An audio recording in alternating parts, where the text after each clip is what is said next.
அதுவும் போயிடும்.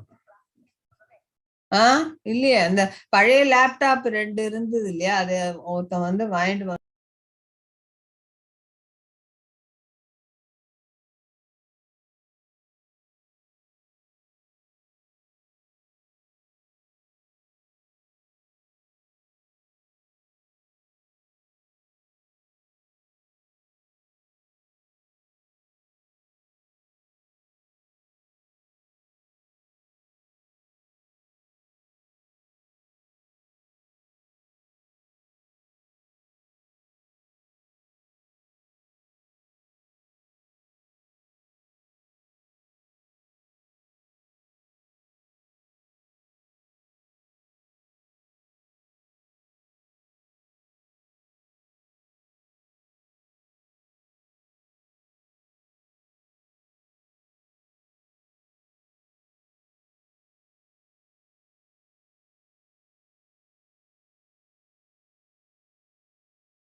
எங்க இருந்து திறக்க என்ன. அப்படியே உட்காந்துருந்தேன். Hello, hello, hello, hello, hello, hello. Is it working? Hello. Yes, it's working. It's working. Fine. Thank you.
Good morning, Raghupati ma'am.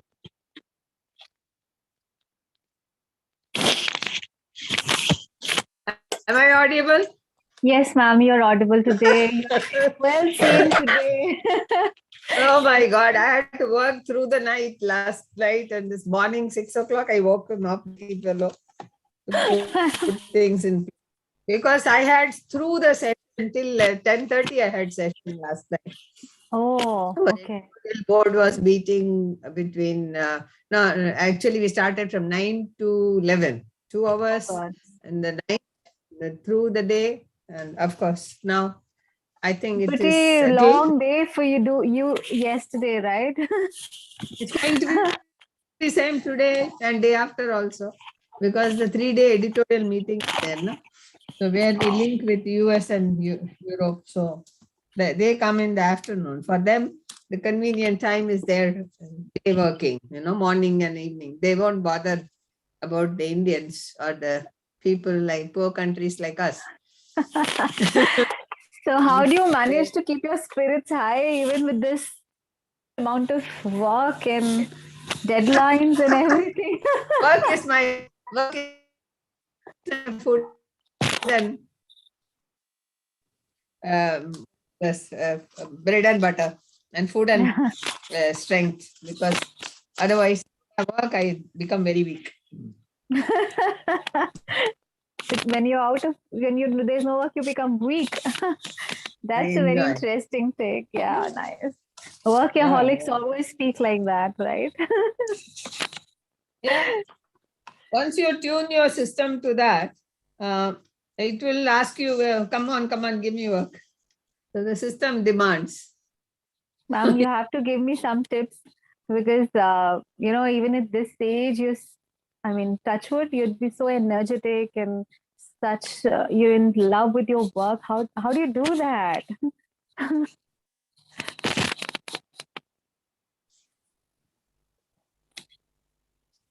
I don't know. It's God's will, because I got married when I was 19, when I was just graduating myself.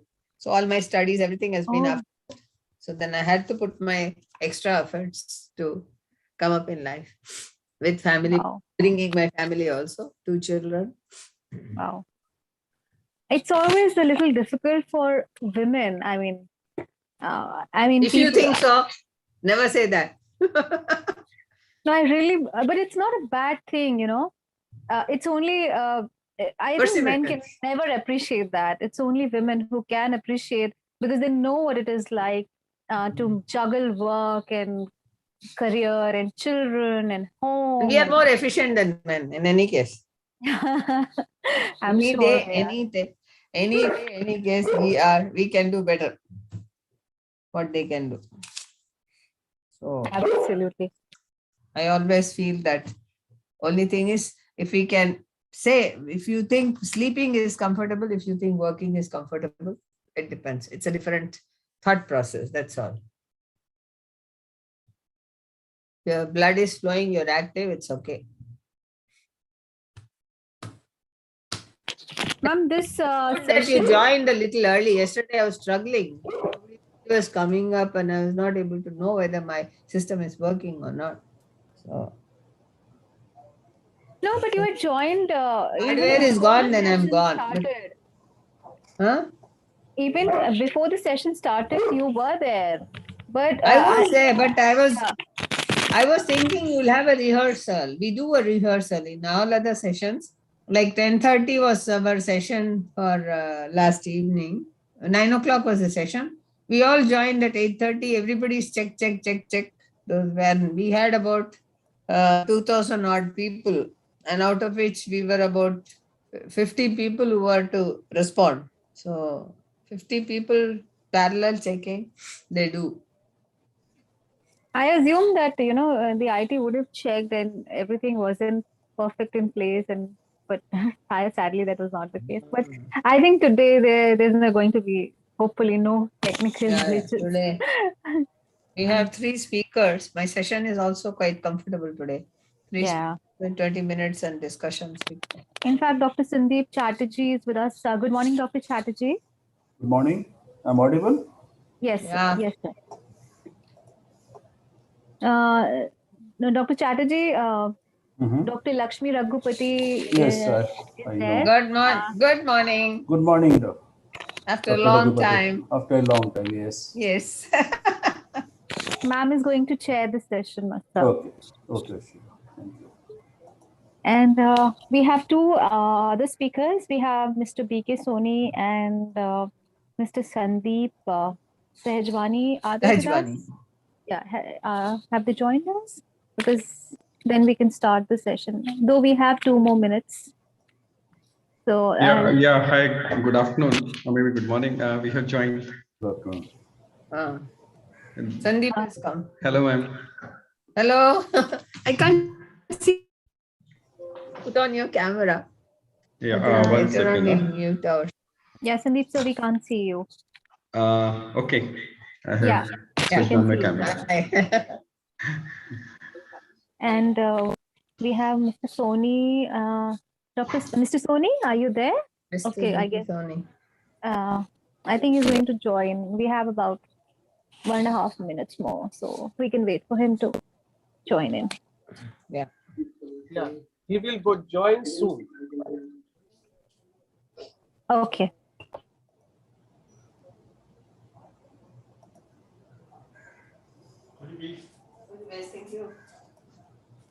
Thank you. Thank you.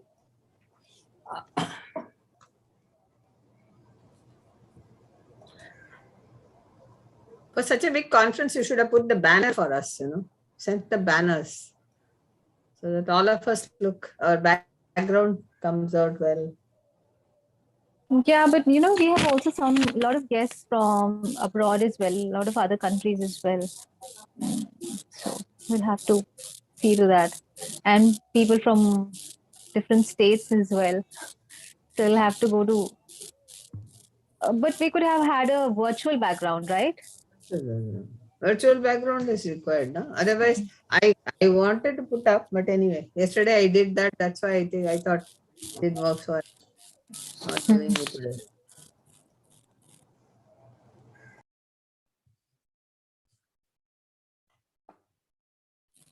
Puneet sir, Soni sir has joined us. No, he will be joined soon. We will start. The session.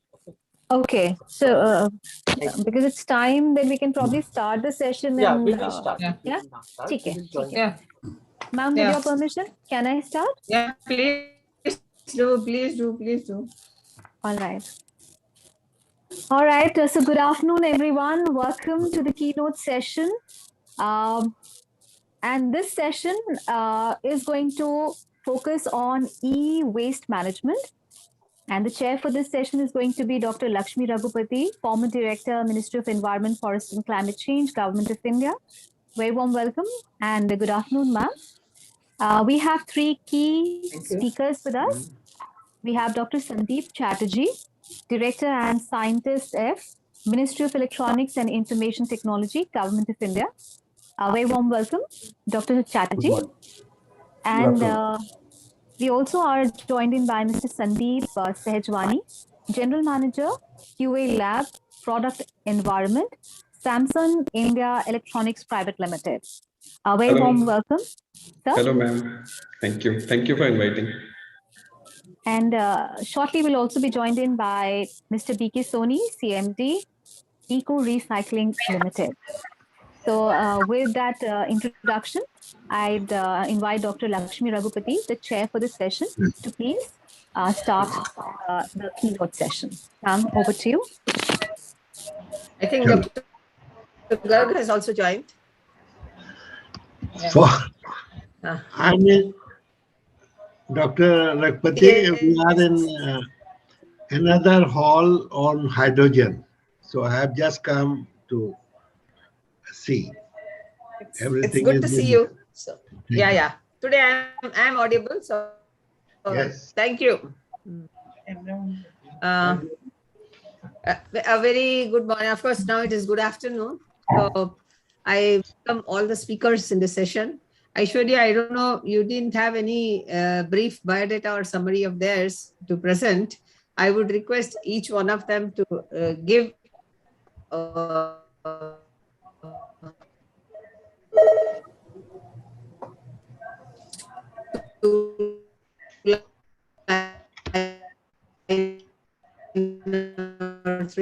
lines. Ma'am, there seems to be an issue with the audio. Yeah, Now the audio is back. my audio. Yes, ma'am. Now it is Huh? back. Is it okay? Yeah. Yes, I ma'am. have to be slightly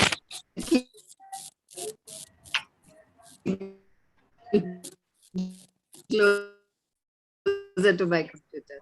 Oh. Okay, Dr. Sandeep Chatterjee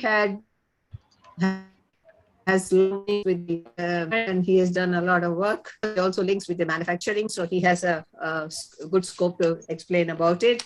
And we have Sandeep Sejwani. He is from the IT industry, the Samsung people who work on both the finer electronics as well as the white goods, who can really bring us the reality of situations. And we have one of the persons, the recycling, from the recycling company, Dr. BK Soni, because as Dr. Sandeep also knows, BK Soni and Parishara, the Rico and Parishara were the beginners in the industry, as well as the Atero, all the three were the beginners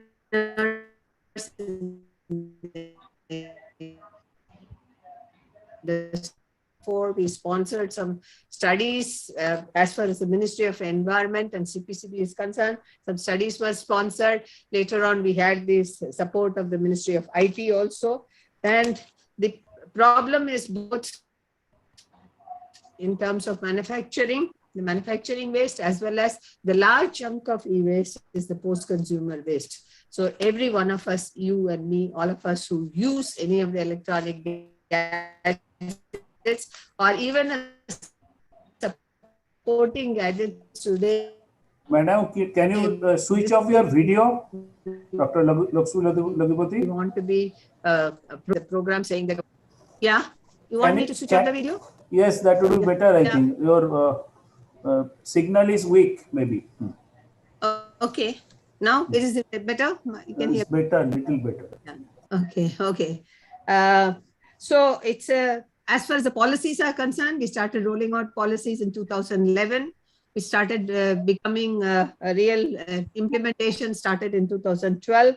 And then 2016, the real takeoff has really started when the revised policy was put in place. And the policy is essentially with the EPR, the extended producer responsibility, which also we have done certain maneuvering and recasting so that it becomes comfortable for both the producer as well as the recyclers to get enough material to process, and producers can also have an accountability of the material that manufactured by them and put in the market. I also throw a little light on the technologies because the technologies are very weak. So if we try to import the technologies, it becomes difficult. So by and large, what is happening is we try to dismantle the things and send it abroad for final recovery. So that will take some time. So this is one of the things. And another thing is the informal sector, about which Mr. will say, because the informal sector, instead of recycling it themselves and causing environmental problems, they have now contributed to the asset for the make it a viable proposition for recycling. Still, we have a long way to go, though we are very ambitious. We have been looking after e-waste for many things, and we have a lot of support of the R&D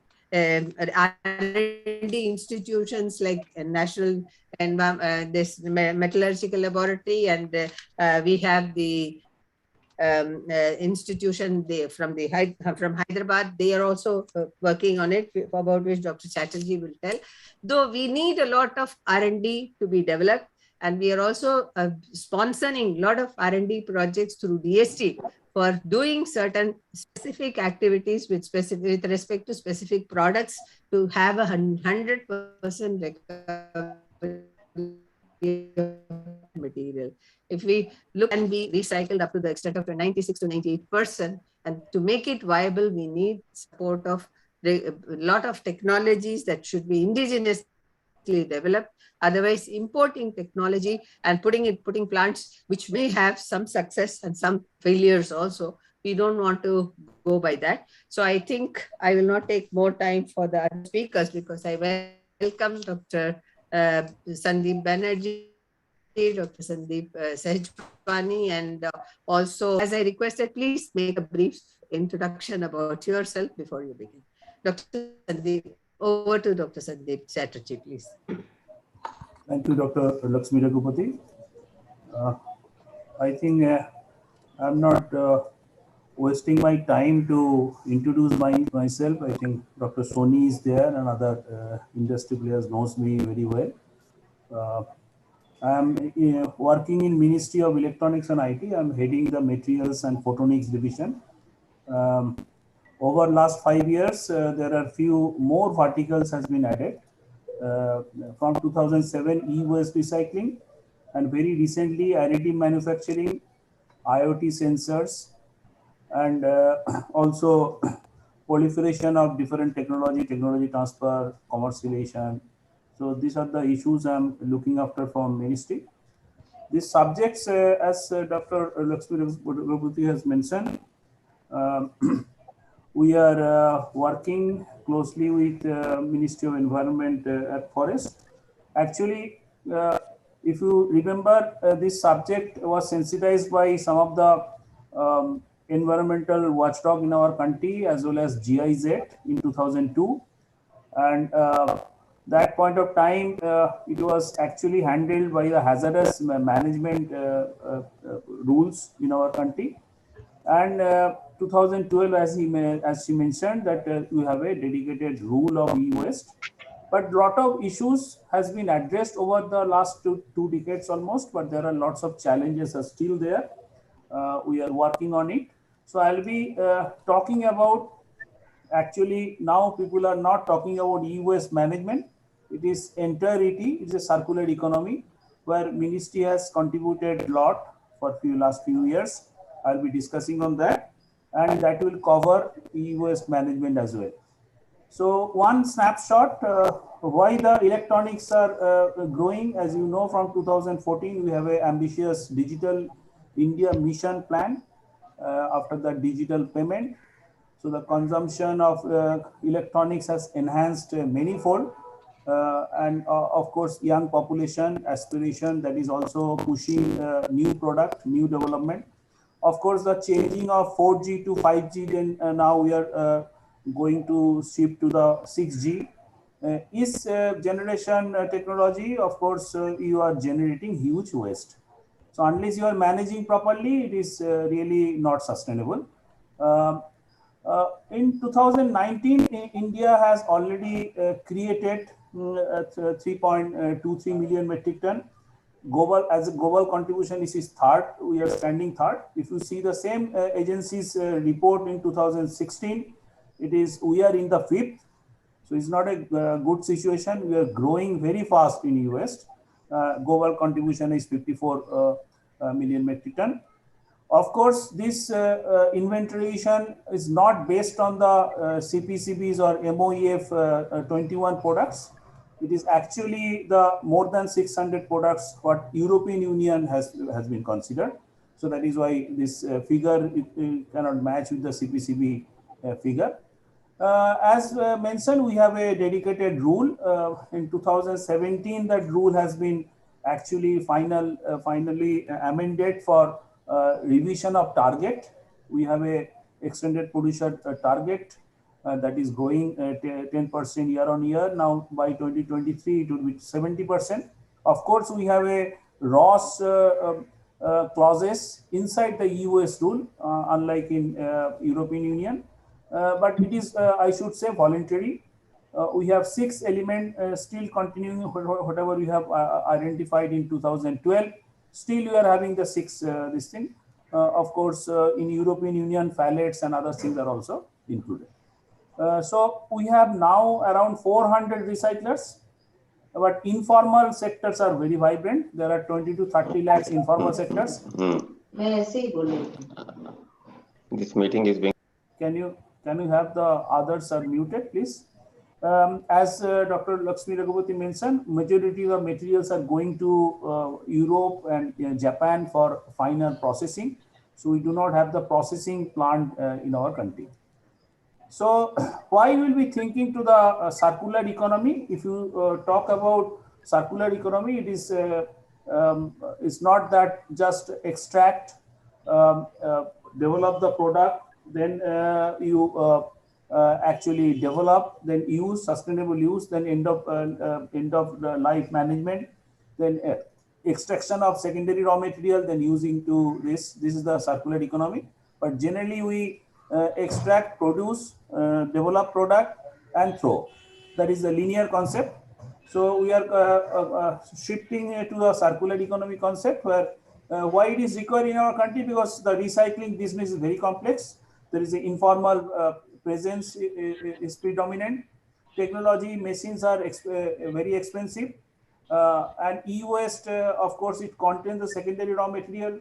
We have a precious metals, we have a rare earth, we have a good quality plastics. So that is the resource material for many of the economic activity. The state-of-art recycling infrastructure are not there. Informal is extracting, though the rule is not allowing them, but it is operational in various major cities nearby the major cities. Resource efficiency, circular economy is very weak. And SRM importance for the sustainable development, we should understand for protection of the environment as well as the material security. Of course, if you can ensure the circular economy, we can generate more employment and economic benefit. And these are the thoughts triggered us to think over the circular economy. As I already mentioned, it is the thought of the product where you are initiating what are the material requirement, those materials are hazardous or not, can you replace them, what is the sustainable materials, how long the product can be utilized. So instead of recycling, we should think about the refurbishment. So entire value chain required to be redefined and implement in a effective manner. So if you see the rule in the country, we generally talk about the downstream process, that is end of life product. Circular economy will embrace the upstream as well, with the material security, design of easy repairability, long life of the product should be ensured. So the policy shift is needed. How it has been triggered for circular economy all of a sudden? It is not all of a sudden. There is a 2-3 years background work. In 2019, one report has been published by Niti Aayog along with the European Union on resource efficiency. There are 4 verticals has been identified. Electrical and electronic sectors are also identified, which METI has prepared for Niti Aayog, and it was published in January 2019, which stress that integration of informal sectors, skill development, low cost technology, best available technology to provide to the different players in the value chain, and mitigate the environment in better way. Another report parallelly has been done, another wing of Niti Aayog. They are actually working for searching the rare earth material in electronic waste. That report also suggested that we should have a eco parks in the dedicated recycling parks in the country, at least 5 eco park in 5 zones of the country. So this is the 2 initial report. Then we studied that what is the circular economy global scenario. We have found that many developed countries are having right to repair act. In 25 states of USA is having that. very recently European Union is also ensured that R2R actually ensures the consumer to have the product longevity, or as long as they are interested to use that product, they can use it. So that rights will be given. Then the recycling standards are there, SENLEC, global recycling standard, eco labels, green stickers are there, circular economy indicators are there, green public procurement is there, green designs are there. So these are the our learning from international scenario, and how it will be benefited. There are three different benefits. Social benefit, of course, reduce the resource conflict, benefit the consumer, economic, urban mining from e-waste, promote resource security. In environment, reduce the waste generation, pollution, recovery of secondary raw material. So it was not, again, all of a sudden, we have a national policy on electronics published in 2019, where results are already made that we should have a production, electronic and electrical production, along with circular economy stress. So that is there already in our national policy. So if you see the circular economy on electronics from the design stage, so the design of the product, durability, reusability, safe recycling, all those aspects should be understood during the design stage at least. So after that manufacturing, then you can have a repairability. It should be a modular structure, or this type of things can be thought of for better repairability. Then elongating the life of the product. One product has been used by a first hand, then it can be a very good product for tier 2, tier 3 city. For higher product collection, return, during the end of life, there are lots of loose end that require a robust mechanism, that so the material is not losing during the collection process and recycling process. Then the advanced recycling that is not there in our country, we should ensure that, so that resource efficiency to have a better secondary raw material. Now, with those concept, very due diligence with the stakeholder consultation, state government involvement, and others, we have developed this circular economy, electrical and electronic sector action plan submitted to NITI Aayog in July 2021. NITI Aayog actually considered 11 different verticals for concentrating on circular economy.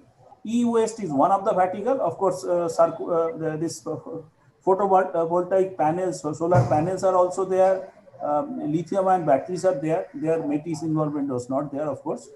Now NITI Aayog has started taking action on that report. This 11 vertical or 11 sector has submitted. So extensive stakeholder consultation we have done. These slides are showing. And what we found, of course, it is known to everybody, informals are giving the better price, and that is basically costing the environment. Issues of compliance, cost, auctioning, regulation, so compliance lacking, these are the issues actually. Technology machineries are also issues, they are expensive. Industrial park would be a solution, so waste processing, so that leakages of material can be addressed. Regulators will be at ease. Now, what are the policy tools are available worldwide? There are information-based strategy, market-based instrument, regulatory instrument. So all those things has been studied from OECD report, and there is a tools and instrument where the voluntary environmental agreements, information-based strategy, green public procurement, incentives for front runners, coverage from all e-waste category. Presently, we are having only 21 products, and out of 21, there are 5 products are obsolete, like electronic typewriter is not available at all. Calculation the EPR target and average weight, digital system submission, entire thing is required to be digitally managed. It is not possible for SPCB, PCCs or CPCB to track those material, how it is flowing from one stakeholder to the other. Standard across the US value chain, cost of compliance and graded penalties.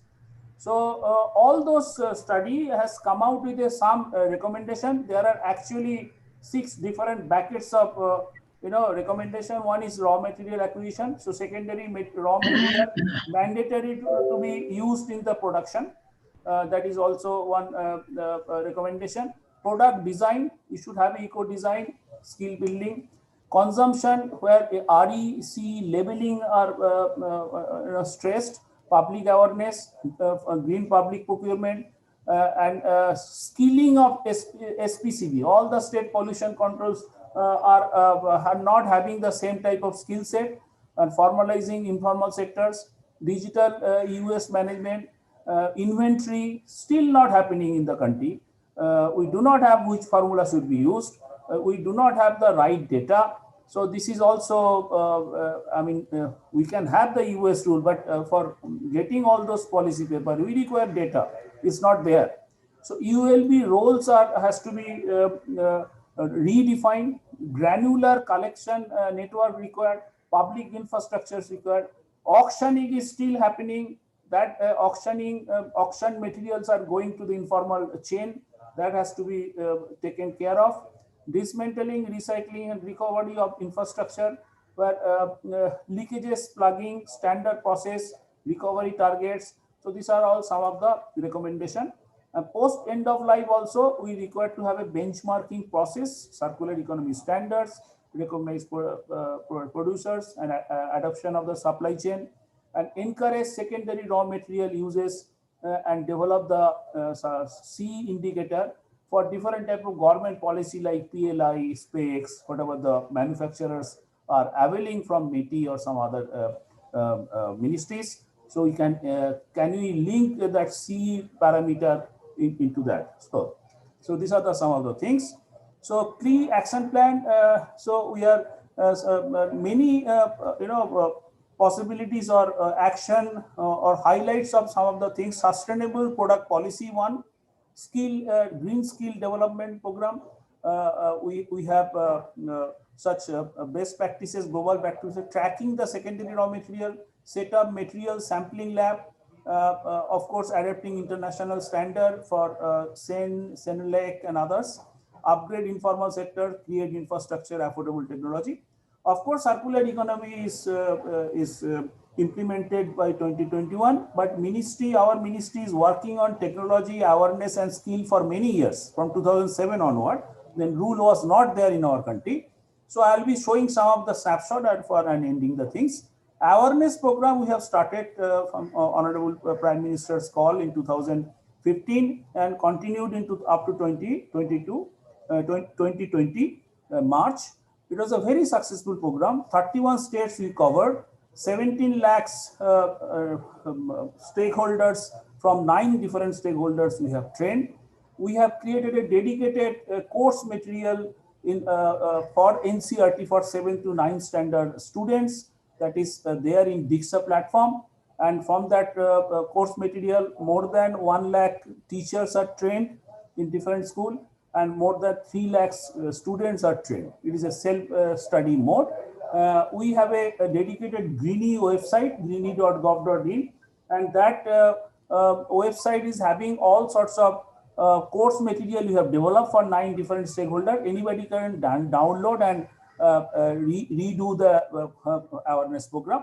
And this is one of the successful model. So after completion of that, we have created a skill development program, started with Northeast. 8 states of Northeast, we have created a program, and that is being done by NILET Gantop. So 8 states will be having the 30 skilled manpower in 8 different states. Then another 50 will be the trainers available for the future program. Similar program we have started in Telangana.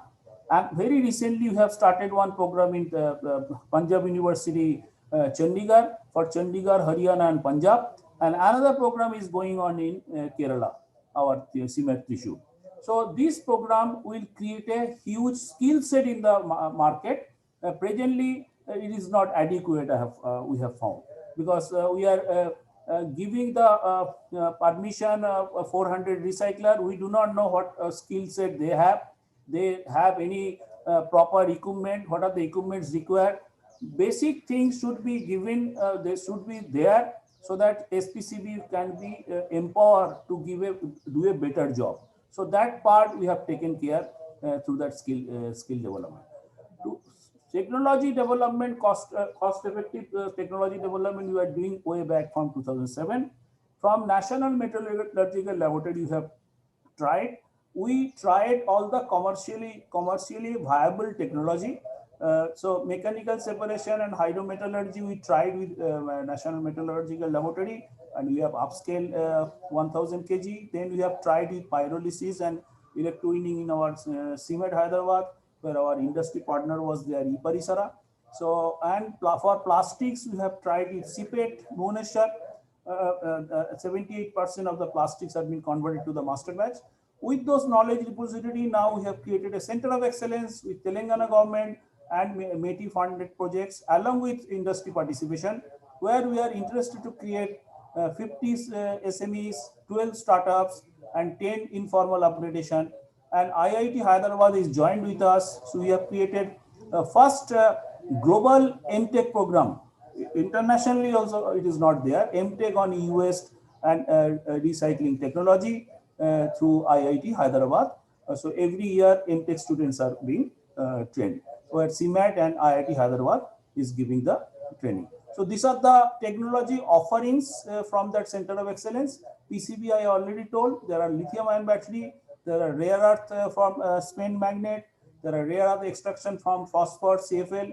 There are solar panels. Till it is not there in Schedule 1, but we have started extraction of valuables or metals from the solar photovoltaic panel. So these are the technology who are benefited, countries who are benefited from different types of indigenous technology in our country, but this is not sufficient. We require to have footprint throughout the, this is my last slide. In circular economy, so products should be designed for longer life, designed for environmental stress, resource efficiency circular economy benefit awareness program should reach to the masses so that its adoption will be easier. Secondary raw material, critical raw material for the country to be identified. Motivation for the incentive products for design innovation, that is another part we should require. Right to repair, eco-labeling should be introduced. Sustainable product policy, green public procurement should be stressed. So this is my last slide. Thank you. Over to you, Dr. Rajni. Thank you very much, Dr. Chatterjee. I think we'll have the questions at the end of the session because there may be some questions which may be interfacing all the aspect of it. So we should have that. And I saw Mr. B.K. Soni in the audience. So welcome, Mr. Soni. And please open up your camera so that people can see you. Next speaker is Mr. Sandeep Sehjwani from Samsung, who is a producer, who is it's a multi-product organization. So he can welcome Mr. Soni. So rest of the people, I think we'll have Sandeep Sehjwani. I request that all speakers maintain 20 minutes for the speaking and so that we have time to discuss. There are so many things, so many questions which will be raised. And I request all the participants to put their questions in the chat. I think there will be some assistance from Ragini or maybe Aishwarya to sort out some questions so that we can actually have some interactive session with the question answer.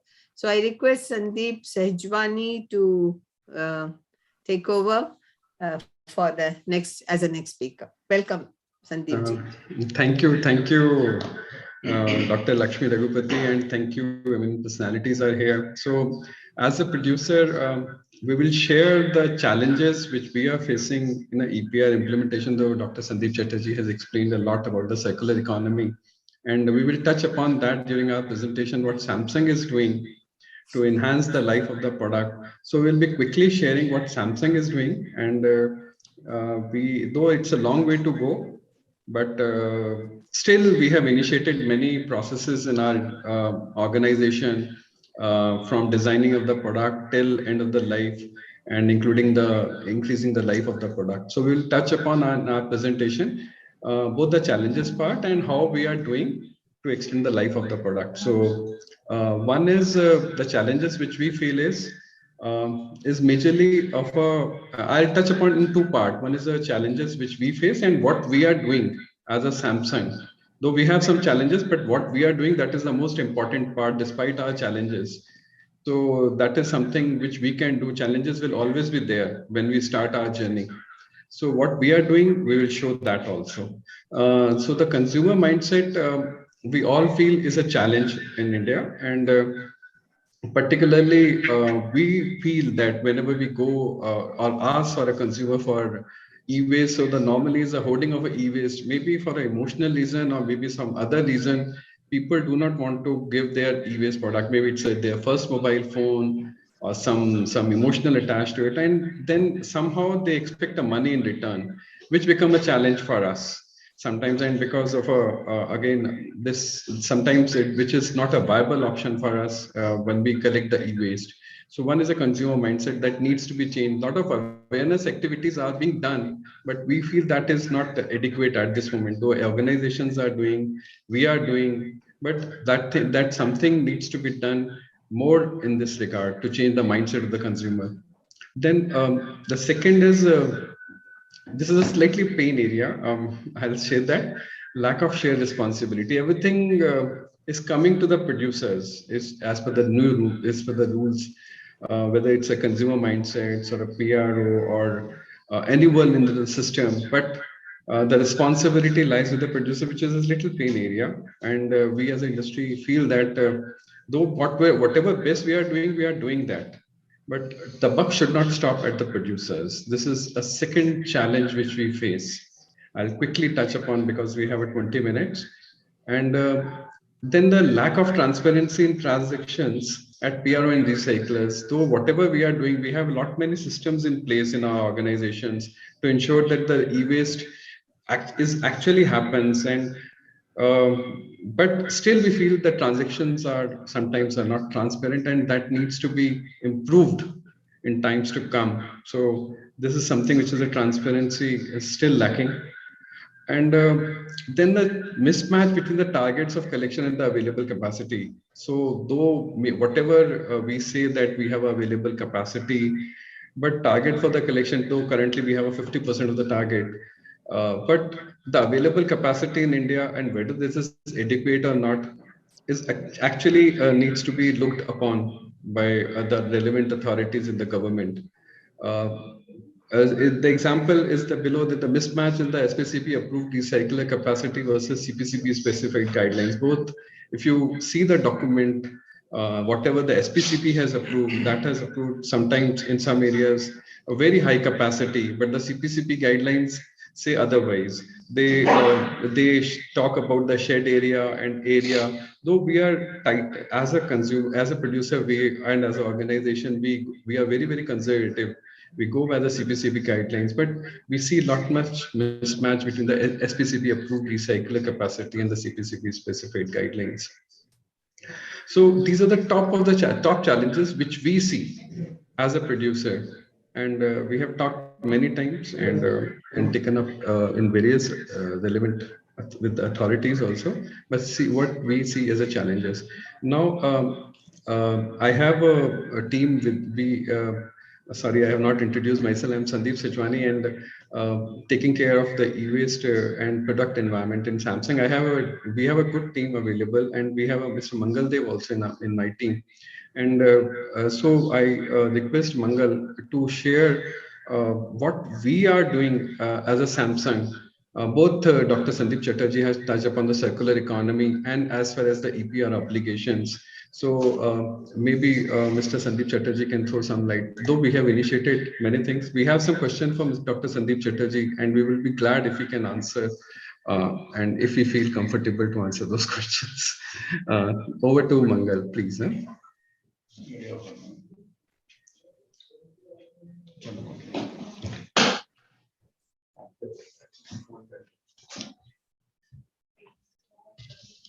Just give me a minute, please.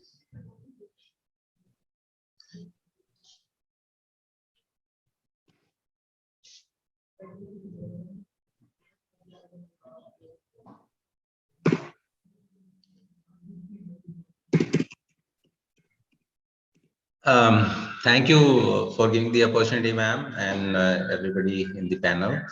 I'll just talk about our philosophy is actually to make products which conserve the precious natural resources and design products that last longer and extend the product lifespan through reuse. So Mr. Sejwani talked about the challenges which are there, but despite those challenges, what we in Samsung are trying to do to make sure that we carry out our EPR obligations, and in the first place, how do we reduce our EPR? How do we reduce our e-waste generation? I think that's the part that I'm trying to explain to the audience here. So this philosophy of conserve, use longer, and reuse, this is ingrained in all our processes of product life cycle, whether it is development, manufacturing, distribution, or repair and reuse, or for that matter, end of life management. Now, let me give you some examples of our sustainable practices that we follow to reduce e-waste generation. It starts from whom and how we source our products, how we source our materials. So we have 87 qualified suppliers under Eco Partner certification program. When it comes to using eco-friendly products, we use around 37% bio-based plastic in some parts of our mobile phones, and up to 20% of recycled plastic is used in mobile phone chargers. Just to give you some perspective, over 31,000 metric tons of recycled plastic was used in 2020 in our products globally. Then products undergo rigorous quality and durability tests. For example, development of water-resistant phones. Our compressors in refrigerators and ACs, they carry a warranty of 10 years. Now, these products are designed for easy disassembly and repair using modular design approach. Dr. Saab was talking about modular design approach. So we do take that. This is one of our principles for ensuring circular economy. Then when it comes to distribution, we use sturdy packaging to ensure that the product is not damaged during transportation. Now let me talk about some of our sustainable practices in repair, reuse, and repurpose to extend the life of products and thereby reducing e-waste generation. In India, we have 2,300 plus service centers across the country. In our central National Refurbishment Center, we refurbish around 70,000 mobile phones annually. We have 4 regional service training academies in which we train 10,000 plus service engineers annually. Standardized training that we deliver in these training centers, this ensures that the right diagnosis and first-time repair is done on the products.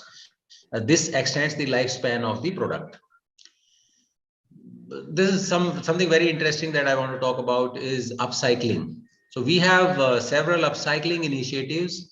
One of them being the phones being converted into medical scanning devices for eye scanning. This also aids in reducing the EPR obligation. And when it comes to end-of-life management, we have collected and processed over 175,000 metric tons of e-waste till September 21, and I'm talking about India here. Now I will explain the 3 collection channels in the next slide. So how do we implement our EPR methodology? For external collection, we have stringent PRO selection process. Currently, we are working with 9 PROs and there are 21 recyclers. Collection of e-waste by PROs is supported by documented evidences at every stage. The transportation of e-waste from source till destination, that is the recycling facility, is done in closed body and sealed vehicles. And finally, recycling is done only by approved recyclers. Coming to internal collection, the first channel is our finished goods and spare parts warehouses. Through these, customer returns and warranty replacements are collected and channelized to approved IPR recyclers. The other channel for internal collection is through our Care for Clean India program. Here, the only thing that a citizen has to do is to make sure, the only thing that he has to do is to call our customer care center or WhatsApp and say that he has a certain e-waste with him. Now we arrange to make sure that his e-waste is collected by our authorized recycler from the citizen's doorstep at a no cost, no pay basis. In order to make general public aware on e-waste, we do many activities. Some of these activities include newspaper advertisements in a national and regional newspaper.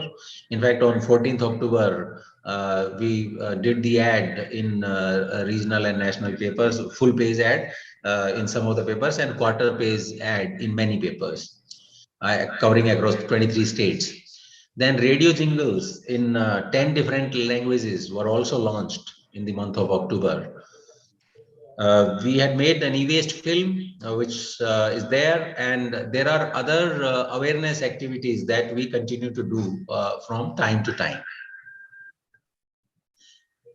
Now, Sandeep talked about some challenges in the industry, and he talked about the transparency in transactions.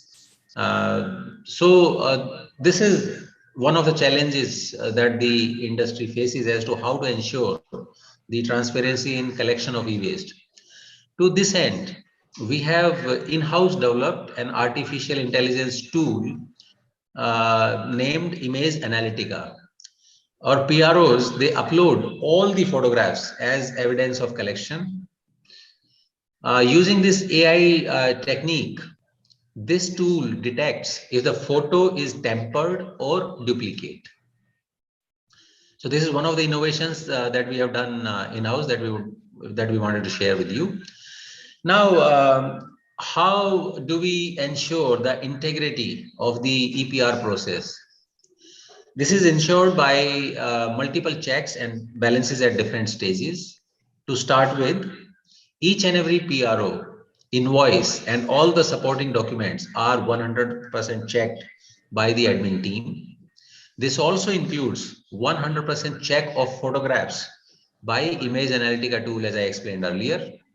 Then internal audit is conducted by our internal audit team of the PRO submitted documents.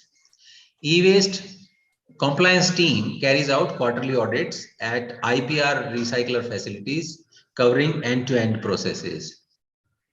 PRO's collection centers and PRO's recyclers audits are done half-yearly.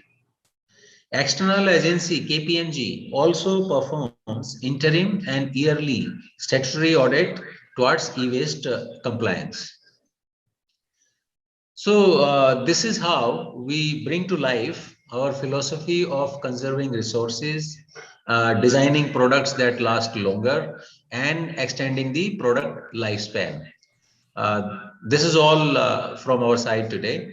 We'll be happy to answer if there are any questions around the presentation. Thank you.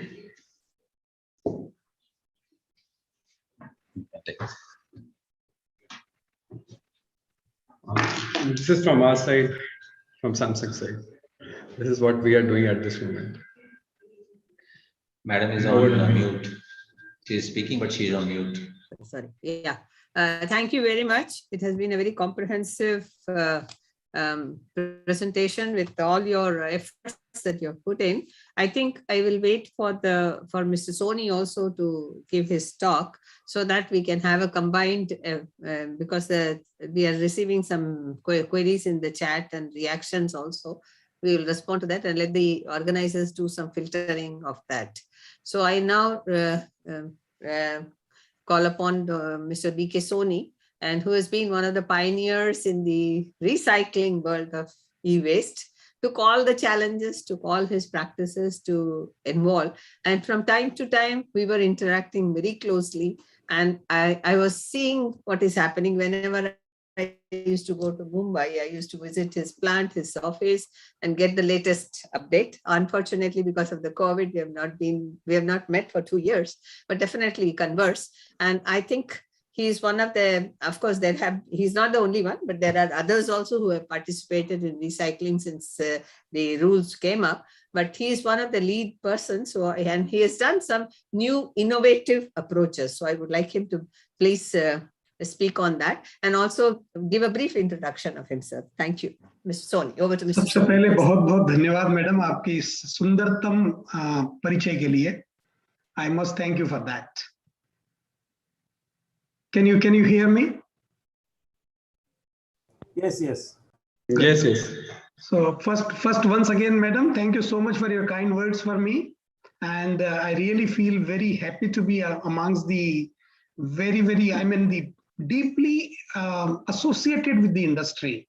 You are the first person who has really talked about e-waste, madam, in the world of India, in the country of India, where e-waste is being talked about, and you are the first one. And obviously Dr. Sandeep, and now I'm meeting another Sandeep sir from Samsung. So pleased to see you, sir. And hello, sir. So nice of you. Thank you. I have a very small presentation of 4 or 5 slides. Probably I can finish that in 5 minutes. And the only thing is that I'm sometimes very upfront on certain points, and which I feel from a different point of view.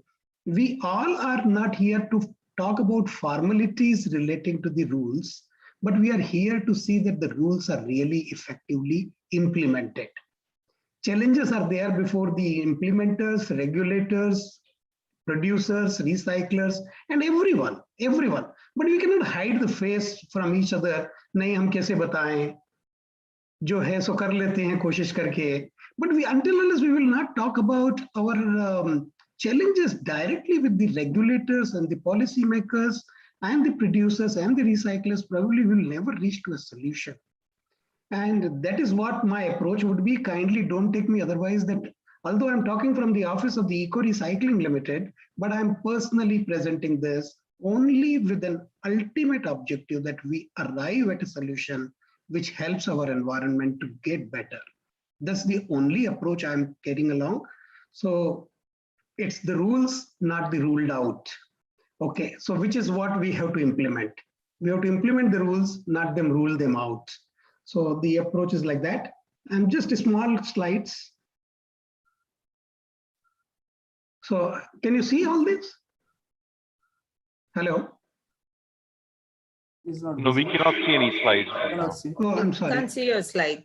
One sec.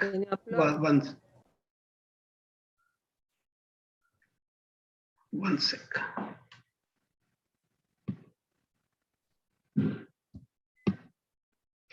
Now? Yes? Yes, okay. We can. So it's effective waste management, that is e-waste management I'm talking about on behalf of Eco Recycling Limited. And in this, and I'm thankful to Dr. Majumdar and Dr. Garg and all for giving me an opportunity to speak at this Waste to Wealth Summit and Expo 2021. What are the challenges associated are known to all of us. Problems associated with the informal handling of the e-waste.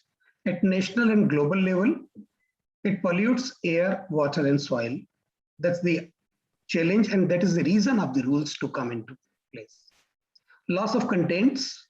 When the informal sector processes the material, obviously they are not that capable to recover 100% or at least 90-95% of that, because of their own objectives are different to earn money to live.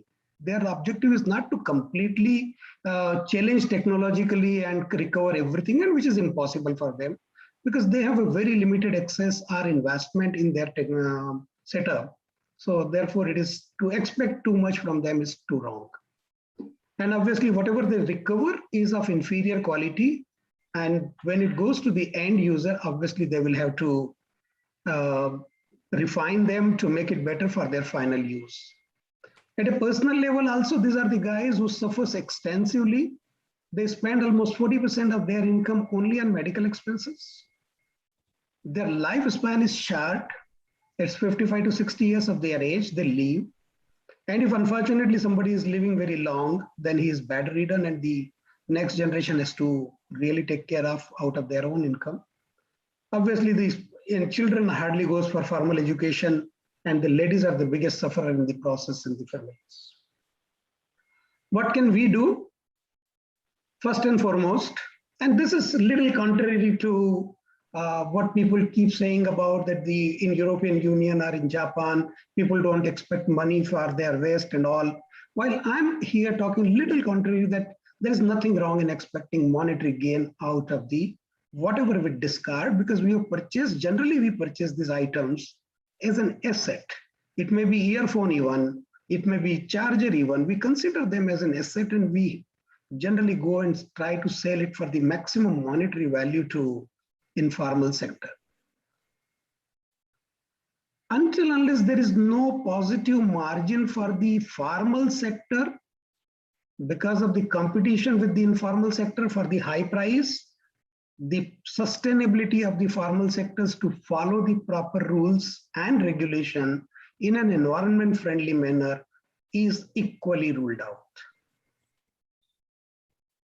We have to probably create an awareness amongst the generators, like Mr. Sandeep mentioned about the advertisements in the newspapers, quarter page, half page, full page. These are the ways we have to educate formal and drive these generators to the formal recyclers or give it to the concerned PROs so that they can give it to the intermediaries like refurbisher or to the producer, recyclers and all. We have to also educate them that they have to give greater importance to the environment, health, and ecology. What can we further do is, if we agree to the previous slide, then we can encourage others to follow what you prefer now. Please encourage upcoming generation of the kabadis to go for formal skilling before coming into waste disposal business.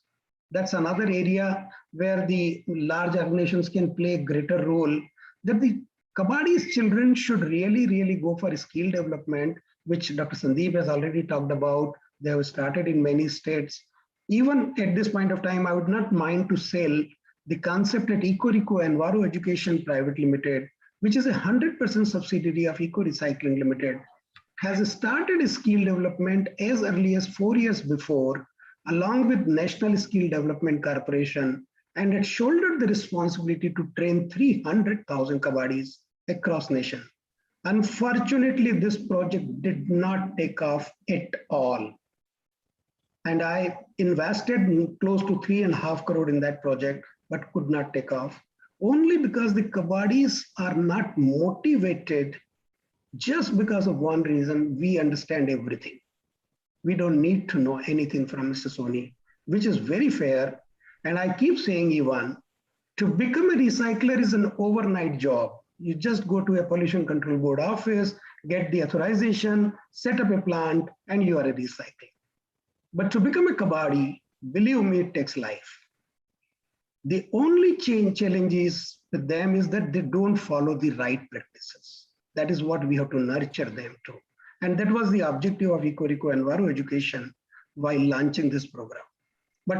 And I'm sure that with the corporate support and the government support, maybe from METI or maybe from Samsung and other organizations who can probably consider this skill development program to implement with their financial support or promotional support, we may probably do that. Unfortunately, there is another thing which we keep on doing is creating awareness, and awareness. Is it necessary that everybody should be aware with everything? And why the children should be burdened for the awareness about them? They should be only taught, if you see the boxes of electronic waste collection boxes anywhere, just go and drop it there. Or give it to formal recyclers. That's all. We all travel by the plane, but none of us probably knows how to fly the plane. But we're still doing that. We are still confident that our pilots who are sitting there will take off and land also safely. So there is no need that everybody should be aware. Rather than that, awareness money can be utilized to upgrade the characteristics of the informal sectors to become formal.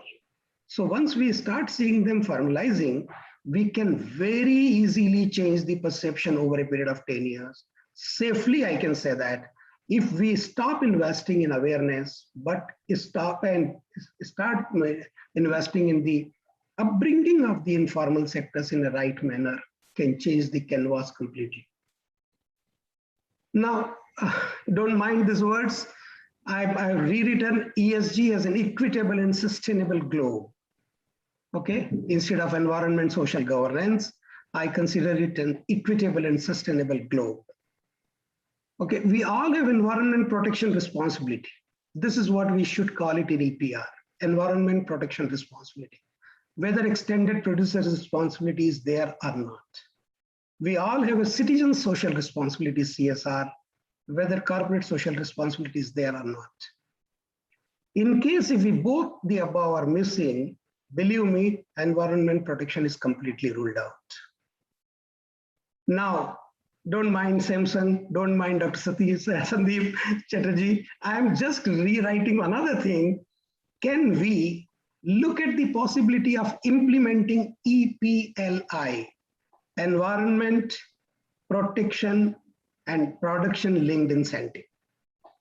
Environment Protection and Production Linked Incentive. So look at this. It's a very big thing I'm talking about. Maybe not be in favor of the producers at this point of time, but until unless environment protection is not linked with the production, probably we may miss out the bus. I will just briefly introduce my company in a few slides. We are the first, India's first e-waste recycling facility registered by the CPCB, authorized by the MPCB.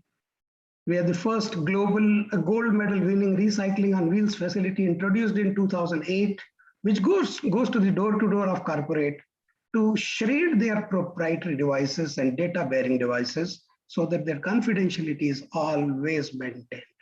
This I started in 2008, 13 years, and we have a number of vehicles which goes door-to-door. Introduced award-winning recycling of lamps on wheels in 2009. Introduced VPRO, WEEE-PRO in the year 2011 itself. Now it is known as PRO-EPR because WIPRO, VPRO company had some objection to this name. So we had to change to PRO-EPR. We are the only listed company on the Bombay Stock Exchange in this e-waste management segment. We are the only company which has been supported by Department of Scientific and Industrial Research for developing the technology, and the only company supported by NSDC for skill development, and we are in existence since 2005, before even the e-waste guidelines in April 2008 came in. A few pictures of my facility, just briefly. It's not as neat and as clean, but it is as large as with all the equipment, all the machineries are in place.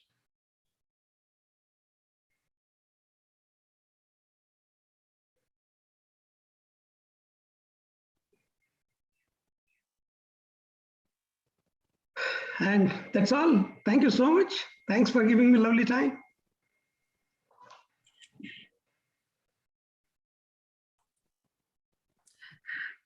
Thank you very much, Mr. Soni.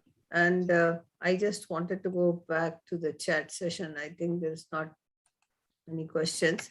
And I would request if there are any questions from the participants, please put it in the chat, or you can raise your hand so that I can ask the speakers to respond. So there's one question from the audience, and it's with respect to the security. So when we talk about e-waste, there's a data security that really comes in, and other things, you know, from a information perspective, what actions, if any, are taken as a part of the e-waste management in different organizations? So probably, Dr. Sandeep, you can talk about a little bit on that, and Sandeep, you from a Samsung perspective also can throw some light on that. That'll be great.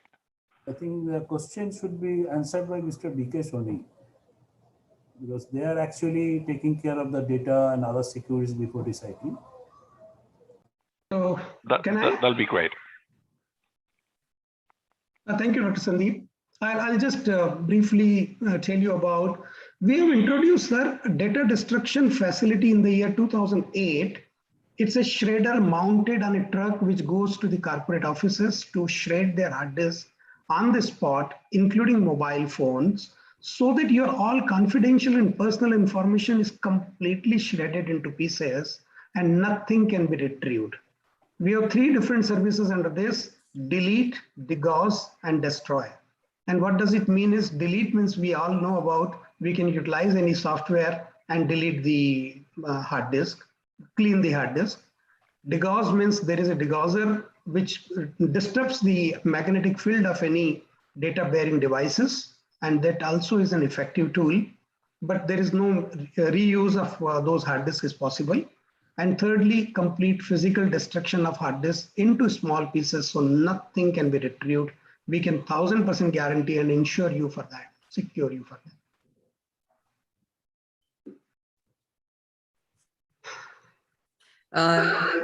Thank you, Mr. Soni. Dr. Sandeep Chatterjee, would you like to add to it? Because from the policy point of view, we did debate on this.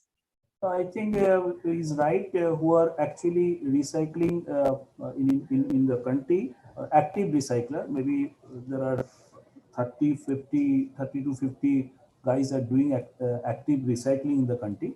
I have visited many of the places. So this is fairly taken care of, this data destruction before recycling. And the evidential proof is also been recorded. So that is fairly right practice. Following that, I think they all give a data destruction certificate also to the owners of the products, so that they are satisfied that certificate carries that there is a total destruction of the data. So there is no chance of the data rebuild. I think Mr. Mazumdar, Dr. Mazumdar wants to ask something. Dr. Mazumdar, please. Oh, good afternoon. Well, I started late, but I could hear Mr. B.K. Soni. So I congratulate him for a very, it was a pleasure listening to him, coming from a very frank talk from a very experienced person. So that is why it was really a pleasurable thing. Mr. Soni, I'd like to know a little bit more about, you were talking about ELPI or something, no? EPLI.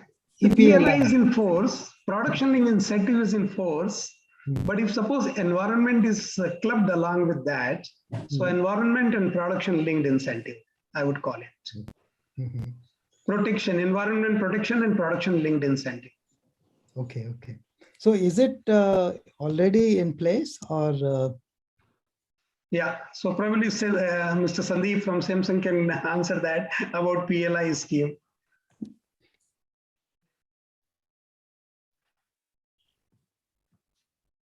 Production linked incentives scheme that Mr. Sandeep can talk about, I believe. See, it is nice to have this kind of a scheme, production link scheme, but I do not have I have a very limited knowledge at this moment in this regard. So I may not be able to answer you in this, probably. I will get Sandeep. Yeah. If your team member is able to respond, anybody from your team, Mr. Sandeep, please. 1 second. I don't think so. Yeah. Very limited knowledge. Yeah. We are more on the compliance side. So, okay. But yeah, if required, sometime we can discuss with our government relations team and talk about it. But no, at this stage, we don't have much information about it. can I add? What Mr. B.K. Soni is actually referring, our ministry is the first ministry initiated the production link incentives, and that is benefited actually the manufacturing ecosystem in the country immensely. What actually we are interested to have after the circular economy action point or action plan, next such scheme should be linked to the environment as well. So this is a subsidy scheme from the government of India. So those companies will be benefiting from this PLI scheme who are actually protecting the environment in entire ecosystem, from the production to the managing the waste disposal. So entire ecosystem. But that is a very difficult aspects. We should have some metrics to assess who are the manufacturers who are following that thing. We are in the job, let us see, of circular economy index can be created.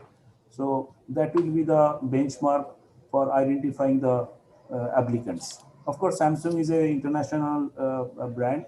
So the other country, they are following many of the things. We should derive certain metrics. So we should see how this will be benefited. Then Mr. Soni's dream that EPLI also can be in place in our country. So nice. Thank you so much, Dr. Sir. Anybody, any other question from the floor, please? There's a big audience, but they're not perhaps been able to absorb. So I have a question to Dr. Sandeep Chatterjee. I think you have walked a lot of miles to come up to this level of, because when we talked about e-waste right in the beginning in 2004, we were looking forward for a circular practice, because in any case, things are being recycled. But to enter back into the system and qualify for that, and standardization procedures is still not very much put in place. Do you think you have any plans? Because first of all, to organize the recycling itself has been a big deal, because you know better. We also tried to do it, the formalization of informal sector. While I was in GIZ for 6 years, we did that. We did in 4 cities of the Chennai, Delhi, Pune, Kolkata, and Bangalore. In 4 cities, we tried to organize the informal sector into associations and even gave them a status of companies, private companies, etc., business activity. But still, a lot of them sprung back saying that we'll do business as usual. And many of them still are sticking to that. There are some associations which are working. As an individual informal sector, it's very difficult. But as a collective informal sector, they can contribute a lot. So as far as the standardization, do you think it will work? One.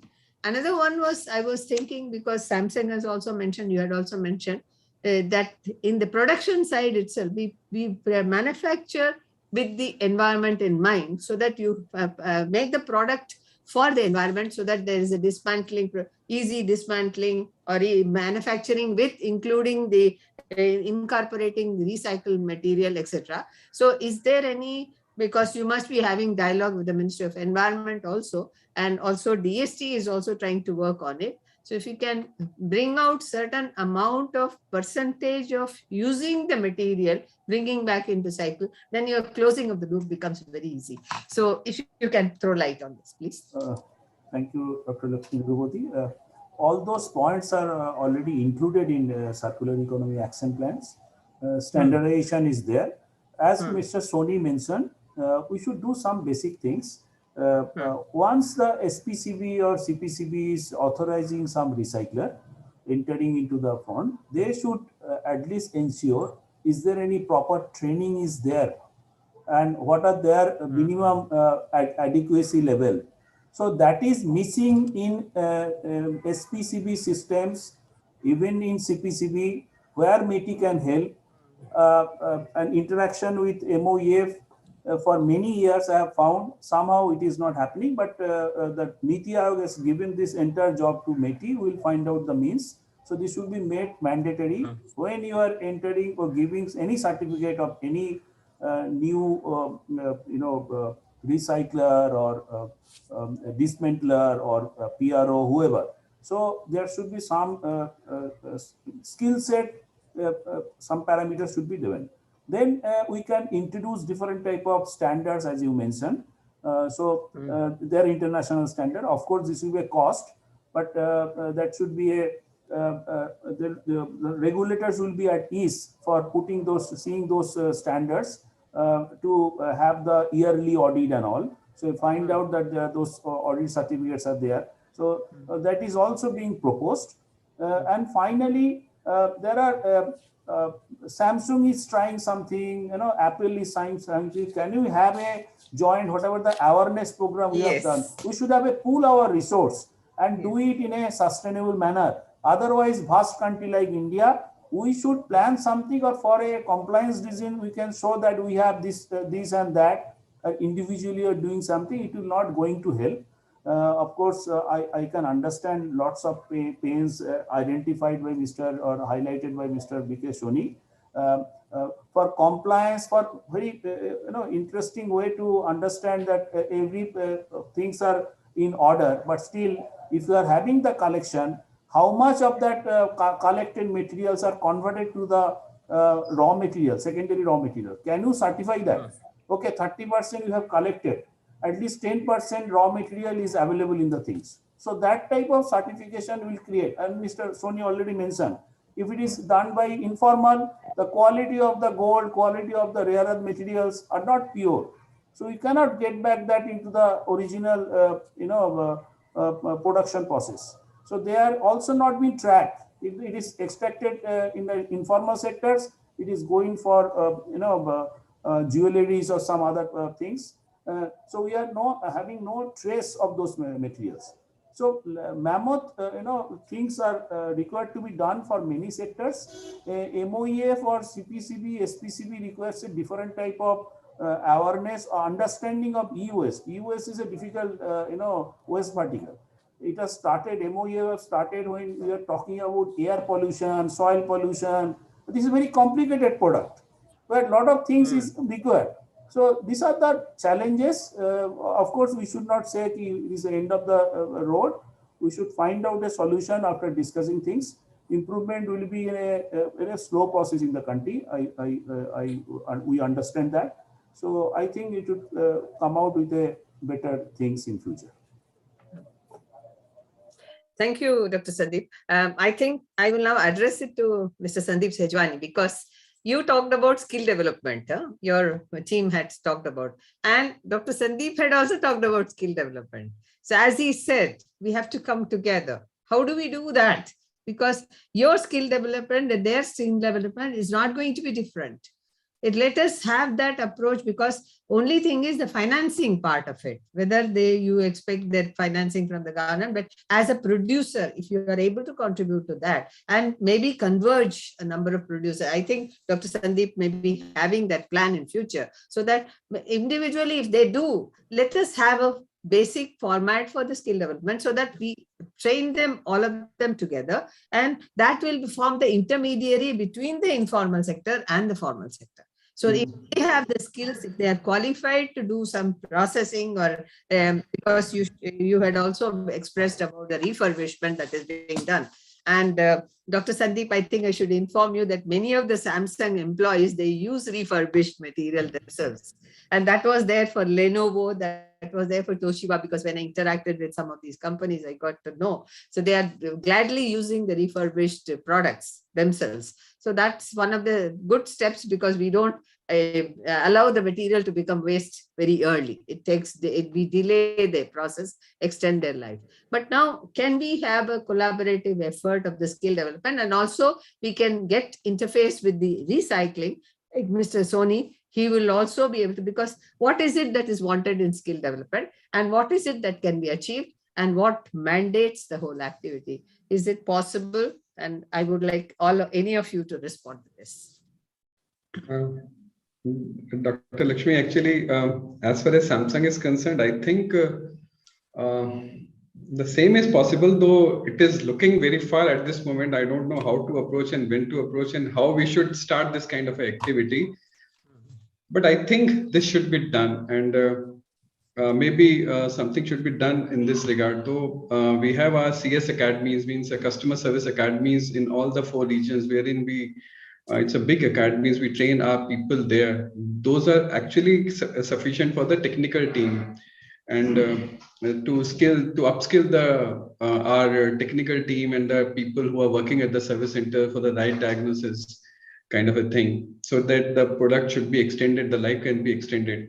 But I think this is a nice thought, and maybe industry should come together, maybe to join their hands to enhance the awareness and to enhance the skill sets of the people, maybe to bring a closed or unorganized sector into an organized sector.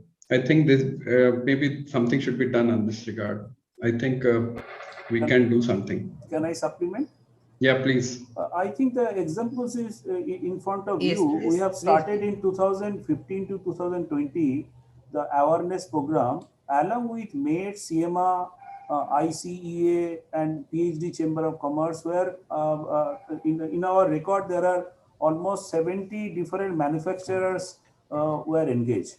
And so we write to CPCB that part of the contribution can be considered as EPR activity for that company. So after that we have developed certain contents. This is freely available in Greeny website. So I do not understand why you people are again making all those radio jingles and video film content is available from your money or partial fund. So there you reduce your cost, and for rollout also we have created the Greeny champions. So engage them and make a cost-effective method to create the awareness program. So or use the social media platform to make the awareness program.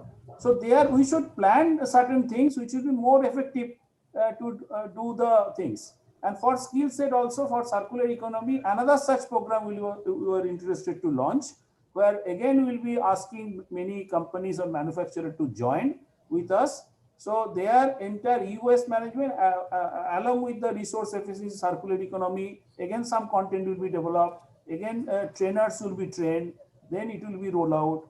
A similar program we are going to. So these are the platform we welcome all the manufacturers to join and jointly implement that. Or state-wise also they can say that the southern part will be taking care, or western part some company can take care.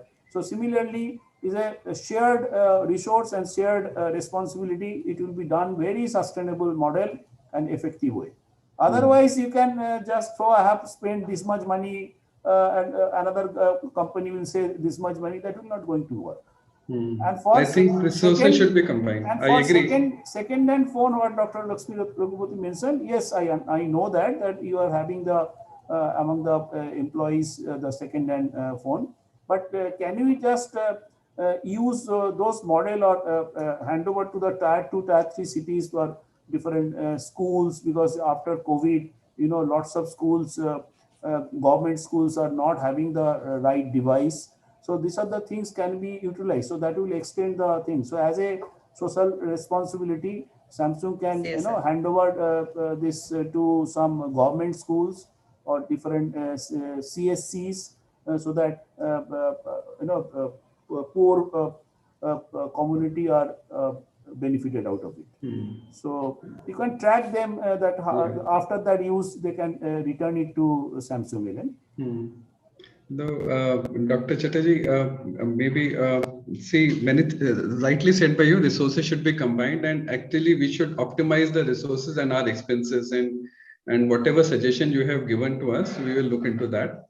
And certainly, apart from that, for the skill development also, we have tied up with many ITIs, and in fact, we take a room in many ITIs, and we develop those ITIs into a combined as a modern kind of a training center, so that the students who are going into the ITIs and so that they learn the high skill kind of a thing. But rightly said by you, the resources and the things and the cost optimization should be done so that the money is available to increase the awareness, and maybe to put all the resources combined together and to make that circular economy to work more in times to come? I guess that you are talking about skill for refurbishment, not for recycling.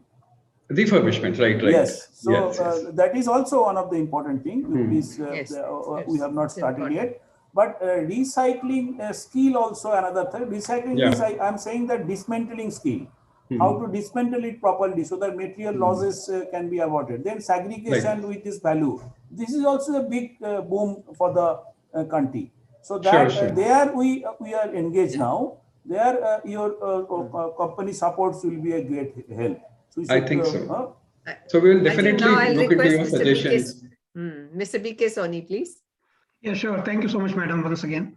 So 2 points from my end. One, if you kindly relook at the e-waste management rules of 2016, under the chapter of responsibility of the state government, it has been clearly mentioned that anyone who is working in the segment of e-waste management has to pass through the skill development.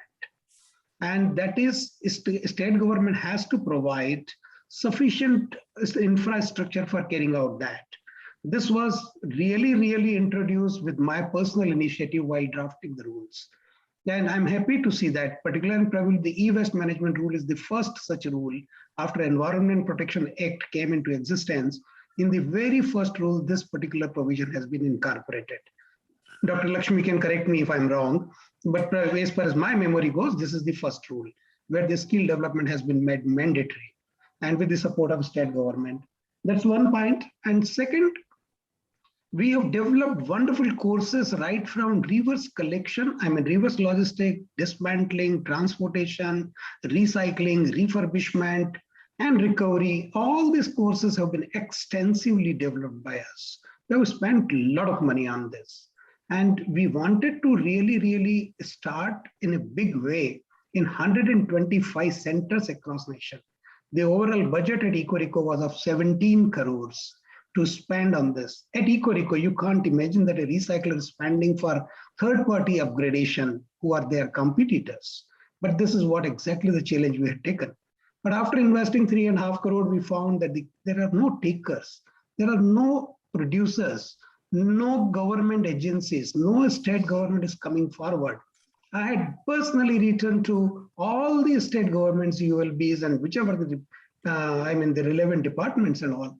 No one responded. No one responded. And published also in the newspapers, in Economic Times, full page, number of times. No producers also came forward. But it doesn't mean that it cannot be implemented now. We are in existence. We are ready to invest once again, and we are ready to take it further with the kind support of the producers and the protectors, that is the regulators. Thank you, madam. Thank you very much, Soni. I think this platform has given a sort of convergence approach. It will be very healthy because we always work in our own silos. So we have to come out of our silos and say what I have done. Let me bring it to the platform, open it up for the others so that there will be more takers. Dr. Mazumdar, you have something to ask, please?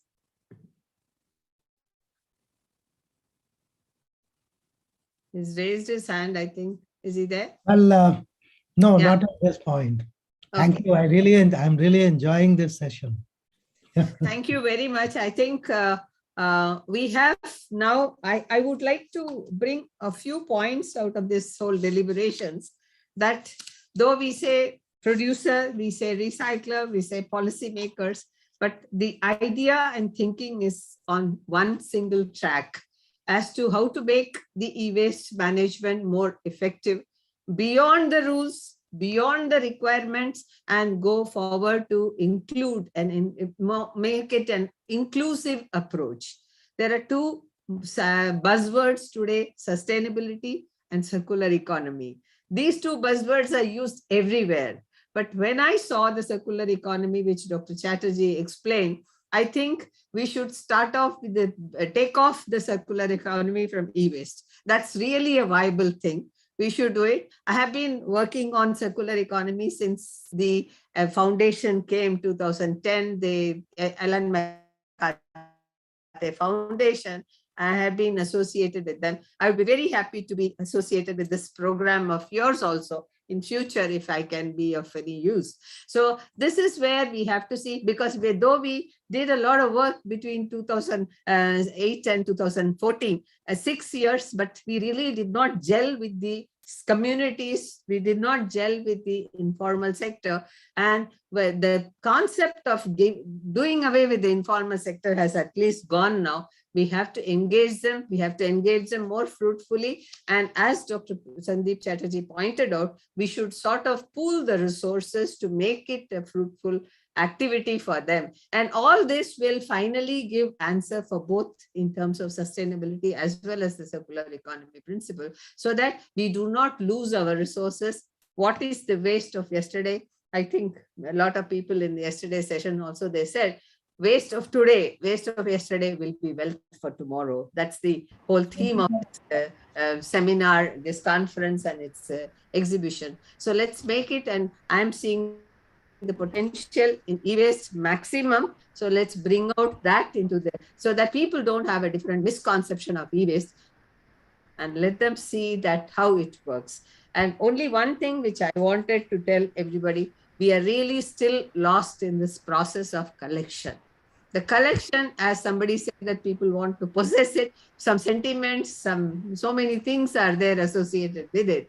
We should see that there is an accelerated process of collection. And I used to call it, and even today it is true, collection is an orphaned activity. Let anybody, maybe the government, maybe the producers, maybe the recyclers, somebody should take it up, and maybe a collective approach to make a collection viable. Unless we start, that is the starting point, which will give you inventory, which will give you the resource, which will give you the channel for taking the waste, e-waste, which will no longer be a e-waste. I think Mr. Soni remembers, he said, don't put we he will say it will be a resource. Long back in 2004, he mentioned this terminology to change the rules, even saying that when we were formulating the rules, he said, make it e-waste, not as e-waste, but as a electronic product recycling concept. So anyway, now he has given so many other nomenclatures. He's always into new ideas. So let's look at the things on a positive perspective. And I am very happy. I'm very, very thankful to all the three speakers, Dr. Sandeep, Mr. Sandeep Sajwani, and Mr. B.K. Soni, for giving such useful contribution. I've made some notes. I'll add up the things and put it before you, send it to you through mail. Please see if all points are incorporated. Otherwise, put some more points for it. I'll be glad, even though we may have short of time, not being able to discuss, you can add to it so that we can give it to the organizers, and also we'll forward it to the government, both the departments of IT and DST, as well as Ministry of Environment, to take the things forward. Thank you very much once again to all the speakers, and thank you for Dr. Garg and his team for giving us this opportunity to debate on this most important and vibrant subject. Thank you very much, all. Thank you, Dr. Thank you. Thank you, Dr. Sandeep. Thank you so much. Thank you. Lakshmi, Ragpati, thank you, Mr. Mangaldev. Thank you, Sandeep. Thank you, all other excellent speakers, Mr. Soni and others.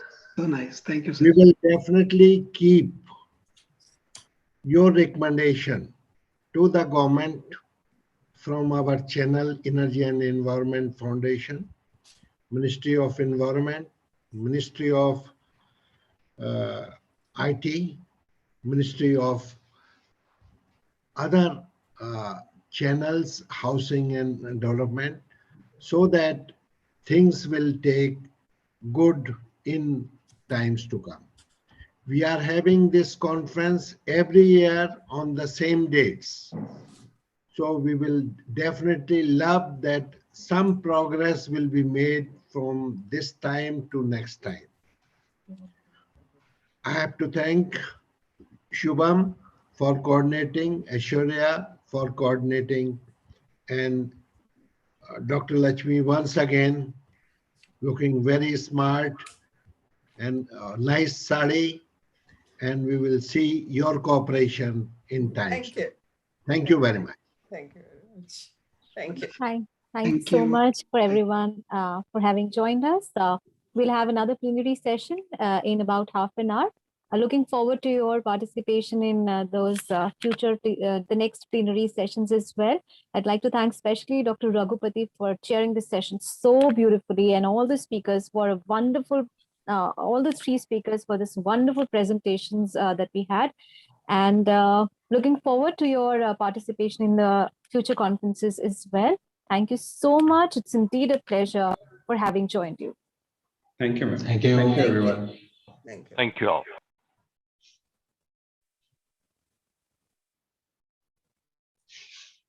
Yeah.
got it.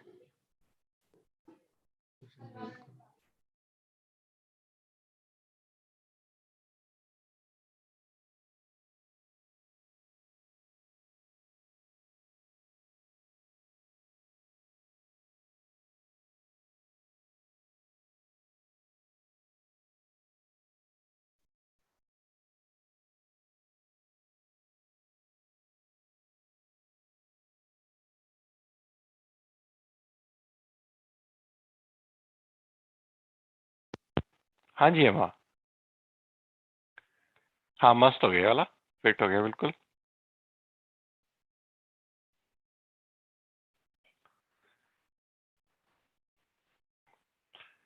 हाँ वो बोल रही थी कि questions वगैरह जो बाद में कोऑर्डिनेट करना होगा तो ऐश्वर्या और रागनी हेल्प कर देंगे उसमें।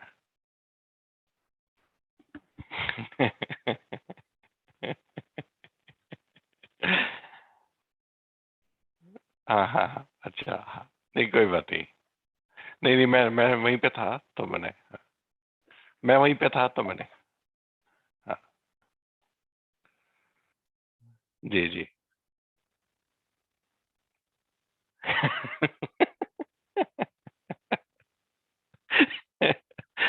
फिर ठीक है।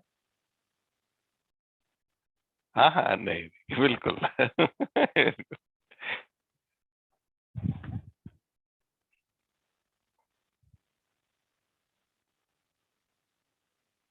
oops oops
Dr. Mazumdar?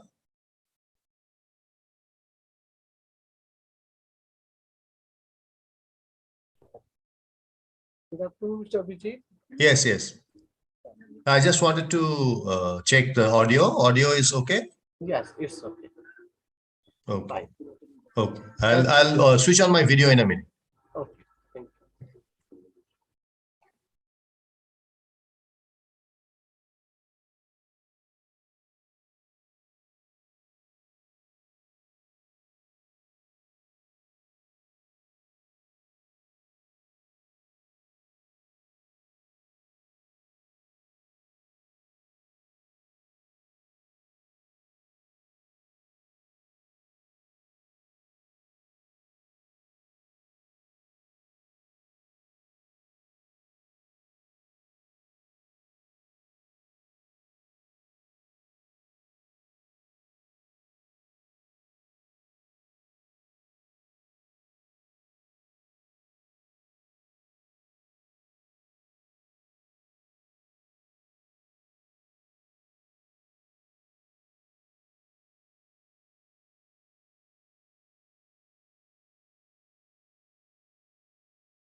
Ms. Aishwarya, please start the session.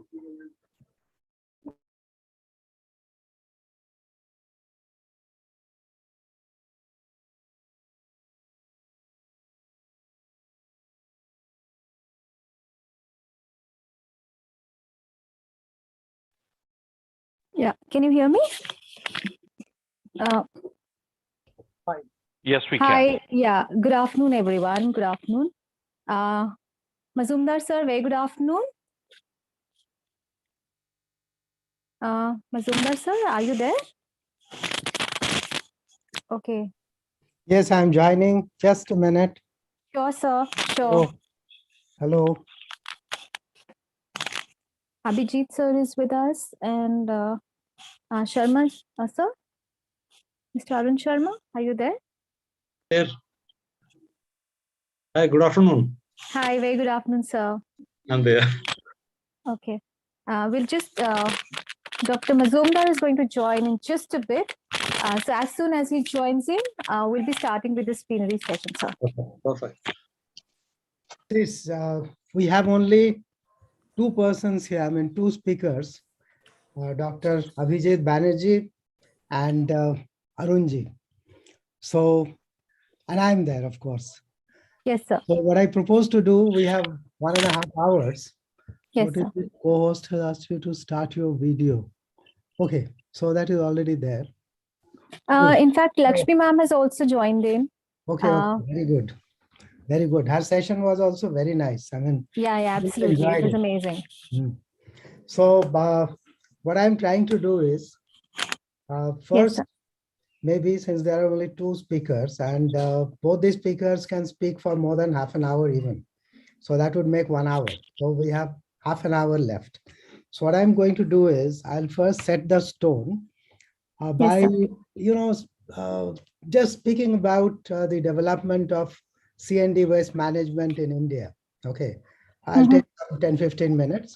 Then the presentation should be there. And finally, I'll just have a concluding remark and all that, right? Right. And in fact, ma'am can also, put in her remarks because she's going to attend this session as well. Yes, So because she can also. she was in the ministry and she was very much in the rule-making committees. So she is quite familiar with all these things. Yes, so, all right. All right, sir. So let me start with this. Yes, post-lunch. Maybe you can first introduce both the speakers. Then I will introduce this subject. Then the speakers, first Professor Banerjee would speak, then Mr. Arun Sharma will speak, and finally the concluding remarks, right? So first introduce both the speakers, right? Right, sir. Right, sir. So let me start with the plenary session. And this session is going to dwell upon the subject of construction and demolition waste management. And Dr. N.B. Mazumdar, of course, Chairman, International Academy of Environmental Sanitation and Public Health, is now going to be the chair for this session. Very warm welcome, sir. And let me introduce the speakers for this session. We have two eminent speakers with us. We have Dr. Abhijit Banerjee, Professor, Environmental Studies and Associate Director, Center for Environment, Sustainability and Human Development, Jindal School of Liberal Arts and Humanities. Very warm welcome, Dr. Banerjee. And we are also joined in by Mr. Arun Sharma, Member of Implementation Committee, C&D Waste Management Rules 2016, Central Pollution Control Board, and Resource Trainee for Waste Management Rules 2016, National Productivity Council of India. Very warm welcome to you too, sir. And with that introduction, I'll ask Dr. Mazumdar to please open with the remarks and set this plenary session in action. Thank you very much, Sharia. Well, a very good afternoon to all of you, including our anchor, who has very nicely introduced the participants and the distinguished speakers. Well, here in this session, we'll be discussing about construction and demolition waste, which is a rather new subject in India in the horizon of waste management. Waste management, of course, was there in the first rule that we had in the year 2000. There was a very perfunctory remark about the construction demolition waste. This was just it had a small discussion about this particular topic in that 2000 rules. But gradually, with more and more development, particularly infrastructure development, housing and all, a lot of construction and demolition waste was generated. And gradually people came to realize that unless this is properly taken care of, this is going to be a big, big problem. And most of our cities, as we heard yesterday, like our speaker from the World Bank also showed a number of very high dump sites, which have become our, landmarks for our cities, very unfortunately and pitiably, but still. So similarly, construction and demolition waste has become a root cause of, clogging of our drains, our channels and all that, even our roads. The smaller roads, people just dump them and they keep on there for months on end. Even yesterday evening, I was, on some TV, I think it was New Bharat or some channel. So they were showing Chennai. Now, all of you know, recently Chennai had a burst of very heavy rains, and it had a very difficult situation of flooding. And this channel was showing how, because of clogging of the drains and all the channels, this flooding has been exacerbated. So, as per the channel, the construction and demolition waste, or Malba as they call it, this was one of the root causes for this. You see, the weather issues apart, because that is not in our hand. But what we can do is this construction demolition waste. And we know in Delhi, for example, when the Commonwealth Game happened in 2010, and just before that, a lot of developmental work had happened. And most of these drains were kind of clogged. And at that point of time, there was also, as a part of the development of, the transportation, improvement of transportation in this huge city, the drains were covered in many places, and over that, roads were built, flyovers were built, and so on. In fact, I remember I used to say this, that the wastewater problem has been transformed into a transport solution, because in the 2007 CDP, City Development Plan, I had myself wrote that chapter on surface water drainage. There I had very emphatically, recommended that the drains should be taken care of and all. But somehow that didn't happen. On the other hand, the drains were covered, flyovers were built, and all the Malba, or the construction demolition waste, was just pushed inside, just like pushing things under the carpet. And as the Commonwealth Games was approaching, Delhi was very nervous. And I had retired by the time, and I had joined a private company. And we had started working on this since the year 2009, if I remember correctly. So we got frantic calls from the municipal corporations and all. In fact, we had almost a hotline for removal of and cleaning of these drains, because they were being clogged by the construction demolition waste. Now, this is when the realization was there. And even before that, very fortunately, you see, the MCD, or the then Undivided Municipal Corporation of Delhi, they had this, this problem in their mind. And we had started since about 2006. We were trying to, get a foothold for tackling this problem.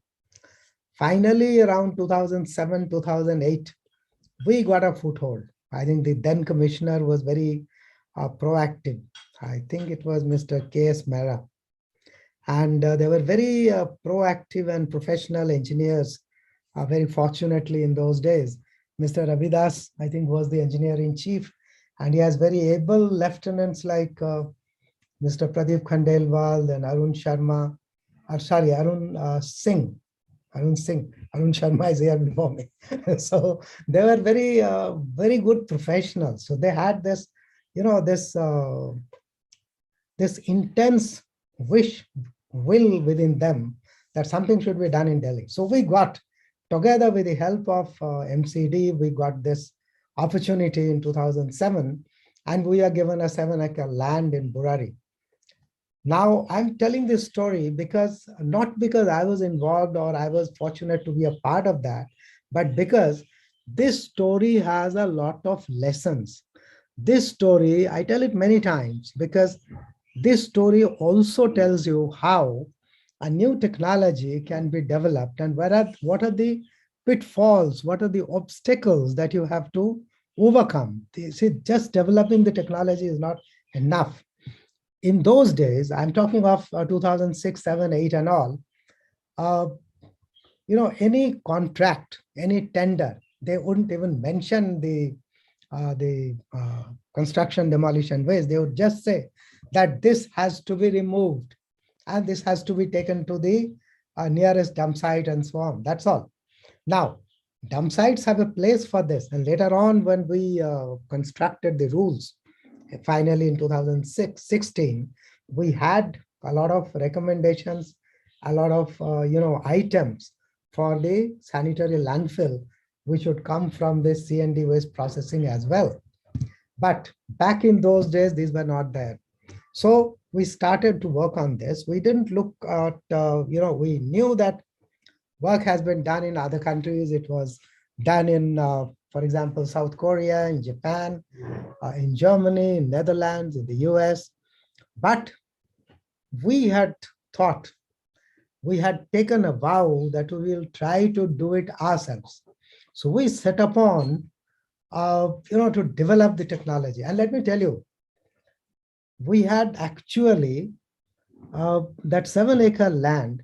We were so enthusiastic about it. My whole team, I was the chief technical officer then. My whole team used to, ponder over this, think over this, and we must have changed the whole configuration of the plant at least 3-4 times, at least. And that was a very difficult area. And this story also I tell you, because this also has a great, learning. We were given a land which was short of a quicksand kind of situation.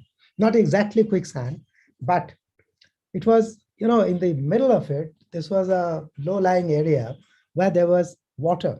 And all around, the rack pickers and all, they used to store their, the rack-picked items. They used to segregate them, sort them, and then they used to take them for selling and all that. So this was the thing. Lots of pigs were there. And close to that was a small colony of MCD, waste workers or sweepers as such. So our initial route or entrance access to that 7-acre site was through that colony. So they were initially not very much bothered because that colony was itself in a very bad shape. And the neighborhood, which was this kind of low-lying area, with lots of pigs and lots of garbage and other rack-picked item, it was not a good thing or good site for them as well. So we started. So initially we thought as to how to work on this, because in the middle there was this waterlogging, about not very deep, about 2 to 3 meters water was there when we first visited. And we had some photographs in our plans. Arun must be having some of them. I don't have them right now. Otherwise, I would have shown them. So we thought that we will work on it in a spiral manner, because approaching it directly, any truck, it would have just gone down. I mean, its tires would have stuck there. So we started in a spiral manner, putting in lots of C&D waste, and we gradually spiraled to the center. And we must have put maybe close to 1 million tons of C&D waste. And fortunately, a lot of C&D waste was dumped here and there in the whole of Delhi. So we picked them up. We had the vehicles in place. So we picked them up. And by then, even the drains were there from where we were asked by the MCD to pick up the garbage, remove the garbage. So garbage meaning C&D waste in this case. So we could build that area. And then gradually we started work. We saw that across the world, they were doing some kind of, dry process, which consisted of crushing, screening, grading, and then utilizing things. Now, in our country, unlike most of the industrialized countries, the C&D waste was highly mixed. There was a lot of soil, lot of sand, lot of it was a highly mixed thing.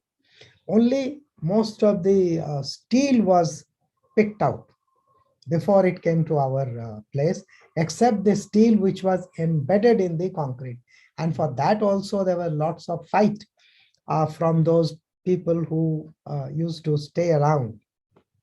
So initially we had to face a lot of law and order situation as well.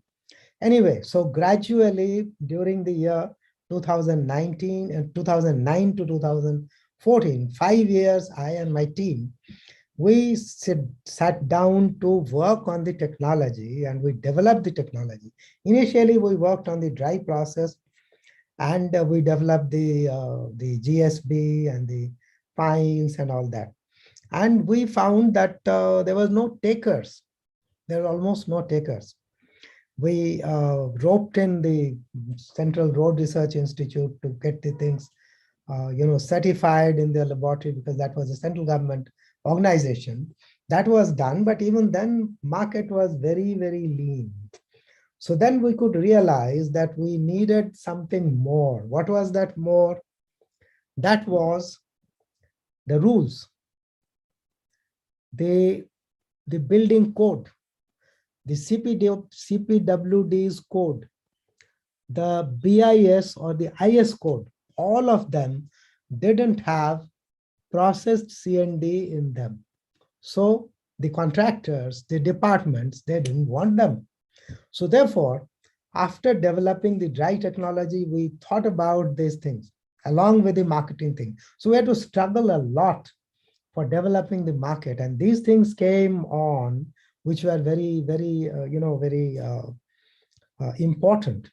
And somewhere, I think around 2013 or so, I was requested by one of the additional secretaries of the ministry to write the first draft of C&D waste, which I did, because I wanted that the rule should come so that we could push our products as such. The rule was written, but finally the rule was notified in 2016, because as you know, in the government, there are lots of procedures, there are lots of committees, lots of layers of approval. So it takes time. So that was there. Then we also realized that the IS code, it didn't have the mention of that.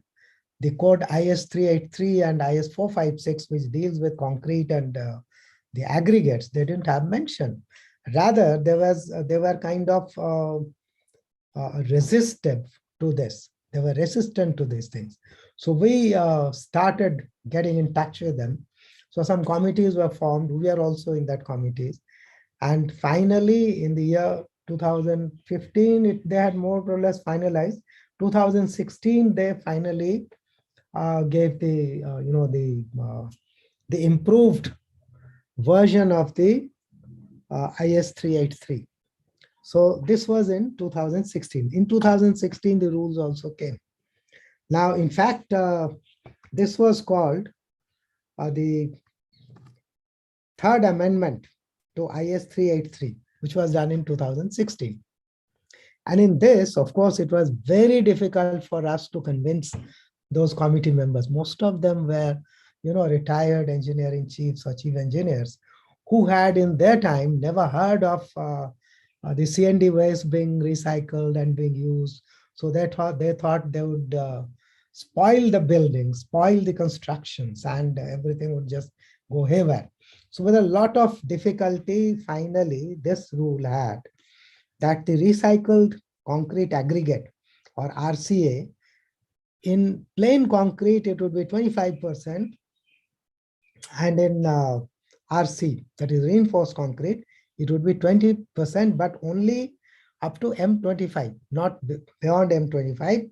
And for lean concrete, that is up to M15, it could be 100%. And for the recycled aggregate, they were even more harsh. They said that in PC, nil, RC, nil, only in lean concrete, they allowed the recycled aggregate up to 25%. This was for the coarse aggregate.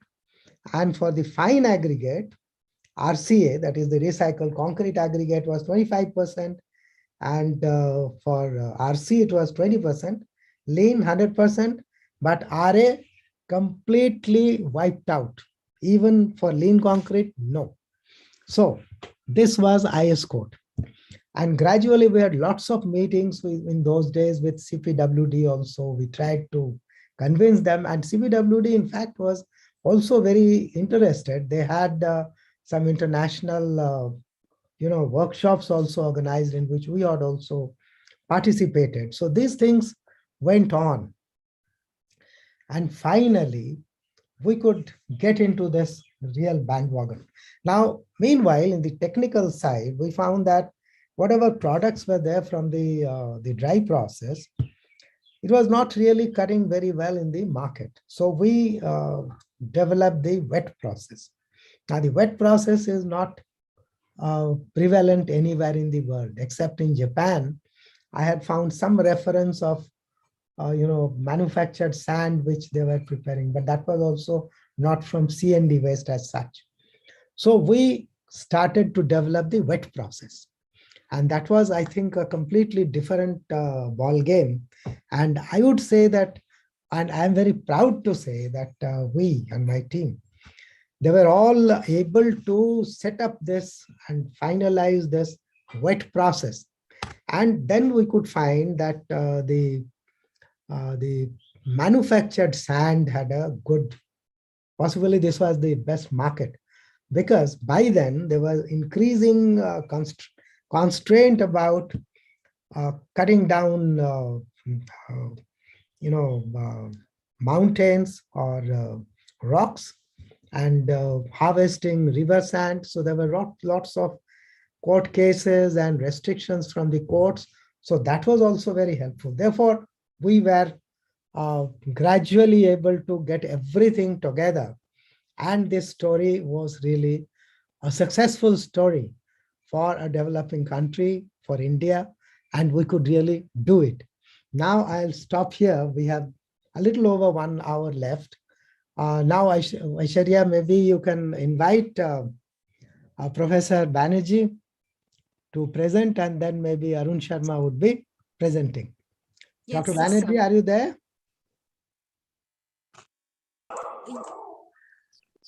Dr. Banerjee? Yes, Dr. Banerjee is there. As Mazumdar sir has set the tone for this plenary session, I now invite Dr. Abhijit Banerjee, Professor Environmental Studies and Associate Director, Center for Environment, Sustainability and Human Development, Jindal School of Liberal Arts and Humanities, to begin his presentation. Over to you, Dr. Banerjee. Yes, I'm just trying to figure out the screen sharing. Just a minute. So there'll be an option on the right-hand side of your screen. Now, we can see your presentation, sir. Is it full screen, or you can see it only partially? No, it's not full screen. Okay. Yeah. Now it is full screen now, sir. Yes, sir. Okay, good. So thank you for the introduction, and thank you to Dr. Mazumdar for inviting me to this event. In terms of introduction, let me go back to a little bit of background, and saying that before joining this university, for several years, I was working with the German development agency GIZ in Delhi for about 4 years. And the project we were working on was on resource efficiency and circular economy. It had many components in the construction sector. There were many other sectors as well. And there was even the push for a national level policy on resource efficiency policy, which the Niti Aayog has subsequently taken up. So during this time, we worked with a lot of stakeholders, and that is when we met Dr. Mazumdar, and we toured the facility he was describing, and we got a lot of lessons from that facility. And we then had, using that experience, and as you heard, Dr. Mazumdar is a pioneer in CND waste recycling in India. That was the first facility. And since then, a few other facilities have opened up across the country. They're in different stages, they're different sizes, they're different stages of success, they have different set of challenges. But the first person who tries to do it always faces the biggest problems because this is untested. And as you heard from Dr. Mazumdar, they went to several iterations and trial and error and finally found something that worked. And that kind of paved the way for many other cities in India to have now they had a kind of a ready-made model. So there are two aspects of it. One is the technical aspect of it, which Dr. Mazumdar described in terms of dry process or wet process and so on. There's also the the management aspect where what kind of tendering would the municipality do with the city government? How would they manage it? Would they manage it through a PPP model? If they manage it through a PPP model, what kind of tendering would they do? Who would bear the costs and so on? So during our project in GIZ, when we were working on the construction sector, we developed a guide based on the successful model in Delhi. Then this was kind of adopted in the Ahmedabad model. Ahmedabad was the second city to start a CND waste recycling facility. So we developed a kind of a model for municipalities who can adopt what are the tendering documents required and so on. So that, and we did workshops in many parts of India and so on. So I think our second speaker, Mr. Sharma, is going to talk more about the challenges, the rules, the details of the rules, and the challenges involved in implementing it. We have had several years since the rules came out, and initially the rules was very ambitious that we would see all the bigger cities and towns have CND waste recycling within 3 years. Of course, that did not happen. We are still struggling with only a handful of cities have started the process. And Mr. Sharma will talk about the details of what are the challenges on the ground for cities. So I had a word with Dr. Mazumdar, and he asked me to in my presentation cover a little more different aspects, big picture, what is the big picture of the construction sector in India, circular economy, resource efficiency, best practices in other countries. So I will kind of try to capture those aspects in my presentation, and then that would kind of pave the way towards a more detailed discussion on the Indian context and its challenges by Mr. Sharma.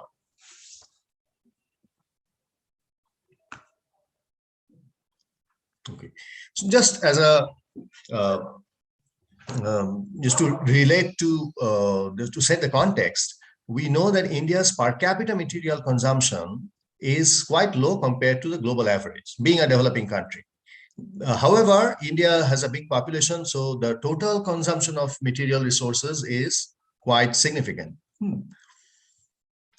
So this, as part of the Indo-German project, this study was commissioned, which showed projections of material consumption based on current trends and growth projections into the future till 2050. Already, India is the third largest material consumer in the world. So as we noted in the first slide, our per capita may be low, but in total, in absolute amounts, we are the third largest material consumer in the world. And note, if you look carefully at this slide, you will see something really standing out. Of course, the fossil fuels is, we divide our mineral extraction, material extraction into 4 categories: biomass, fossil fuels, metals, and non-metal minerals. So if you go back in the past, biomass was in a poor agrarian country, biomass is a single biggest component. Gradually, fossil fuels become important. Other types of mining become important.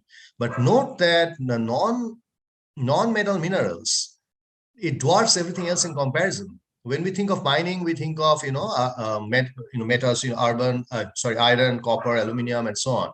But non-metal minerals kind of dwarfs the metals. So, and non-metal minerals are dominated by construction minerals. So sand aggregates and sandstones, limestone, these are the things that dominate these non-metal minerals.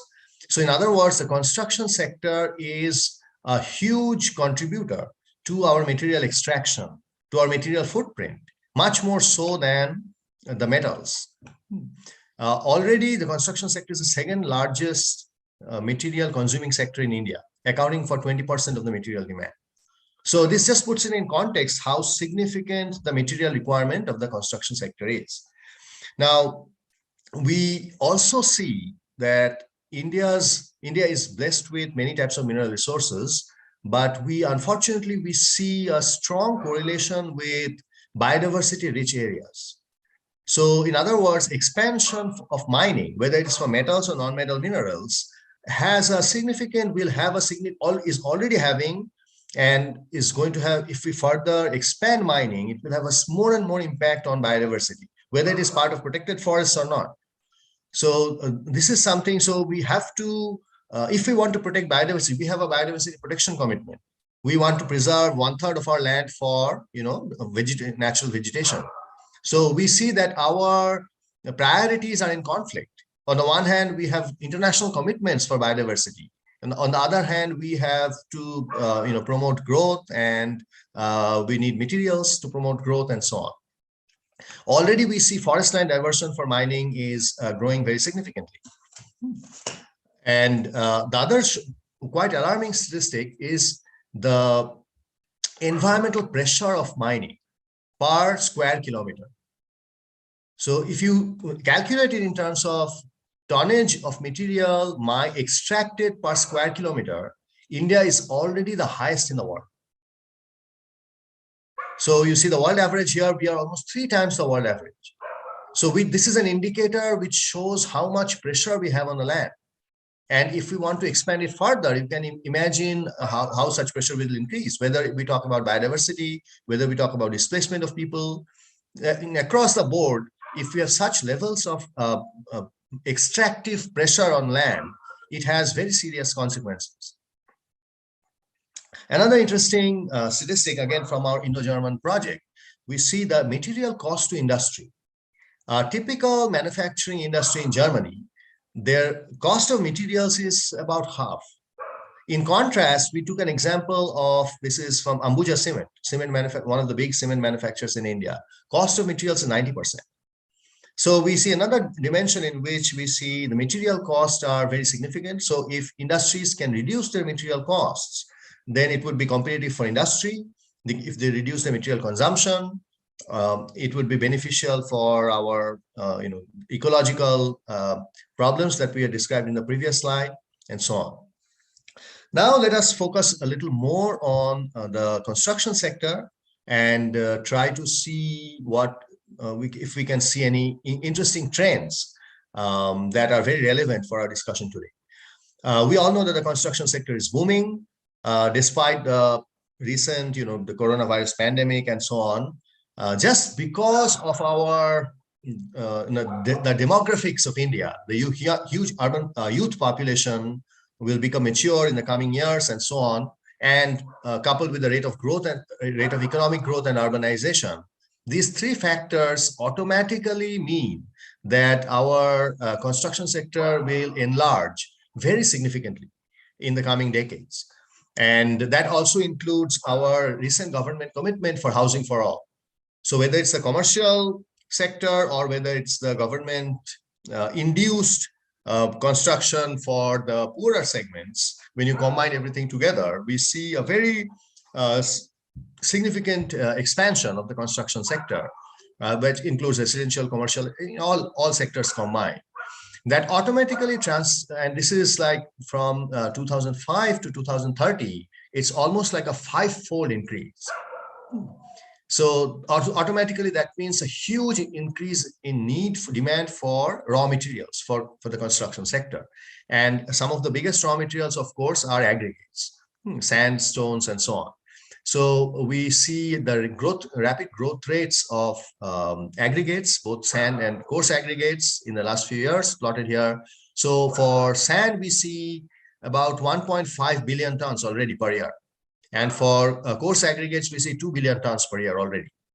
So keep these 2 numbers in mind. We will come back to that in a moment.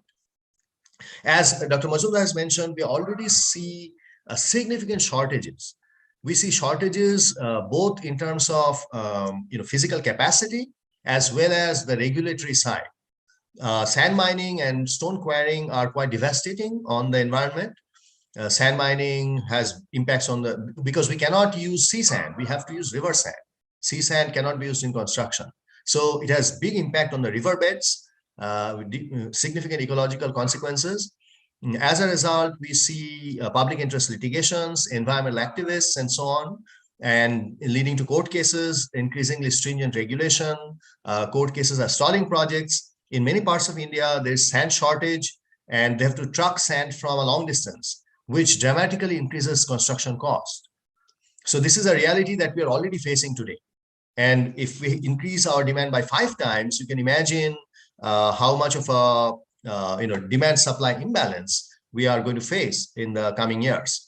At the same time, we also see that this mining sector is dominated by, often dominated by illegal criminal networks, which has even led to not only intimidation, but even violence in many parts of India. Similar story with stone quarrying. What used to be stone quarries outside the city, with the expansion of cities, we see these stone quarries are now very close to human settlements, and they get shut down because they're close to human settlements. And there is land-based disputes and so on. And once in the outcome is the same, it has to aggregates have to be trucked in from large distances, which increases the project cost.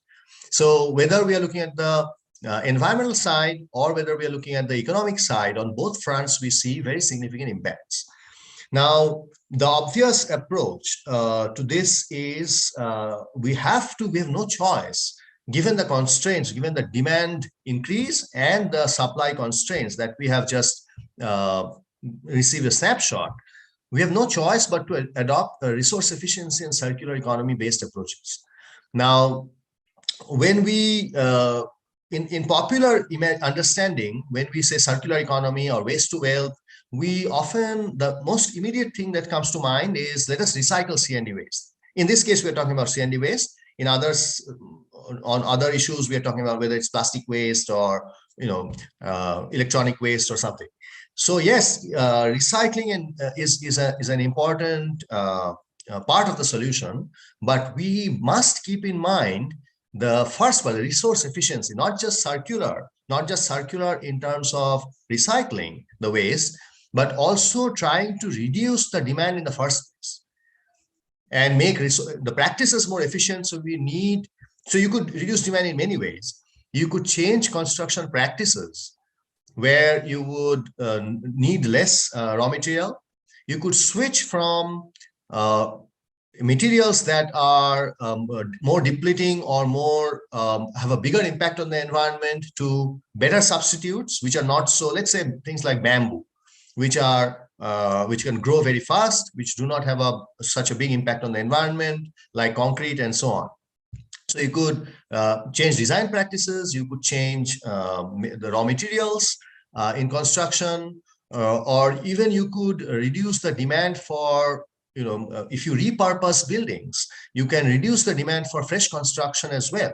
So there's a host of solutions which would contribute to reducing the demand for raw materials in the first place. So that is why I have highlighted both approaches in this diagram. If you focus on the size of the arrows, we see that in the bottom picture, the size of the arrow, the material throughput itself has reduced. And that is conveying an important message that our resource extraction, if we reduce our resource extraction, then our disposal will also be, the need for disposal will also be limited. And we should couple that with as much recycling and reuse of materials as possible. So the important thing about the bottom line is that we have to keep all these approaches in mind when we are looking at the construction sector, the material crisis facing the construction sector. We should keep all these approaches in mind. Now, during our survey, during the time at the Indo-German project survey, we found that several factors contribute to the generation of C&D waste. So I'm deliberately focusing on this aspect because what to do with the recycling with the waste already generated, that our next speaker will focus. So we found that some factors contributing to C&D waste generation are obvious. Like we have rapid urbanization from rural to urban areas. Our population base is increasing. Our middle class is growing. So cities are becoming more dense. So as cities become more dense, there is low availability of land. So that also contributes to, some of these are obvious factors which lead to more construction and demolition. But particularly, as cities become dense, we see existing buildings being torn down for high-rise buildings.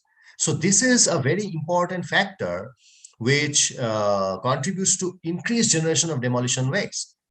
If you are building from scratch, then if you remember the TIFAC thumb rule, demolition generates 4 to 5 times more waste than construction. So if we are able to find a way to reduce the unnecessary demolition, then we can reduce the waste stream for demolition waste. Construction generates much smaller amounts. Construction and renovation generates much smaller amount of waste than outright demolition. That's number one. Even if we are demolishing at least 40, 50-year-old buildings, that is, one could argue that in the cities we need more high-rise buildings to accommodate a growing population. But during a survey, we even found examples where perfectly fine buildings, new buildings, less than 10 years old, modern buildings were being demolished for even higher rises. We saw this in Bangalore, in Hyderabad, where over the last 10, 20 years, the permission was given for G+4. Then suddenly, after 10 years, it was realized that this is not enough. Then perfectly good buildings are now demolished for 10-story buildings or 20-story buildings. So we see this lack of planning, short-sighted planning, leading to a flood of generation of demolition waste. In this case, it was totally preventable. With a little bit more far-sighted planning, this was totally preventable. Another factor which may not be so obvious is labor costs. Demolition, especially deconstruction, where you salvage a lot of materials successfully from a demolition site, is very labor intensive. So if labor costs are high, then the contractor might well bring a giant machine and demolish the building quickly. So we see another example where, in parts of the country where labor costs, parts of the country where labor costs are low, we see a higher degree of salvage. While in parts of the country where labor costs are high, we saw outright demolition, lower degree of salvage. So we see that many factors influence the generation of C&D waste. What happens with C&D waste in India? Dr. Mazumdar has already touched on it. Our second speaker will also touch on it. So I'll just glance at it very briefly. We have demolition contractors who come and they get the bids for demolition of buildings. However, as we noted, the salvage of material varies from anywhere between 10 to 30% depending on the region. It can depend on the labor costs, as we noted. It can also depend on the region. Let's say, for example, in Gangetic, North India, the older bricks were of very high quality clay. So we see a market for those bricks, while maybe in other parts of India, we don't see that. So typically, the metal fittings, of course, have high market value. Wooden frames, these have relatively high market value. These are salvaged. Bricks, maybe in some places, stone tiles, maybe in some places. So depending on the region, 10 to 30%. Then what is left behind is a mixed rubble. So this rubble is typically, some of it may be used for backfilling, and some of it is used in illegal backfilling. But most of it is dumped, whether in controlled landfills or illegally in unauthorized locations, which we see all around us. So we see, dumping of this waste causes hazards and nuisance problems across the road, leads to air pollution. It destroys our water bodies, chokes our drains, as Dr. Mazumdar mentioned in the introduction. So the rationale, there's a very strong rationale for managing C&D waste properly. You have so many environmental problems, but also economic problems. We see it increases hauling costs for ULBs, disposal costs. These are very bulky wastes. Then if you have proper C&D waste recycling, it generates employment. So there can be multiple benefits, economic benefits in proper C&D waste management. Ultimately, of course, reuse of C&D waste reduces the pressure on virgin resources. That is also something that we should not forget is very important for a country like India, which is facing so much shortages of construction material. According to the TIFAC study in 2001, this is the average composition of C&D waste in India. Maybe our next speaker will cover this in more detail. It varies, it may vary from region to region, but this is kind of the average. But if you focus closely on it, you see if you add up the components, 90% or more can be recyclable, potentially recycled. That doesn't mean it's happening, but it is. It could be potentially be recycled. Right now, only a small fraction is salvaged, like metals, for example. Good quality wooden frames are salvaged. But bulk of the bulky material, the rubble, the concrete, the bricks and masonry, bulk of that is not really well utilized, except with one or two exceptions like in Delhi or Ahmedabad or a few other places. But the bottom line is that as we see we'll see and look at a best practice from Germany in a moment, 90% or more can be successfully reused or recycled. Now, to put it in context, how much C&D waste is generated in India? This is something, unfortunately, we don't really have a good handle on. For a variety of reasons, there are different range of estimates. One of the studies that are quoted commonly is the TIFAC study from 2001, which is so outdated. 10 to 15 million tons, it's widely considered as an underestimate. So there have been more recent studies. I'll give a few examples. One of the difficulties in trying to estimate C&D waste is if you just try to estimate, first of all, the ULBs are very under-resourced to begin with. Now, even if you try to count how much reaches the landfill or the dumping ground, that is an underweight, that's an underestimate because a lot of it is dumped in unauthorized locations. So that will not give you a full picture. So in order to estimate C&D waste, you might have to take an indirect approach. Like you could look at type of buildings and try to calculate from the bottom up, what type of buildings generate how much waste. So this kind of studies were attempted by IIT Chennai, for example, IIT Madras. They came up with a range of around 200 million tons per year, far above the older TIFAC estimate. There have been even higher estimates by like Center for Science and Environment based on the building demolition rates and so on, which are close to 500 million tons per year. So even if we take a conservative estimate, like 200 million tons per year, which the IIT Chennai estimate, which we see, which is still very, very significant amount. And based on the growth rate of our construction industry, we can project that by mid-century, our C&D waste generation is also going to skyrocket. And we could easily surpass 2,000 million tons per year or 2 billion tons per year, which is what like the kind of growth rates we have seen in China. China in a decade ago was generating 2,000 million, which means 2 billion tons a year. So if our growth rates continue, our construction industry boom continues at these rates, we'll reach what China has today. We'll cross 2,000 million tons, which means 2 billion tons a year. Now, when we keep this number in perspective, compare this with our previous slide where we compared the sand and aggregate demand in India. So we saw that if you look at current estimates, sand is about 1.5 billion tons a year, aggregate is 2 billion tons per year. Compare that to, let's say, what is the current C&D waste generation? 200 to 500, let's say, we have different ranges of estimates. Even if you take the upper level estimate, you still see we are maybe 1/4 or less, 1/4, 1/5 of our aggregate demand. So what does that tell you? This is a very important finding that even if we recycle 100% of our C&D waste, we are still not going to meet the demand for our construction industry. So this is a very important finding. What does it mean? It means, of course, we should try to reuse as much as possible. We should definitely try to reach 80, 90, 100% and so on. But that would still, because in any developing countries with booming urbanization, you will just recycling itself will never be enough. So we will need virgin resources or alternative resources. So that has two implications. One is proper regulation of mining. Uncontrolled mining, especially sand and aggregate mining, they're considered the minor minerals. and regulation is kind of left up to the states. That is why we see a very patchy enforcement. Some states are a little better than others, but overall, it's a very patchy network.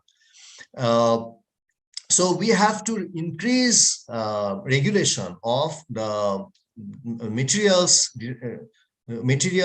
that are needed for the construction sector, sand, aggregates, and so on, number one. Secondly, we need to, because these materials are scarce and ecologically destructive, we need to develop alternative materials. And one such waste stream could be CND waste, but CND waste will not be enough. So the other options could be steel slag. It could be marble quarrying waste, different types of slag from industry. So there are many researchers are fly ash from power plants. So all these industrial waste, we have to start investigating them for use in the construction industry. As Dr. Mazumdar flagged, that use of alternative materials immediately faces a challenge, because concrete, sandstones, these are tried and tested. If you try to promote alternative materials, the immediate reaction that comes is, what is the properties? Is it going to be safe? Is it going to be good enough for construction? So standards have to be developed for all these alternative materials used in construction. It's fly ash, steel slag, marble dust, whatever it is. Standards have to be developed. We are already seeing a booming market, especially in southern India, of manufactured sand. But unfortunately, manufactured sand is currently coming from stone quarry, which is not a sustainable solution. The sand shortage is so acute that stone quarries are converting to sand mining. But this is not a sustainable solution. Again, just a little bit of example from best practice from Germany. Again, with what we learned during our Indo-German project, more than 90% of their CND waste is utilized. However, we have to note that they have a very different policy environment. They have high cost of disposal and strict enforcement. So in India, if you have high cost of disposal, people are going to dump it illegally here and there. So they have achieved this high rate of reuse. They didn't achieve it overnight. It took them a long time, and their policy environment is very different from us. But I mean, the fact that CND waste is of non-homogeneous nature, that makes it challenging for construction applications.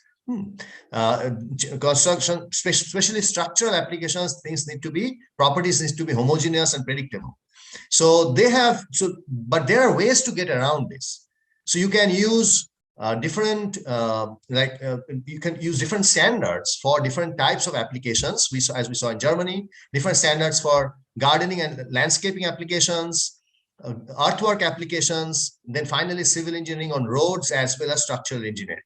So we have many different applications on CND waste. It doesn't mean you have to use all of them in structural applications. So between these four categories, and Germany doesn't, only a small fraction is actually used in structural applications with very high engineering standards. But the rest of it is used in other applications. So when you combine all four applications, you can utilize 90% plus. The only small fraction that has to be disposed in Germany is the part that is contaminated with hazardous substances. But otherwise, they can use up to 90-95% of their waste. They have strong policy support in terms of preferential procurement, which is something that India is also trying to do.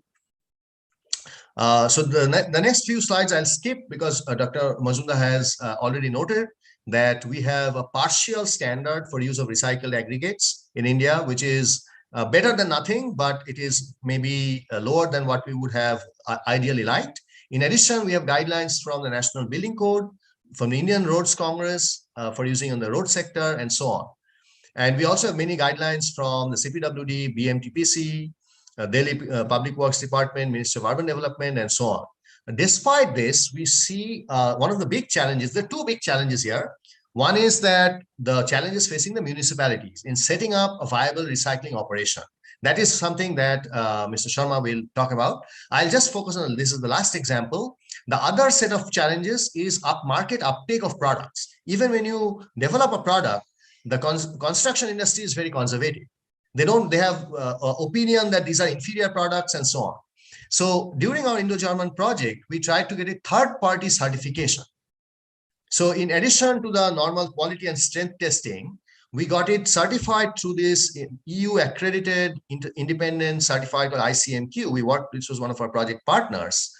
And we had a MOU with Griha is the green building, one of the prominent green building certification agencies in India. So this particular paving block product from the Ahmedabad recycling plant, we got it certified as part of environmental product declaration, certified recycled content. Because you in the market, you can claim anything, but what is the guarantee that it is actually, you can claim it is your product is recycled, but what is the guarantee to the buyer? So we have a third-party certification system, which is approved by the EU, which went through their process, and they did a very detailed audit. They had to actually make process changes in order to get it certified. So ultimately, they got certification for this. This was their most popular product, this M30 paver block, which they got certified, eco certification. In response to the eco certification, this product got listed in the Griha product catalog. Griha is the most well-known green building certification scheme in India. They also have a product catalog online where anyone who wants to build a green building project, they can buy certified green building products listed on the Griha product catalog. So now that this product is listed on the Griha product catalog, it gives a big visibility and big boost to this company so that anybody want to pursue a green project can just simply adopt this product. They would not have to worry about any certification or whether this product is genuine or not. It's already certified. So this is my last slide. I'll stop here talking about the market challenges in terms of market adoption. Our next speaker will talk about the challenges facing the municipalities. Thank you.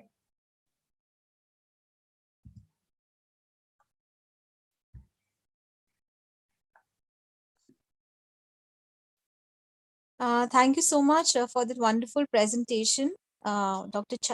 Banerjee. Dr. Mazumdar, would you? No, I think now Mr. Arun Sharma can start his presentation. And after that, we will have questions and my final concluding remarks. All right. So I'd invite now Mr. Arun Sharma, member of Implementation Committee, CND Waste Management Rules 2016, Central Pollution Control Board, to please go ahead with his presentation. Mr. Sharma, please. Yes, of course, I'm there. And I request Dr. Abhijit to just out from the screen because I'm to share only. Sorry. I minimized my presentation. I didn't realize that. Just a minute. I hadn't. Wait a minute. I'm still figuring out how do we make it.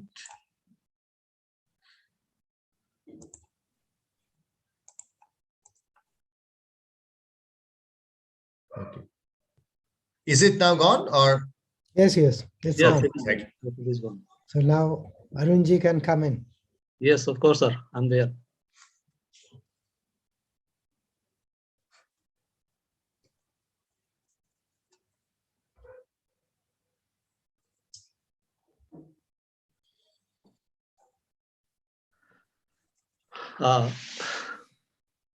Good afternoon. Yes, good afternoon. Yes. Yeah, this full screen. Good afternoon, Dr. Majumdar sir. I'm thankful to you and your organization for giving me this opportunity to present the things. I've been talking to you several times, and specifically, I will focus on construction and demolition waste. And waste means what is of zero commercial value and of no use for any of the stakeholders. Means whether it is rag picker or anyone, if he is taking away, then he is welcome. What is residual? I have to deal with that, and I'm purely interested and keen to process the waste, which is having zero commercial value. And particularly, I have written in my first slide of presentation that Proven, we have been working for more than 9 years and some 6 years under kind guidance of Dr. Majumdar himself. Basically, methodology matters in this process of waste management. What I have experienced is methodology. because if we are not able to pull out the waste and not able to process it, then a lot of things will not be clarified, and it is always the liability. So I've taken that this is a component which is causing social cause liability in the form of mixed municipal solid waste. And for that disposal, we specifically need to segregate and separately store. And if we can do that, then this liability can be transformed into 1.46 trillion US dollar worth industry in India alone.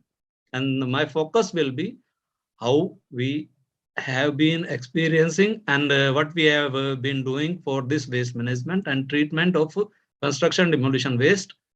And I have covered like this, these two pictures, which earlier Dr. Majumdar has also spoken. The dumping of C&D waste basically clogs the drains and cities, causing urban floods. Now you can see everywhere, almost in every city in India, floods are there. If it is rains, then floods are there in the municipal limits. And the second worst is encroachment.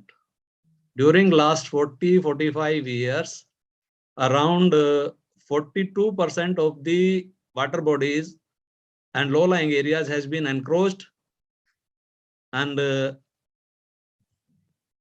that has been purely harming the water tables. Another big issue which has to be covered in this presentation is that if construction and demolition waste is mixed with municipal solid waste, then it is garbage, and garbage is of no use except dumping. So these two aspects I will cover in my presentation, and this will liberate. Practically, this is feasible, and we have been doing over 9 years.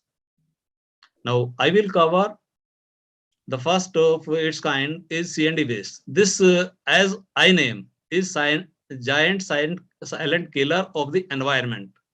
Means if researchers should look into that, environment is more or less on every aspect is damaged due to mixing of C&D waste and throwing into low-lying areas.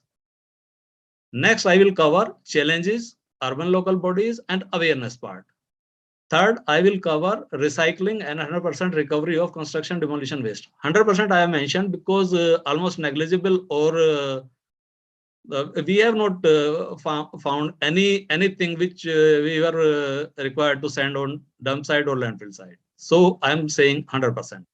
Next is reutilization of C&D waste recycled produce. This also has been covered by Dr. Majumdar and Mr. Mukherjee, and I will, sorry, Banerjee. I will also cover on this aspect. Next, I will come to what efforts of Dr. Majumdar and his team, including me. I was also part of his team. C&D Waste Management Rules 2016, guidelines prepared by Central Pollution Control Board, and setting up the facility. That is the main thing. Because if we are not having the facility and we are not having proper understanding with the guidelines, we will not be able to create awareness, and we will not be able to pull the C&D waste. How we can strategically implement C&D waste management, I will also cover. And C&D waste can be sustainable circular economy, a vibrant model that I will also cover. And the worst part, which will be addressed, the air pollution, which Delhi NCR is facing, and almost across everywhere. Particulate material is the big issue, and I will cover how this can contribute to National Clean Air Program 2019, which has been launched by the Government of India. Well, as to cover that the C&D waste is the giant silent killer of the environment, I will say that earth, basically soil, water, and air are three primary accessible constituents of the environment. And these three, if are treated and worked separately, then these are not contaminated. If exercise is mixed, then all three are contaminated, and that results into environmental hazard. For domestic purposes, commercial purposes, industrial purposes, extraction of mining, produce making, and transportation at macro level causes of environmental deterioration.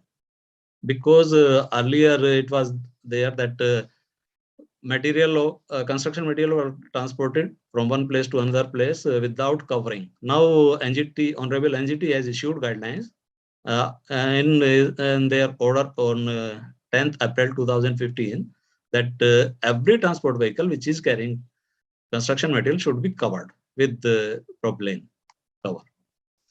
Then construction infrastructure development is most versatile element of human society, and huge quantities of material, metal, and other elemental components and services are related to this industry. Above captioned all activities generate ample quantity of C&D waste so far, and it has in low-lying areas. Earlier, during 2017, even Supreme Court of India has ordered to bring the water bodies which have diminished to the condition of what was in 1953. That has been ordered by Supreme Court that restoration of all water bodies and lakes should be done, and that is still on.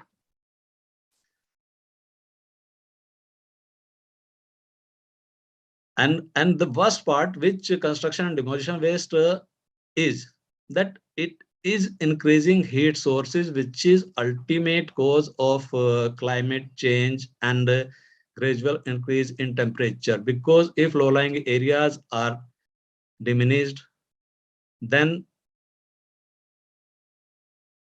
there will be no proper hydrological cycle and thermal equilibrium will not be established, and that causes the increase in temperature.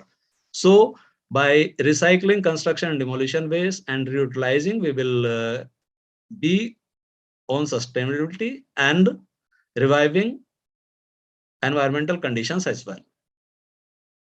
Inert C&D and silt, mostly rivers. Like you may have heard that earlier floods were limited and water tables were at affordable levels. Now water tables has gone because the discharge of municipal wastewater has just gone to the rivers, and that has affected badly the permeability of the soil. And if rains are there, then it is flooded. And if rains are not there, then drought is there. So solution for that is that if we are able to separate C&D waste, then we will be able to get better water table conditions and better sustainable model for the society and habitat. Urban areas, concreting and particulate material generation has, because you may see everywhere on roadsides that if you can look at the leaves of the trees, then they are covered with the dust. And that is the most killing element of human generated hazard that has affected photosynthesis.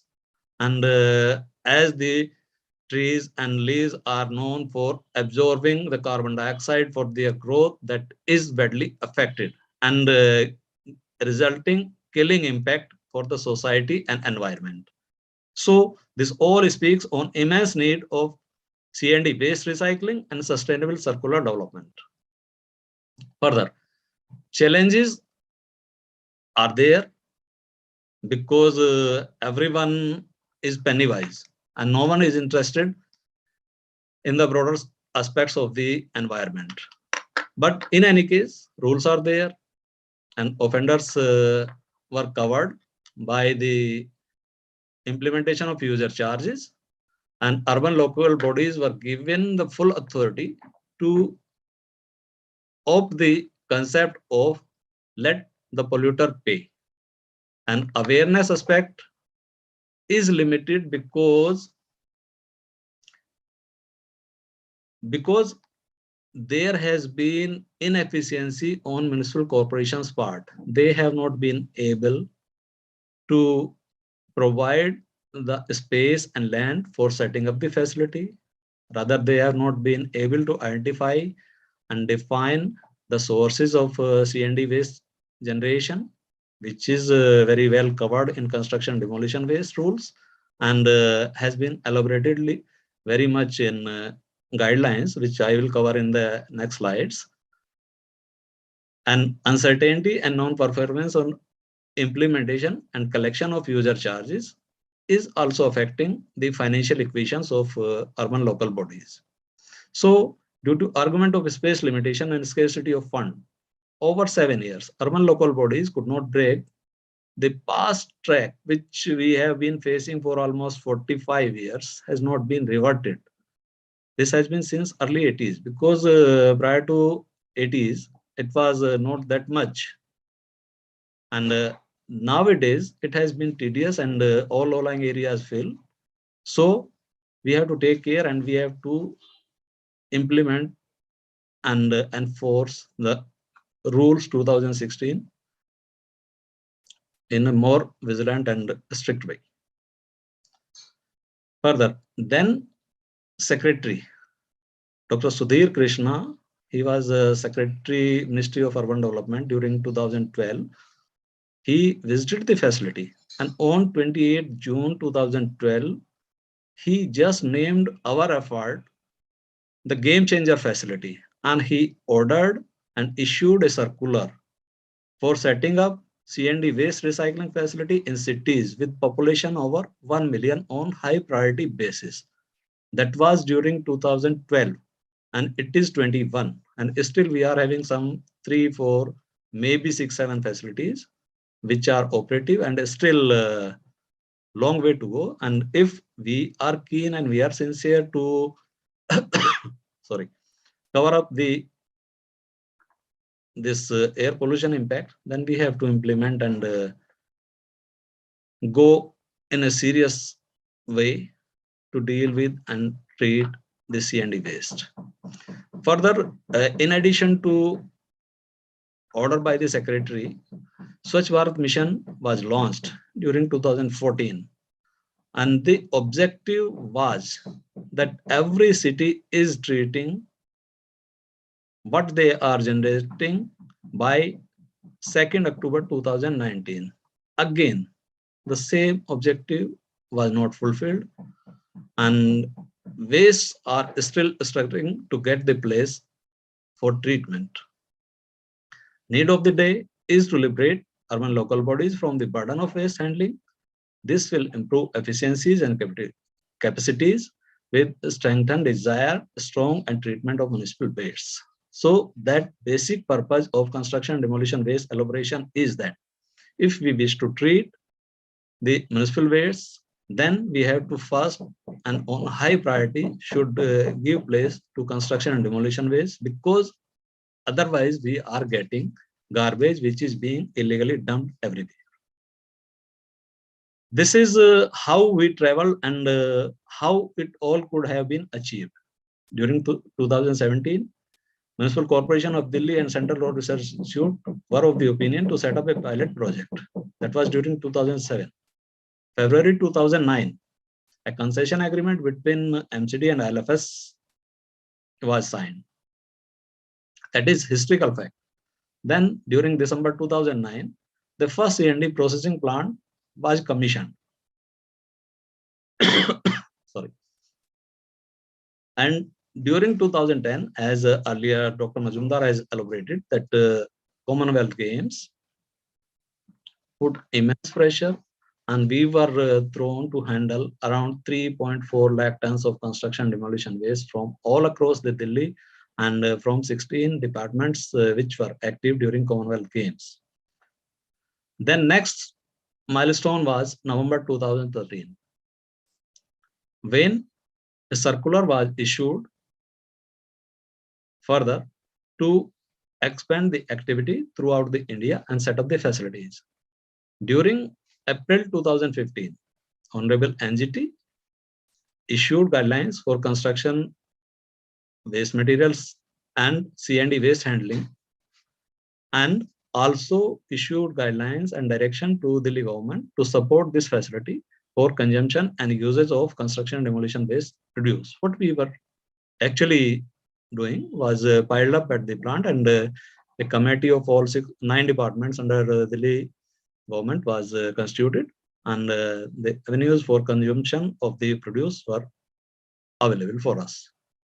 During February 2019, is Delhi Municipal Corporation inaugurated their 500 TPD plant at Shastri Park, that was also with ILFS. During 2017, Delhi Metro Rail Corporation also inaugurated 150 tons per day facility.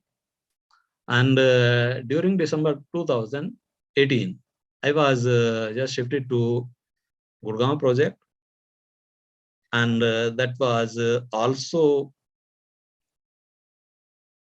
activated during 2019. And by that time, I was able to handle and treat around 4.2 million tons of construction and demolition waste alone at this single plant. This is what that material, how we can use, and this can be a viable and sustainable model of circular economy. If we are receiving 100 tons of collection through collection, then the sources are as defined in construction demolition waste rules is service providers, bulk waste generators, residents, and awareness. Awareness I have mentioned here to do at the best through the urban local bodies and to put the minimum responsibility and accountability on their head, because this was primarily to the service providers who are doing and digging the various places within municipal limits, like drains and like electrification. Other departments are putting their lines for telephones and all such activities. Similarly, the construction industry, housing, and bulk waste generators who are generating the quantity more than 20 tons a day or 300 tons per month. That has been defined in rules, which I will cover later. Further, to reduce the burden from the residents and municipal corporation, I have given list priority, and these are to be affected only if we are able to handle service providers and bulk waste generators. Then if we are collecting 100 tons of this waste, then this is after payment through transport vehicles is reaching the segregated storage place, which is a facility or establishment for construction and demolition waste. And through this, it is well stored, segregated in 4 different streams, as it has been mentioned and categorically stated in construction demolition waste rules and guidelines that brick and masonry is almost 50%. This is different for different demographic conditions and may vary from place to place.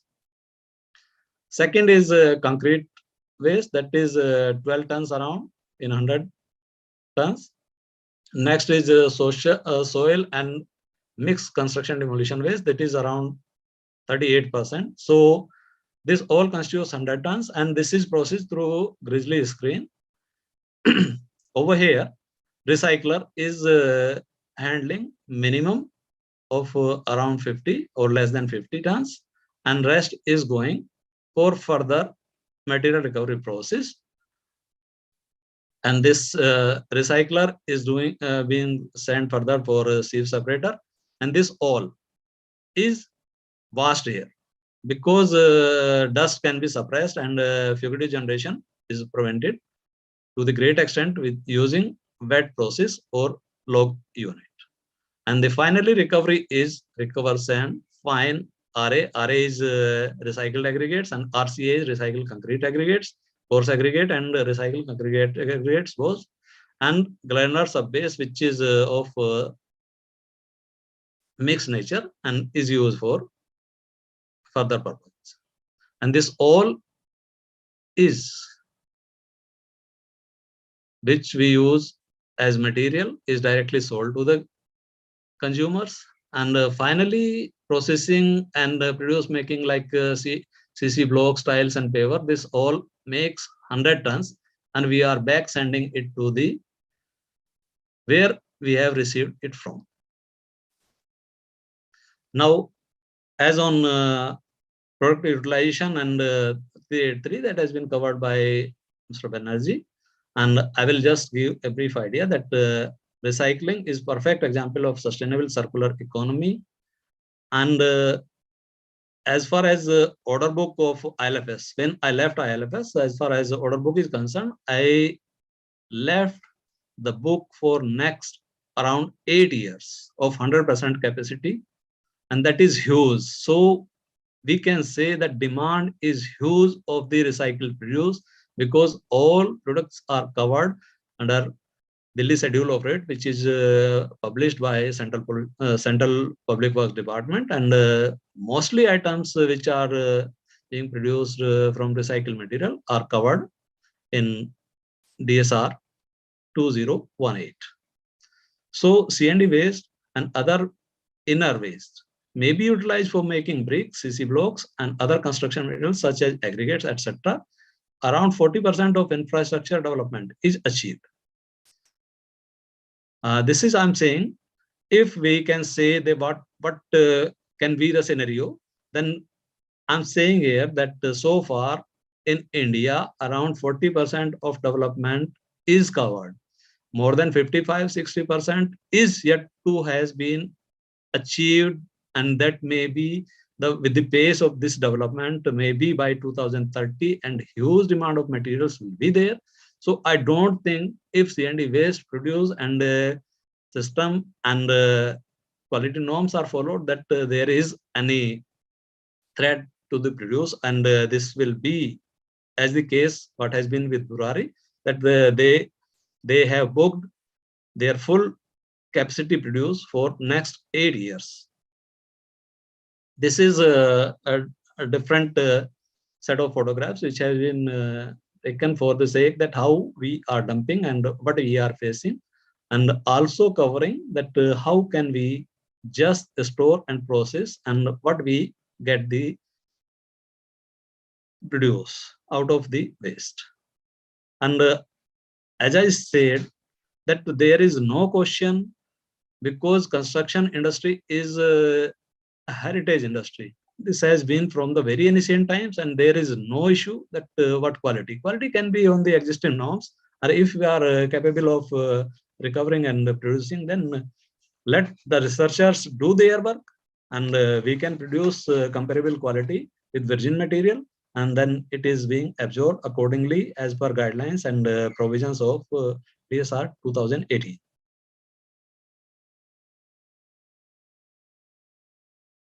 Then next comes to C&D waste management rules and guidelines and processing and establishment of this, because the most tedious task has been over last some 4 years to set up the facility and to deal with the municipal corporations, and in the extreme situation they say sorry that we do not have construction and demolition waste.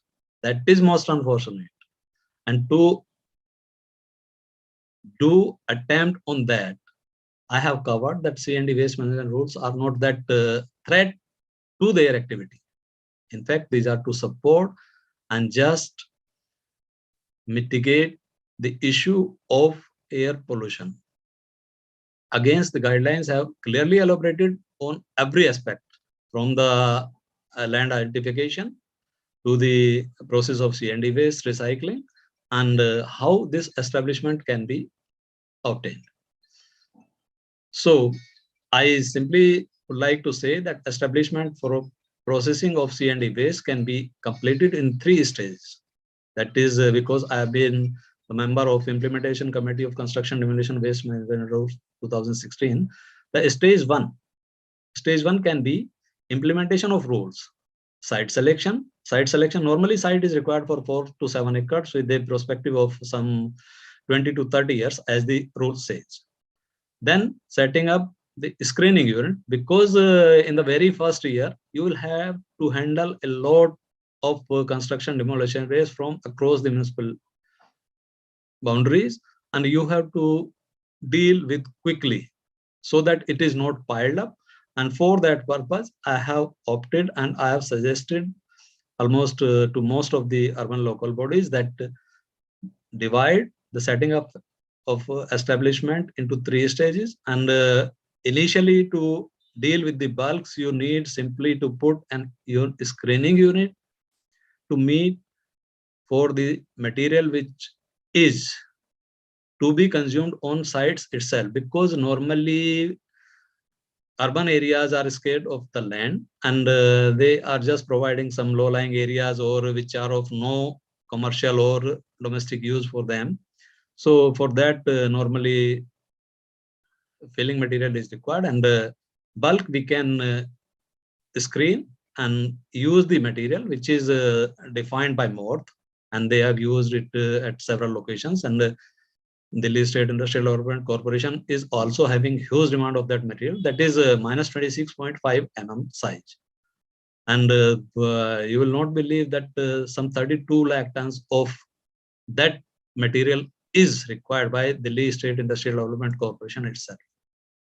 Similarly, stage 2, because if we are just implementing in stage 1, then stage 2 comes, and stage 2 is to deal with the oversized material which is higher than 26.5 mm. And this at this stage, if we set up the recycling process plant, then we will be able to produce RCA, RA, and this recovered sand, and that will help us to set up the produce making facility as well. So at stage 2, we can recycle the material, and then we can produce tiles, CC blocks, and other construction produce as the market requires.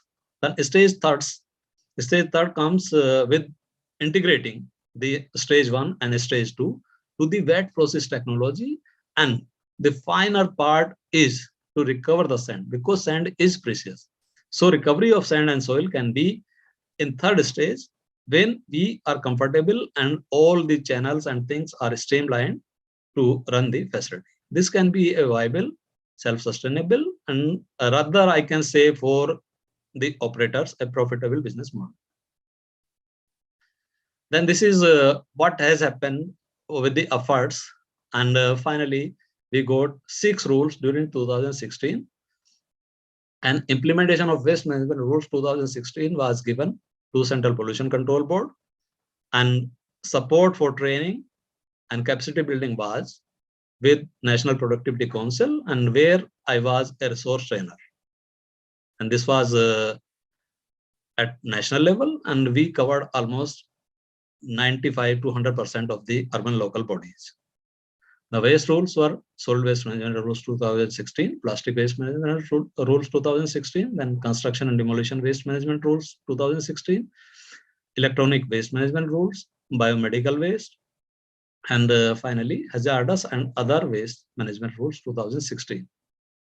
The primary and basic purpose was segregated domestic compostable waste, because this stinks and it attracts all in the very first instance. So the first step was to segregate the domestic green waste. The next was plastic, which was launched during 2014, 15, and 16, and the green bucket, yellow, blue bucket were distributed. But here, one main thing was left unattended, and that was, if you are segregating at the micro level, at door level, then how and where you are going to handle this. That was the flaw, and where we missed to get the segregated waste for processing at the facilities.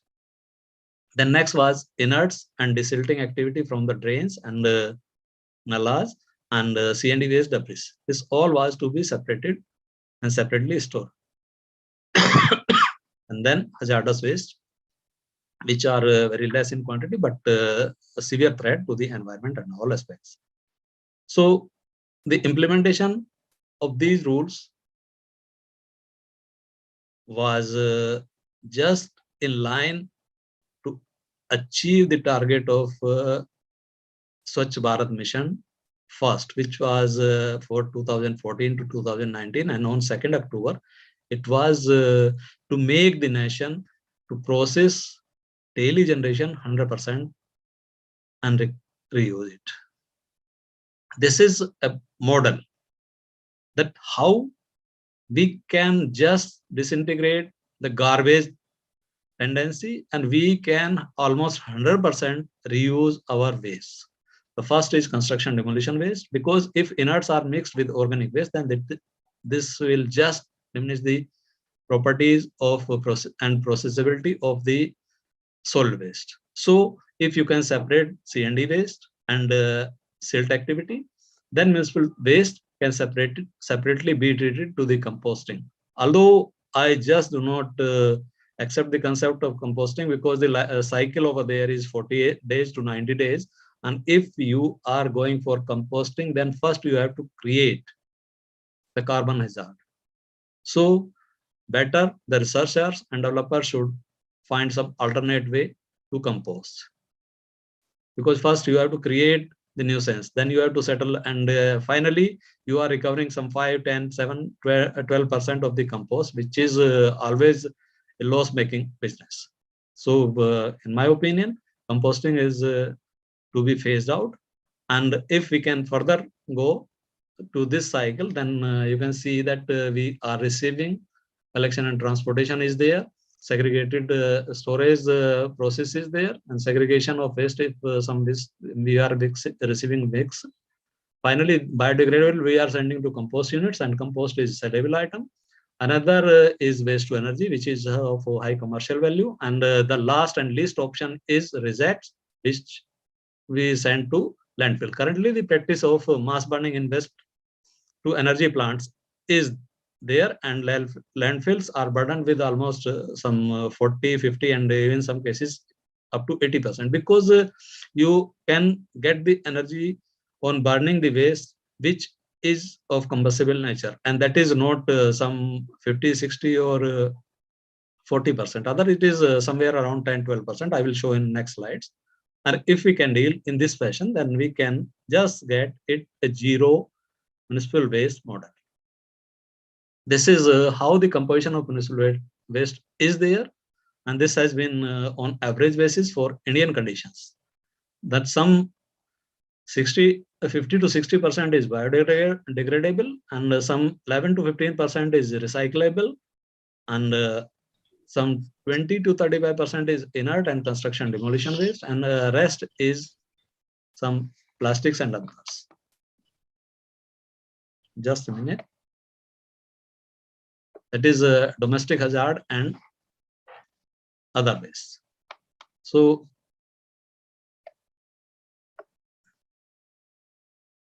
if you can see from this that the processability is better, and we can have a clear composition if we are doing segregated storage. Actually, the segregation and segregated process and all was for the facilities, and that so far has not been achieved, and even not being attempted for the facilities.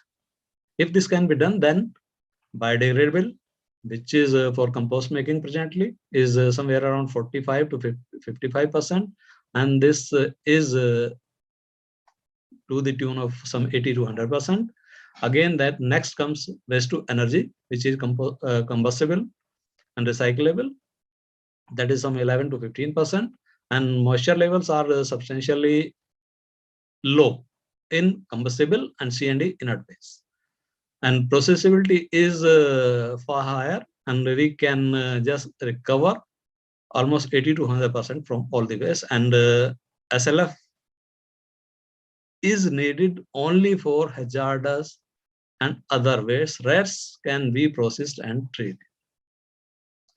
Now I will come to the C&D Waste Management Rules 2016, and the full and final authority was lying with Rule 6, that was duties of urban local bodies.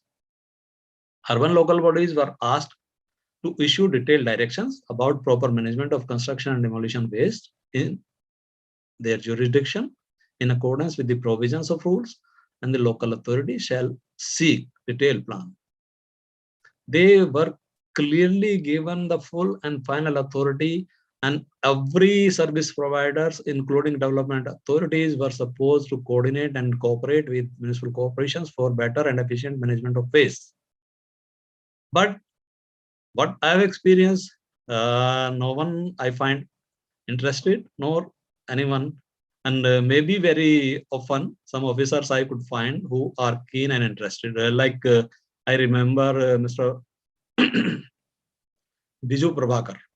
He was IAS. He is actually IAS in Kerala cadre, and he was very keen to set up full-fledged the state level management of construction demolition waste, including the whole waste which are being dumped here and there. Similarly, I also met some 2-3 officers which were keen. Otherwise, most are not bothered of the things. Then next was to chalk out the strategies, methodology, and equipment material in mold. That was also again on the part of municipal corporation. They were also asked to seek assistance from concerned authorities for sale and disposal of construction waste contaminated with industrial hazardous waste were separated. And next was shall decide and place appropriate containers. That was a concept which was not accepted by the society itself.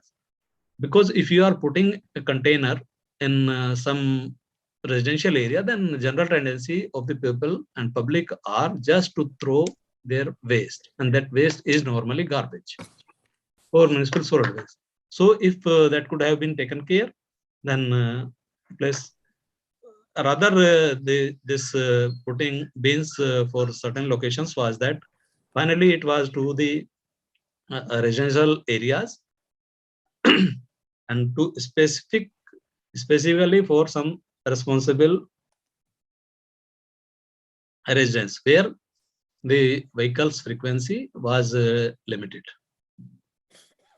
Similarly, there have been other rules, and finally municipal corporations were asked to give a track of generation of construction demolition waste. Here I will suggest that if you are not able to find the generation of construction, then you can well locate suppliers and construction material sellers. And then where they are selling is definitely connecting to the construction activity. And on that track, you can find where the construction activity is and how you can get waste from them. And as I've been engaged in some 7-8 cities, I found that people are very keen and they are very much cooperative. And the best tool which was provided and made available is WhatsApp. A group of WhatsApp for their local ward, for municipal commissioner supervision and all, boosts and supports those who are active to the process of construction demolition waste and other municipal waste management. Then as it was named by Mr. Sudhir Krishna, IAS, and he was at that time this Ministry of Housing and Urban Development Secretary. He named construction demolition waste and waste treatment as the game changer facility. So rule 2 was how the application of the construction demolition waste can be.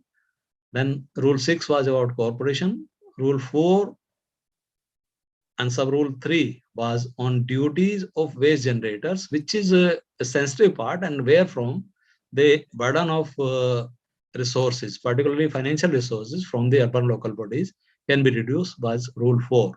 Sub rule 3, the duty of waste generator who generates more than 20 tons a day or 300 tons per month are supposed to be counted as bulk waste generator, and they have to bring this waste to the waste management facility, construction demolition waste facility, at their own cost. So this was going to reduce the burden of or financial liability from the municipal corporations. And this is just in queue for implementation. Again, bulk generators were also supposed to store at their sites in separate streams as concrete waste separately, soil separately, steel, wood, and plastic separately, and brick and masonry separate. So this could have helped a lot, but still it is in pipeline and in the stage of implementation, although time has exhausted. Then next was rule 4 and sub rule 5. This was related to that they have to pay the collection and transportation charges. The next was rule 5, where duty of service providers and their contractors to, in the similar line with this bulk waste generator, to bring it to the facility and pay the processing fees upfront. Sorry, Arunji, now we have to, I have concluded, sir. Okay, good. I have concluded. Sure, good. I'm at final slide to say thanks. Okay. We intend with the word of thanks to contribute to the Waste to Wealth mission. Good. So, thank you. Welcome. So we had a great session. There were only 2 papers and one storyteller, as they say, some old man telling a story about how this thing was developed in the country. But anyway, so I really enjoyed it. And I congratulate Professor Banerjee in bringing out from the world scenario.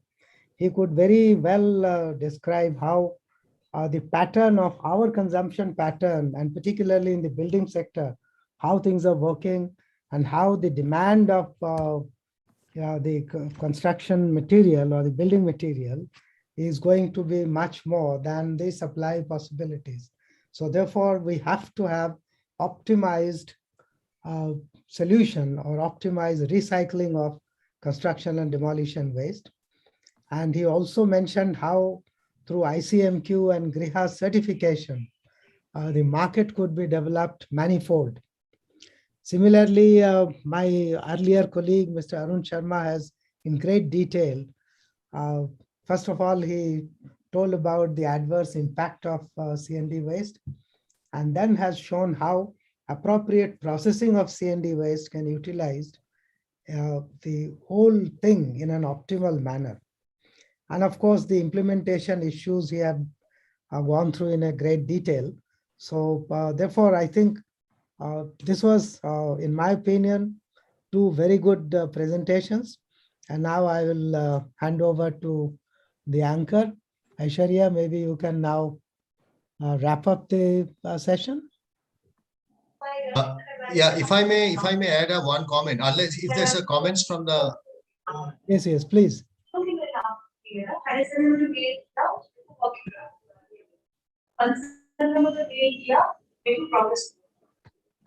Okay.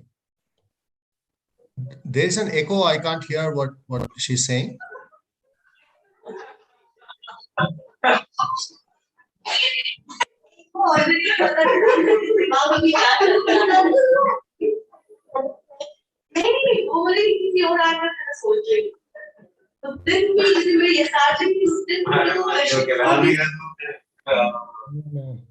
Because of echo, we are not able to hear anything.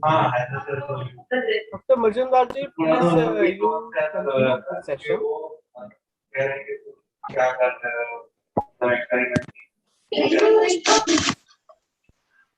Okay.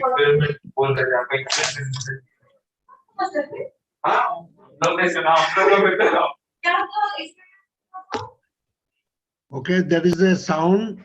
So Aishwarya, please take care.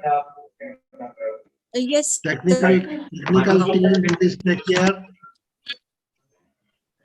Yes. I can still hear this, but I think it's time for me to then wrap up this session. I'd like to thank Dr. Majumdar for making this session very interesting with his own remarks in the beginning and in the end. And the question and answers were also taken up. And also, I'd like to thank Dr. Abhijit Banerjee and Mr. Arun Sharma for making this topic very knowledgeable for our benefit also. There were a number of technical things that were taken up, and therefore I'd like to thank everyone for having joined us, and I hope that we'll see more of your participation in our future conferences as well. This conference will take place every year on the same dates, and I really look forward to having you on board. I hope that we'll have not a virtual summit next time. I hope if everything goes on well and Corona and everything is gone away, then we'll have a proper physical interaction and not on a virtual platform. So I'd look forward to your participation. Thank you so much for having joined us. And we'll take a very short break. In another 10 minutes, we have another plenary session coming up where we'll be discussing on another aspect of the waste to wealth movement. Thank you so much, gentlemen, for having joined us. Thank you. Thank you. Thank you. Thank you, Dr. Majumdar, Arun Sharma, Abhijit Banerjee, and all others, Dr. Lakshmi Raghupati. We have to thank International Academy of Environment Solution and Public Health for supporting this cause, because both are jointly organizing this conference, World Waste to Wealth Summit. This will be held every year on the same dates, and whatever learned speakers spoke, just send few lines so that we can recommend to the government what is your recommendations. At least if no action is there, at least it will be a data bank for future generations to come. At least we have to make some efforts.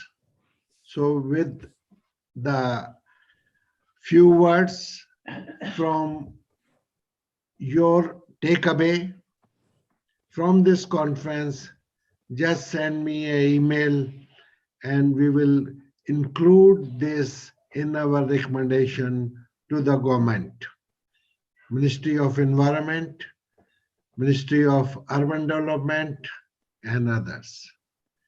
Thank you very much for your support. And you are asking some question, please. Abhijit?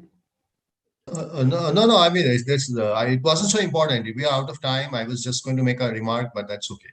You can make a remark. No, I was just going to add a little bit. Mr. Sharma detailed the many challenges that municipalities are facing. He has worked with many municipalities. Even when we were working with municipalities, one of the important things that they used to cite, one is that there's a shortage of land. That is true everywhere. But in addition, they were very hesitant about the PPP model. Many people did not have experience. They were scared that they would lose money. So if we can, satisfy their concern that through the PPP model, you are not necessarily losing money, then maybe perhaps, because they are not in a position to invest and create a facility. They will have to do it through a PPP with a private partner. But how do you do the tendering and how do you create the PPP process in a way that satisfies their concern? So that is one of the big concerns they had. I have to say 2 lines only. I have little experience. I have seen in US that municipality persons or municipal corporation, they are very much respected. They have given powers and they do wonders in our country, I think fortunately or unfortunately, it is lacking. So we should emphasize from grassroots level that municipality is a hub for the success of clean India. Dr. Majumdar, please. Yes, yes. No, that is true. And in our constitution, it is there.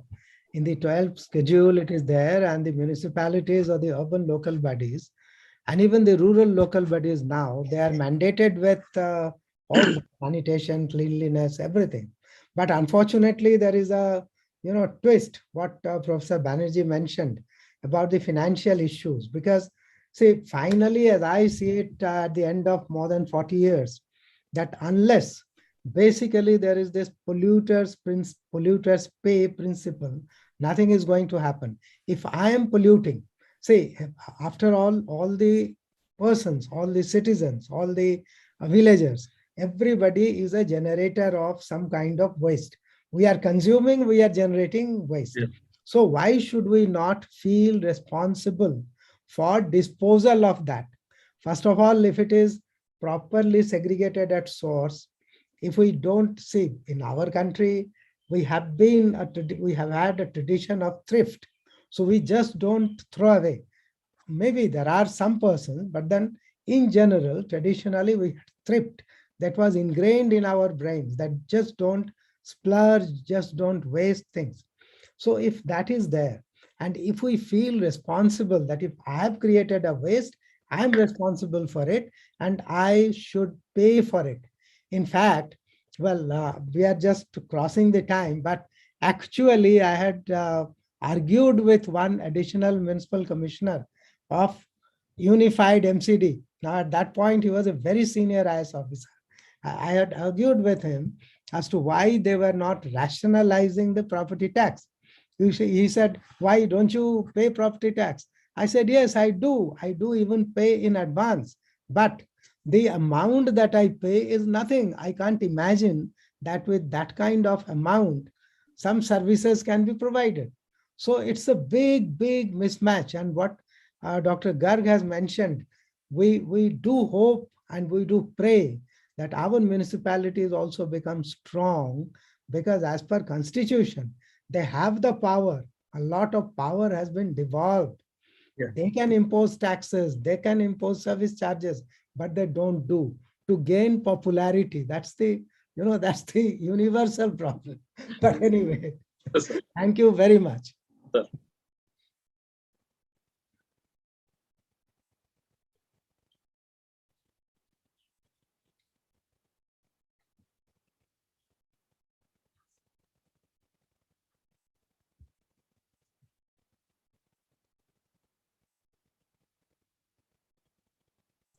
Dr. Garg is muted.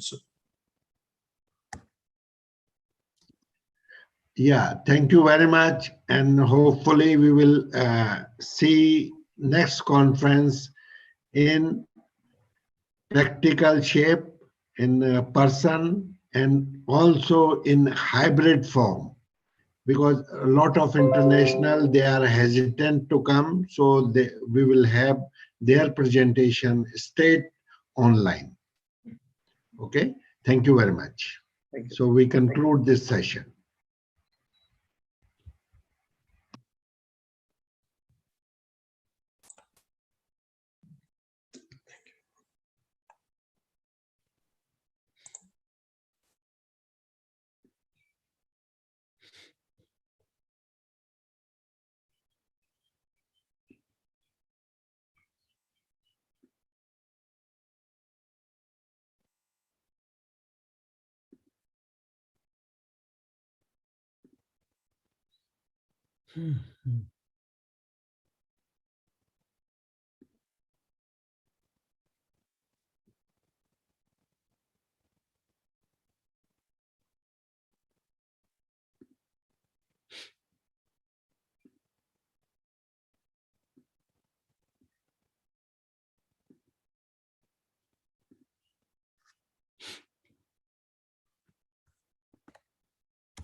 Good evening, everyone.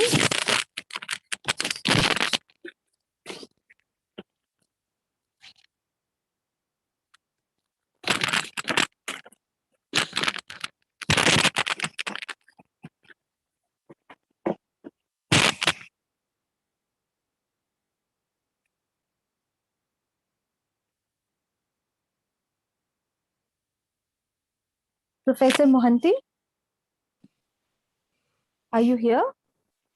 Yes. Yes. Very good evening, sir. Good evening.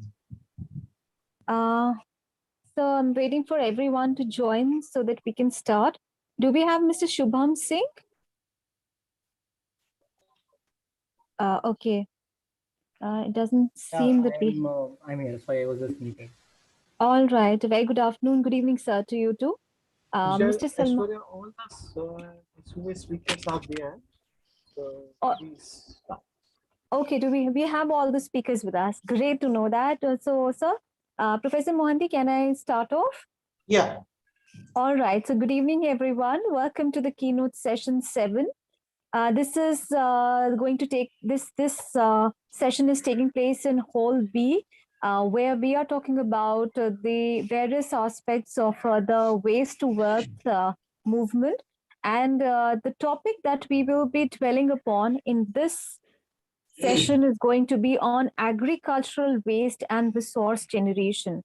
Let me introduce the chair for this session, Professor Kastubha Mohanty, Professor, Department of Chemical Engineering, IIT Guwahati. Very good evening and very warm welcome, sir. And it's indeed our pleasure for having been joined by you. Thank you so much. Let me introduce the key speakers for this session.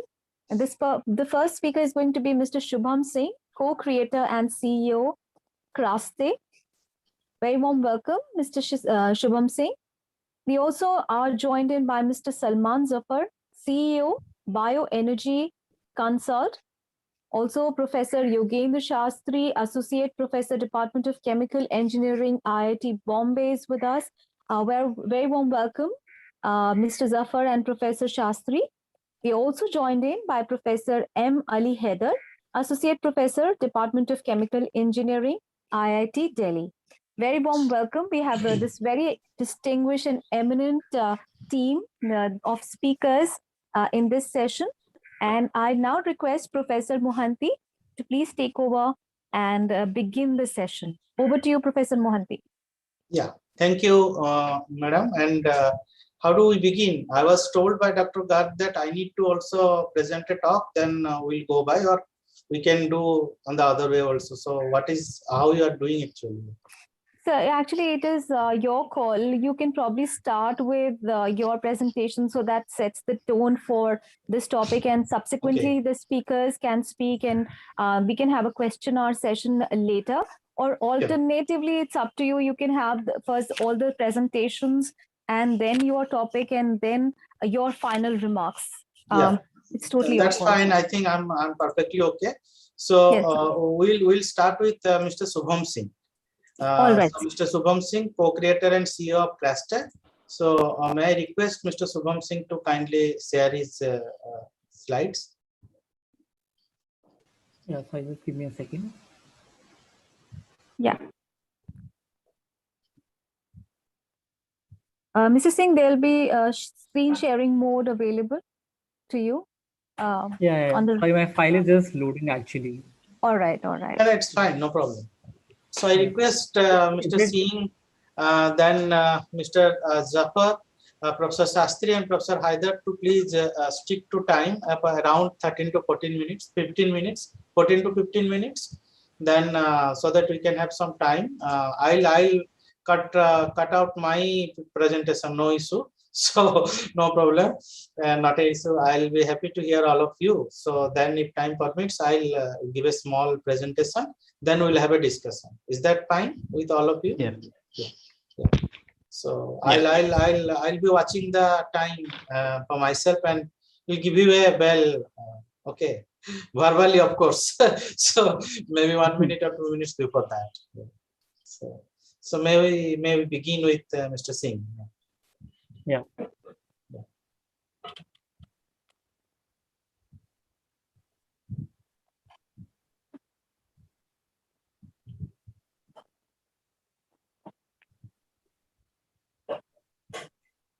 Yeah, is my screen visible? Yes. Yes. So can you please make it full screen? Yeah, I'm just doing it.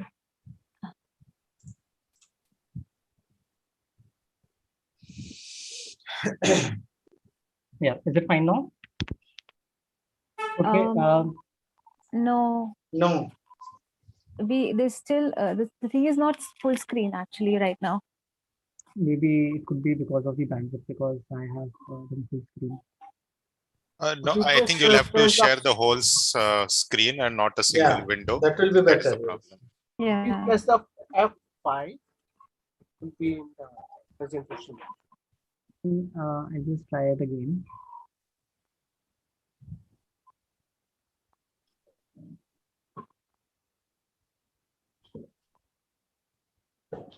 Is it fine now? No. No, it's still the same thing coming. My PPT is not visible. It is visible, but it's not on The slides are presentation mode. Yeah. Please go to the presentation mode, full screen mode. Yeah. Yeah, I am in the presentation mode only. I am not sure why it's not visible. But it is quite visible. We can go ahead and start. Okay, I can just maybe start. Yeah. In rest of. Fine. And yeah, I hope it is clear. I think that's more important. So hello everyone, and first of all, thank you so much for Please be a click part the of. editing on your presentation protected link.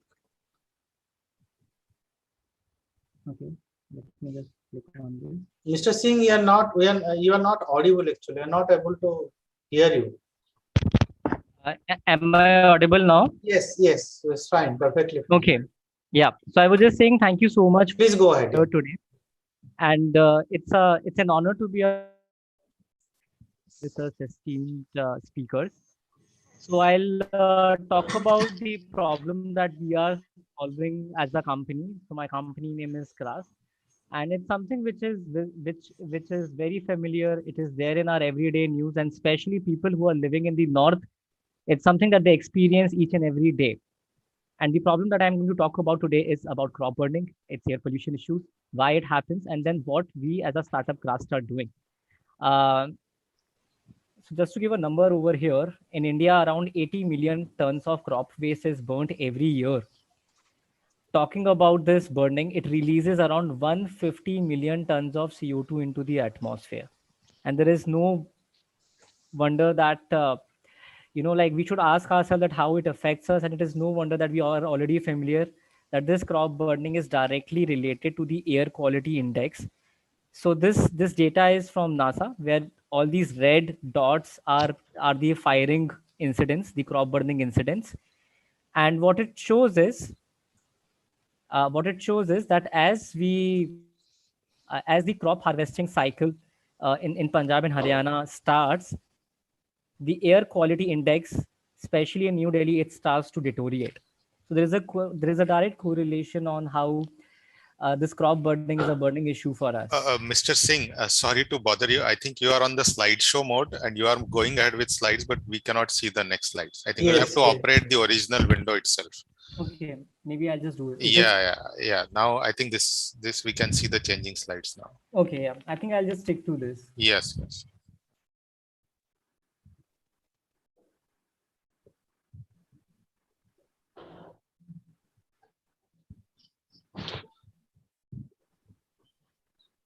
But as I was saying, that as the crop harvesting cycle in Punjab and Haryana starts, the air quality index, it starts to deteriorate, and every year it happens, especially during the paddy harvesting season.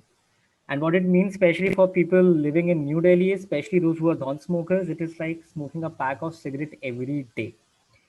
So this was the chunk of problem, and when I started, I have been working on this. Sorry. Hello. Yeah. Yes. Please go ahead. Yeah. I request other people to kindly mute so that there is no disturbance in between. So I have been working on this problem since last couple of years, and in 2017, I had applied for a fellowship program. It's called as Social Innovation Immersion Program Fellowship under BIRAC DBT. And it was an 18-month-long fellowship which allowed me to study this burning problem in depth, interacting with different farmers, traveling to different parts of the country. I also got to know that this problem is not only Delhi's problem, this problem is happening everywhere in India. Even in Pune, where my office is, next to the Infosys office in Hinjewadi, there is crop burning happening. When I visited to my hometown in central India, I again noticed that there was crop burning happening. And then it made me wonder when I started asking the farmers that why do you burn crops? Because they are the first ones who get affected by the smoke. It comes to them first. And they told me that they do not have any options. And the reason was that if these farmers, if they have to use machinery to clear off the fields, it is very expensive for them. If they have to clear these fields manually, it is time consuming. But if they have to use a matchbox, which just costs a rupee in India, it is the fastest and the easiest way for the farmers to get rid of this stubble. And that was the challenge in front of us. What we can do to make this crop waste profitable for them. And that's how we started our company, where we incentivize the farmers by putting this waste to work. So we started working on a range of products. So far, we have worked on 9 lines. One of them is pulp and paper for packaging applications, and another one is engineered boards for furniture application. In the beginning, we surveyed around different applications which can be done with crop waste, such as biofuels, composting, and many others. But again, the problem there was that the incentive that farmers can get, because they wanted something which could be profitable.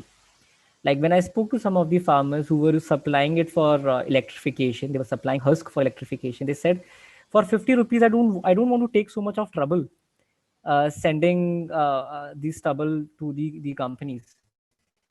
But when we went to higher value added application, it became possible for us to make this entire the waste to value journey possible by making it profitable for the farmers. So to start with, we focused on the technology, which is basically a biomass fractionation technology. We call it pulp refinery. And how it works is that the crop residue, it contains 3 main core components which make them ripe for manufacturing new materials. All of them have something known as cellulose, which gives them rigidity. They have lignin, which is like natural binding. And then they have hemicellulose, which are like sugars. So using our technology, we are able to separate these fractions. And what it means is that we can supply these as raw materials for different applications. We need not depend on crude or petroleum-based raw materials for making chemicals. And me being a chemical engineer, this crop residue became gold for me because I could see endless opportunities. To start with, we are focusing on the cellulose part, the pulp. And using the pulp, we can create paper for packaging, or we can create molded packaging products such as egg cartons. You can also make coffee cups, or corrugated boxes, or carton box, or carry bags. And we can customize as per the end requirement. And the good thing about this packaging is that it is also for food grade application. It can be used for food grade application as compared to recycled paper, which cannot be used for that. We have worked with various clients. I'll talk about 2 case studies. One of them is Anheuser-Busch. So Anheuser-Busch is world's largest beer company, and they make beer out of barley. What was remaining on their barley farm was barley waste. We took that waste from their farmers, which increased their secondary income, and we created beer packaging for them. So it was a sustainable and a circular economy model, which we demonstrated with the company AB InBev. The second company is Stanley Black & Decker. With them, the product that we chose was a molded, a measurement tape product. It used to come in a clamshell packaging, which is not recycled. It's very difficult to recycle, and it's also rated as one of the worst packaging ever in America, because a lot of people, they get cuts. So we offered them a sustainable molded solution out of crop waste, which was being burnt. As a team, we love to innovate. We love to create different products. These are some more illustrations on what can be done. You can make paper rolls, stationery, gift wrapping papers. You can also make business cards out of this tree-free paper. So here is how the circular economy model works. We source the raw materials locally from the farmers. We put it into a decentralized engine. which is a pulping unit where we locally create pulp. It is then sold to molded pulp and paper consumers. After usage, either it can be recycled or it can be composted back to the fields. So if you see, it's a cycle which benefits everyone. It benefits the farmers, it benefits the manufacturers, it benefits the market, and of course, it benefits the environment. So consider this, each facility that we set up, as I was saying, we want to set up multiple decentralized facility in rural areas. Each facility can save up around 15,000 trees. We do not cut trees for making paper when we can use this abundant crop waste. It can improve farmers' secondary income by more than 40%. And it can sequester around 146,000 kilogram of CO2 by preventing crop burning. So here is the timeline of what we have been doing as a startup. As I was saying, we started in 2017 with the fellowship known as SIIP. In between, we were fortunate to be supported by DBT, DST, and different Startup India funds. We also got Rural Innovation Award, Soch Innovation Challenge Award by Dr. Harshvardhan when he was the Minister of Science and Technology. Then right before Corona, we were part of two accelerators, which was 100+ Accelerator and Stanley Techstars program in the US, which allowed us to explore the US market as well. This year, we are almost finishing our first decentralized facility, which is coming up in North India. Our next product in line, we have already done the soft launch. It is a formaldehyde-free, which is a known carcinogen, being used in the furniture. So using the crop waste, we have also created toxic-free furniture, and we are hoping it to be launched at a scale in the market very soon. So that was a very short presentation about what we do in this field. And just a takeaway note in my experience, because I started very early in my life in social entrepreneurship. I started when I was just 19.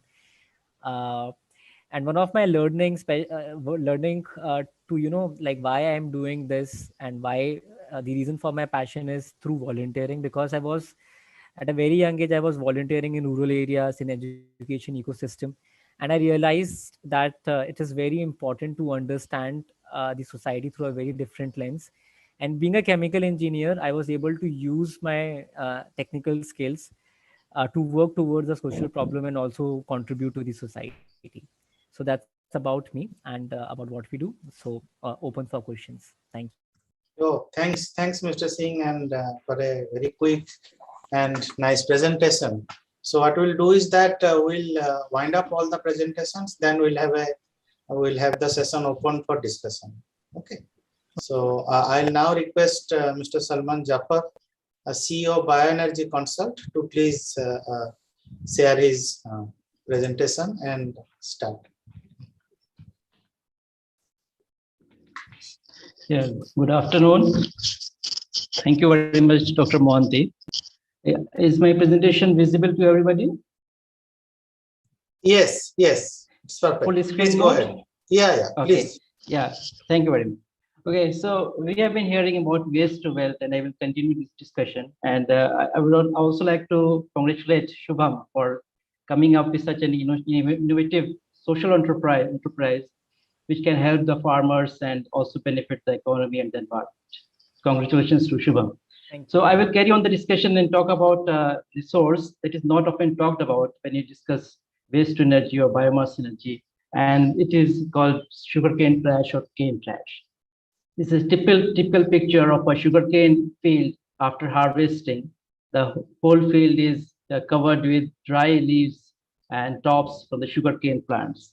So, but unfortunately, this resource is an untapped product in India and other sugarcane producing countries. And I will try to highlight the importance of harnessing energy from sugarcane trash.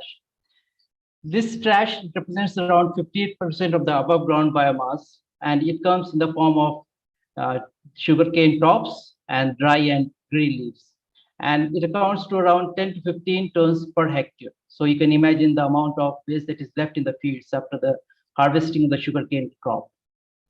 Most of the trash is left in the fields during the harvesting operations, and the field is set ablaze after the harvest. So it contributes heavily to the air pollution, somewhat the same as the current problem of stubble burning in Punjab and Haryana and other states.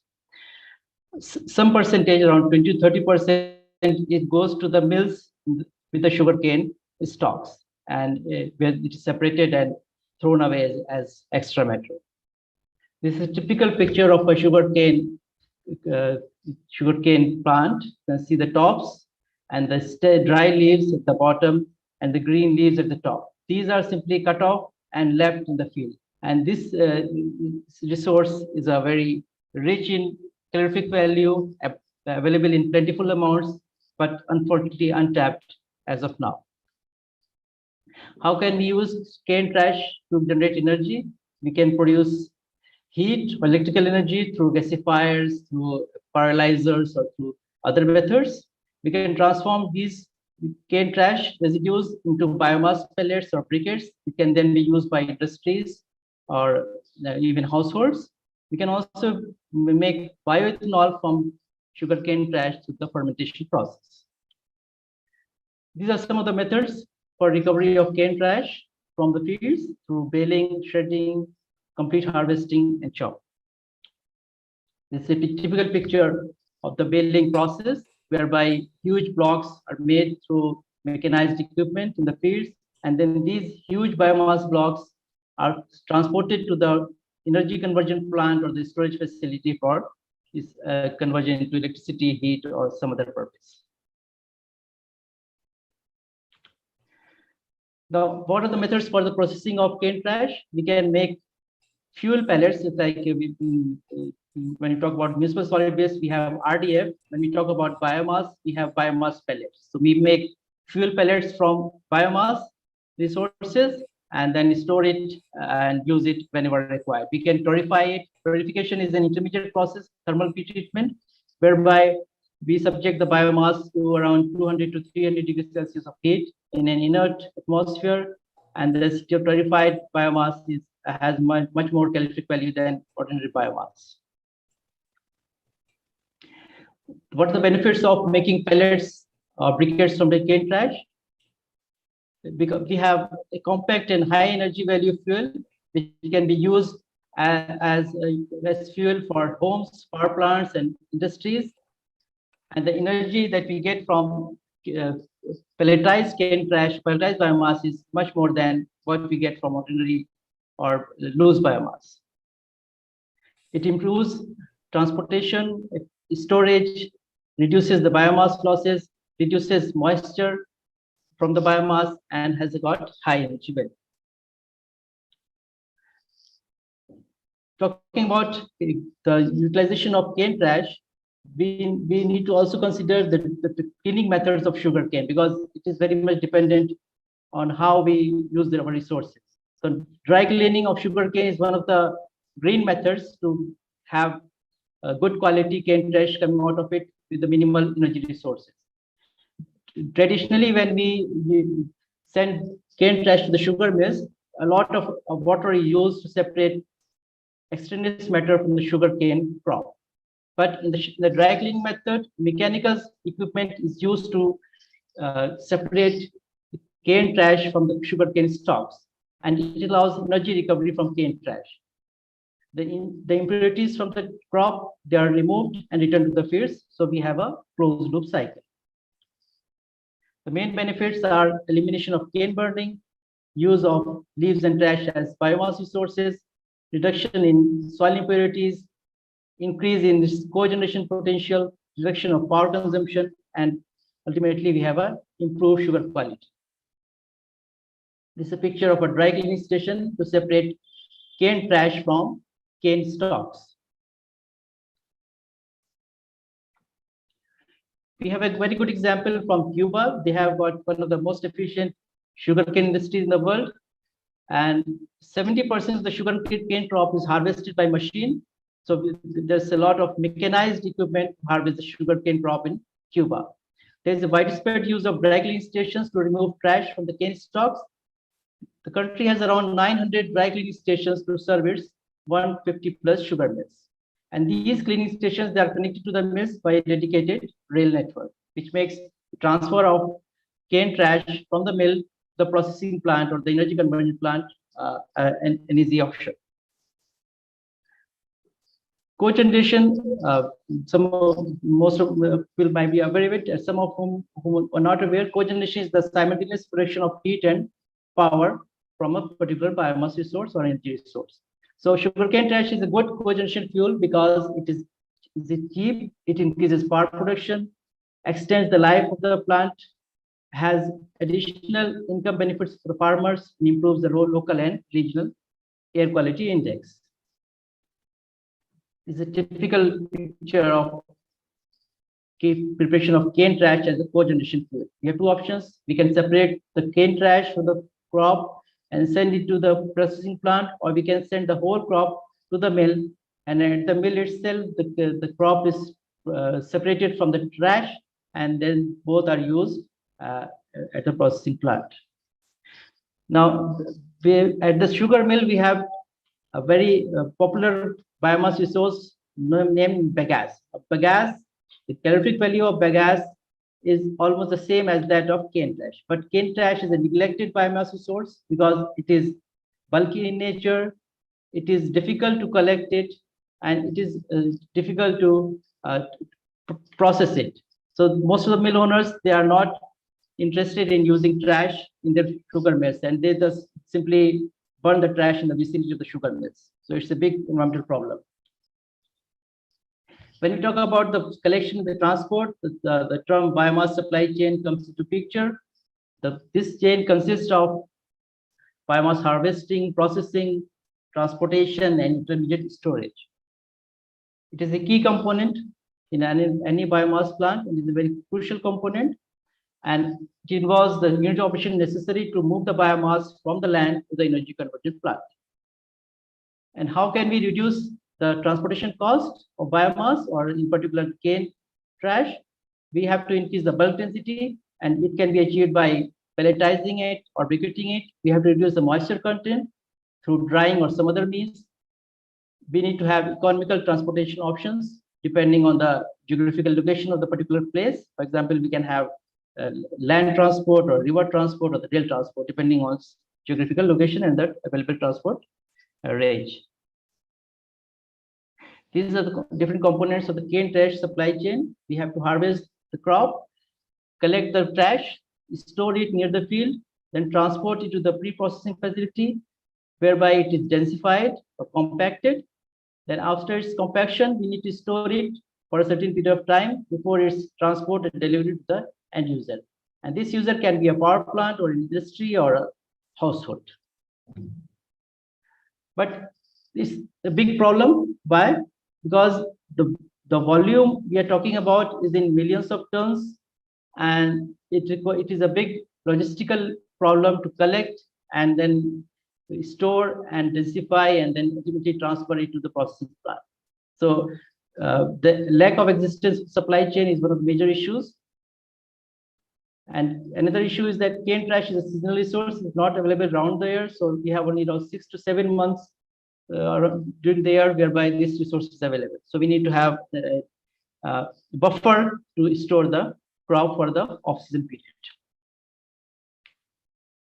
Supply chain issues that we encounter in this particular sector is the non-existent supply chains, the missing link between the farmer and the user, lack of biomass suppliers in the country, lack of awareness about the uses of cane trash as an energy resource, and lack of technical and skilled personnel.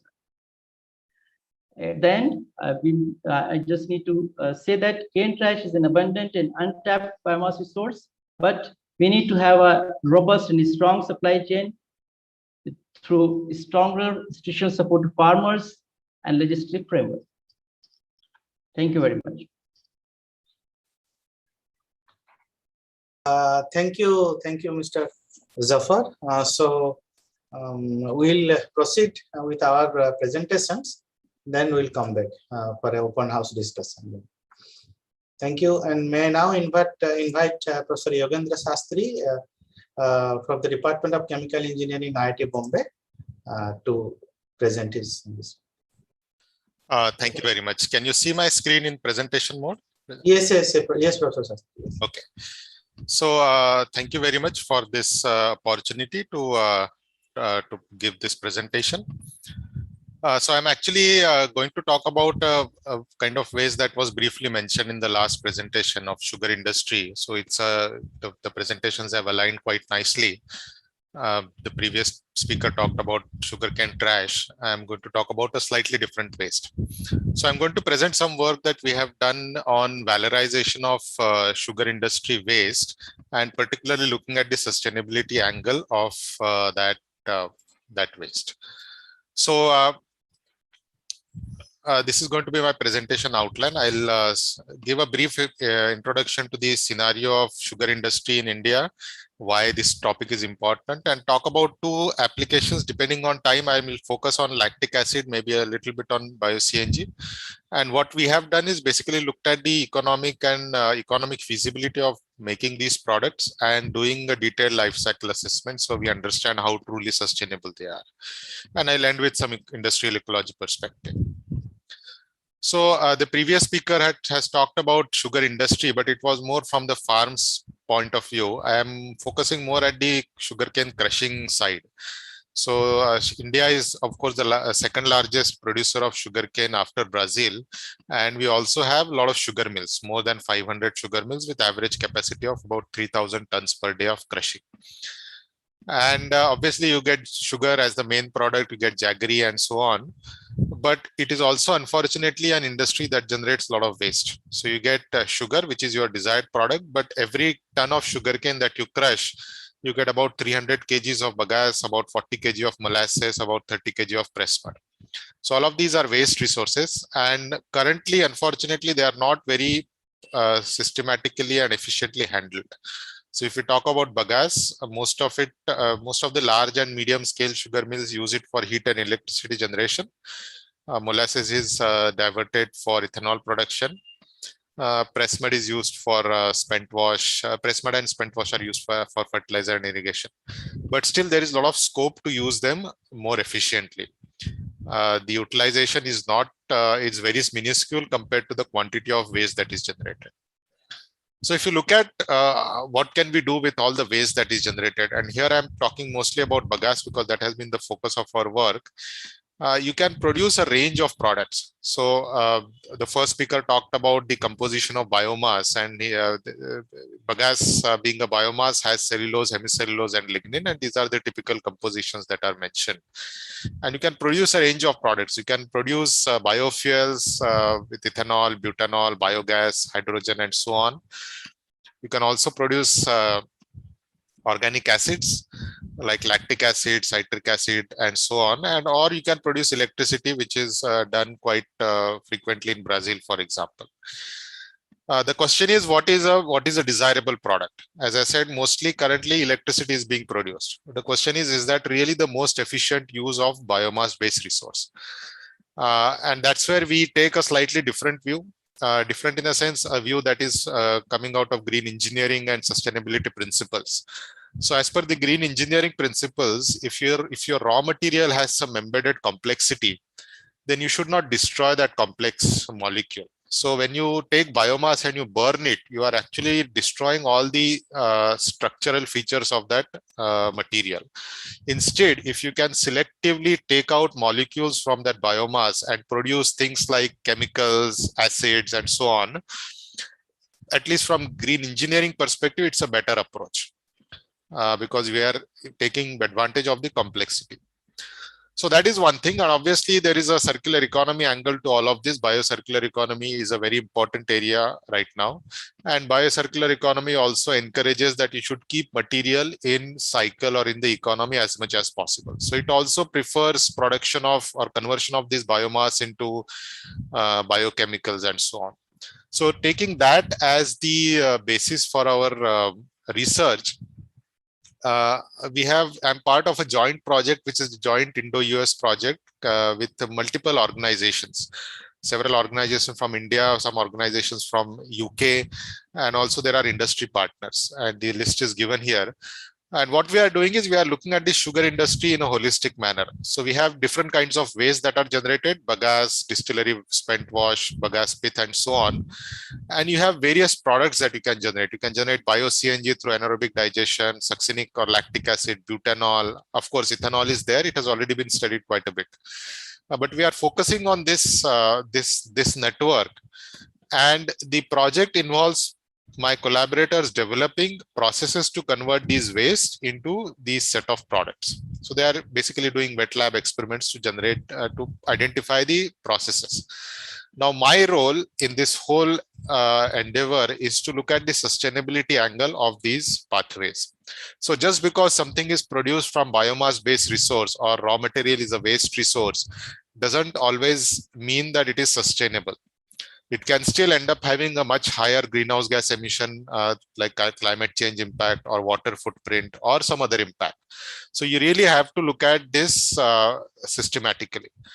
So you need to really quantify the environmental impact of these products. Second, when these products are produced, they are obviously going to compete with conventional products that are produced using conventional route, maybe from a fossil fuel route.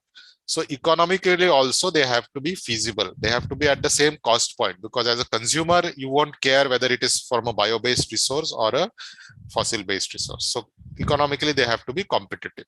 So my role in this larger project is to look at these processes and understand their sustainability, quantify their sustainability. So I'm going to present just a couple of examples of what we have done in very brief, in given the time constraints. So we are focusing on bio-CNG, succinic and lactic acid, and we have done some work on butanol and xylitol also, but I'll present only on lactic acid and CNG. And for the sake of this presentation, I'm going to focus only on bagasse as the resource available for us. So coming to the first product that we are looking at, lactic acid. So lactic acid is a very important product. It is a feedstock to pharma industry, food industry, but more and more importantly, it is a feedstock for polylactic acid, which is a bio-based polymer. So that industry is expected to pick up quite a bit. So lactic acid will become a very important feedstock in the future. So as I said, there are collaborators in the project who have actually developed the process. So I shouldn't take credit for actually developing the process. So this particular process that I'm showing on the slide is developed by Vasantdada Sugar Institute, which is based in Pune. And they have through experimental studies, lab scale studies, they have developed a process that converts bagasse into lactic acid, 99.9% pure lactic acid. And so just to briefly mention, they have a process which is a combination of alkali pretreatment, which uses NaOH, sodium hydroxide. This alkali pretreated biomass is then subjected to enzymatic hydrolysis, which breaks down the cellulose into sugars. And the sugars are then fermented using microorganism to get lactic acid as a product. And this lactic acid is then subsequently purified using a set of steps like multiple effect evaporators, reactive distillation, and so on. So VSI has done experiments at the upstream level where they have identified the optimal conditions which are mentioned here to convert bagasse into the fermentation broth. And then at my end, we have done some simulation-based studies to optimize the downstream separation. And this is the overall mass balance. So if you have 1 kg of bagasse, we are able to get 2.2 kgs of lactic acid. So once this process was developed and the conditions were finalized, that's where my role started. That is, okay, how is this really sustainable? Is it really environmentally beneficial? So we assumed that there is a commercial scale plant which is annexed to an existing sugar mill. So we took a typical sugar mill in Maharashtra, which produces lactic acid at the rate of 104 tons per day. We assume that the facility is annexed to a sugar mill. And some of the data was obtained from the experiments. Some other data were from flow sheet simulation. So those who are chemical engineers would understand what I mean by flow sheet simulation. And we did typical process equipment design, process economic calculations. And I'm skipping all those details in the interest of time. So I'm going straight to the result. this work is published. If you are interested, I can give you all the details later. So this is what we find out in the end. So first, about the economics. Is it economically feasible? So it turns out that it is promising. Of course, these calculations assume very idealized conditions, which may not happen in reality. But at least under ideal condition, it seems to be economically feasible. We get a product cost of about 215 rupees per kg. And if you want a 6-year payback period, you have to sell it at about 237, or let's say 240 rupees a kg. And this is the breakup of the cost. So it turns out that pre-treatment and hydrolysis are actually accounting for more than 80% of the cost. And particularly the reagents that you are using, NaOH and enzyme, those are the major cost components. Also, it makes it much, it helps if your bagasse is considered to be free, assuming that it's a resource that is freely available at the sugar mill. So that was about the economics. Now, when we did LCA, that's where it got a little interesting. So when we did LCA, and I'll focus only on the climate change impact, it turned out that the climate change impact was about 4.62 kg of CO2 equivalent per kg of lactic acid. So every kg of lactic acid that you produce using this process, you are emitting about 4.62 kgs of CO2. Now the question is it good or bad? And so we compared it with fossil-based route. And it turns out that the process that we were looking at was actually worse than the process that we currently have from fossil-based resource. And that's why I said at the beginning, just because a process is from biomass-based resource doesn't mean that it is sustainable. So that was a bit of a surprise to us. So then we started to find out, okay, why is this the case? And we realized that, so this pie chart shows the distribution of the impact, the total climate change impact, which was 4.62. And more than half of it was because of pre-treatment, and it was primarily because of the sodium hydroxide that we are using in the process. So chloralkali process, which produces sodium hydroxide, is very energy intensive, and therefore it generates a lot of emissions. So this gives feedback to the process developers that, you know, NaOH, first of all, pre-treatment is the real problem, and particularly NaOH is the real problem. So now the scientists at VSI are trying to figure out, can we recycle NaOH? Can we reduce the overall consumption so that the impact goes down? So that is the value of this kind of research, that you are able to provide feedback to process developers and tell them what is good, what is bad, and so on. And this is the distribution of some of the other stages. How do they contribute? Enzyme production was the other major contributor. So these were the key observations for the lactic acid part, that it appears to be economically feasible, of course, assuming that idealized conditions. A chloralkali process is a big factor when it comes to the overall alkali-based process. So that was the first part. Now, since I have a couple of minutes, I will also talk about the compressed biogas work that we have done. So we, going back to the same figure, the second product that we have looked at is compressed biogas, or CBG. Now CBG has become a very, there's a lot of interest is generated because of the Satat scheme, which proposes to use CBG as a replacement of CNG in transport sector. So the idea is that you have localized production of biogas, which can be sold at nearby gas stations, the dispensing stations. And these are some of the scheme related details. So we looked at, again, conversion of bagasse to CBG. The same process was followed. So this process has been developed by Queen's University in Belfast in UK. And this is, again, I'll skip the process detail. It's a combination of hydrothermal hydrodynamic cavitation followed by anaerobic digestion. It gives you the product. So we again followed the same strategy, looked at the process data and did the economics and LCA calculations. So it turns out that under current circumstances, we are not able to make CBG in a economical manner, because this red line gives the threshold given by Satat scheme. Only if you have free electricity for the plant, because CBG requires you to compress the biogas, and compression is very electricity intensive. So if you have free electricity and free bagasse, then only you are able to achieve the threshold that is given of about 48 rupees per kg of CBG.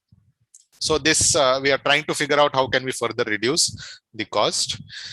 We also did the climate change calculation. So we found out that the climate change impact is about 1.5 kgs per CO2 of CO2 equivalent per kg of biogas or CBG actually. And again, it turned out that it is higher than natural gas. So we are saying that CBG will replace natural gas. And if CBG has higher carbon footprint than natural gas, then it doesn't make sense. So again, we were confronted with the same problem. But here, there is a very interesting angle, because this number that you see of 0.95 is actually a number for production of natural gas.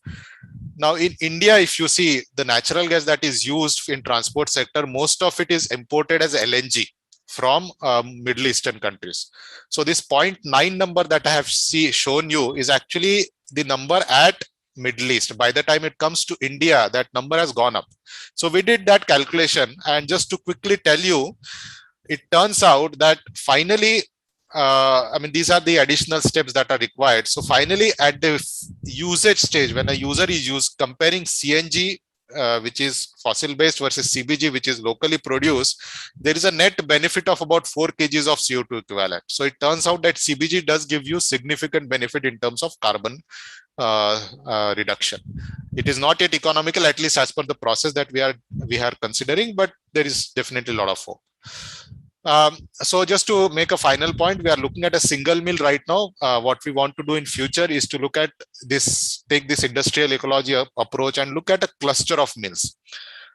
These sugar mills are typically co-located in a region where the sugarcane grows. So can we look at it from an industrial ecology perspective? Can we exchange material? Can we come up with some scheme of things where, you know, we are producing multiple products that are locally consumed? So that is our larger vision for this project.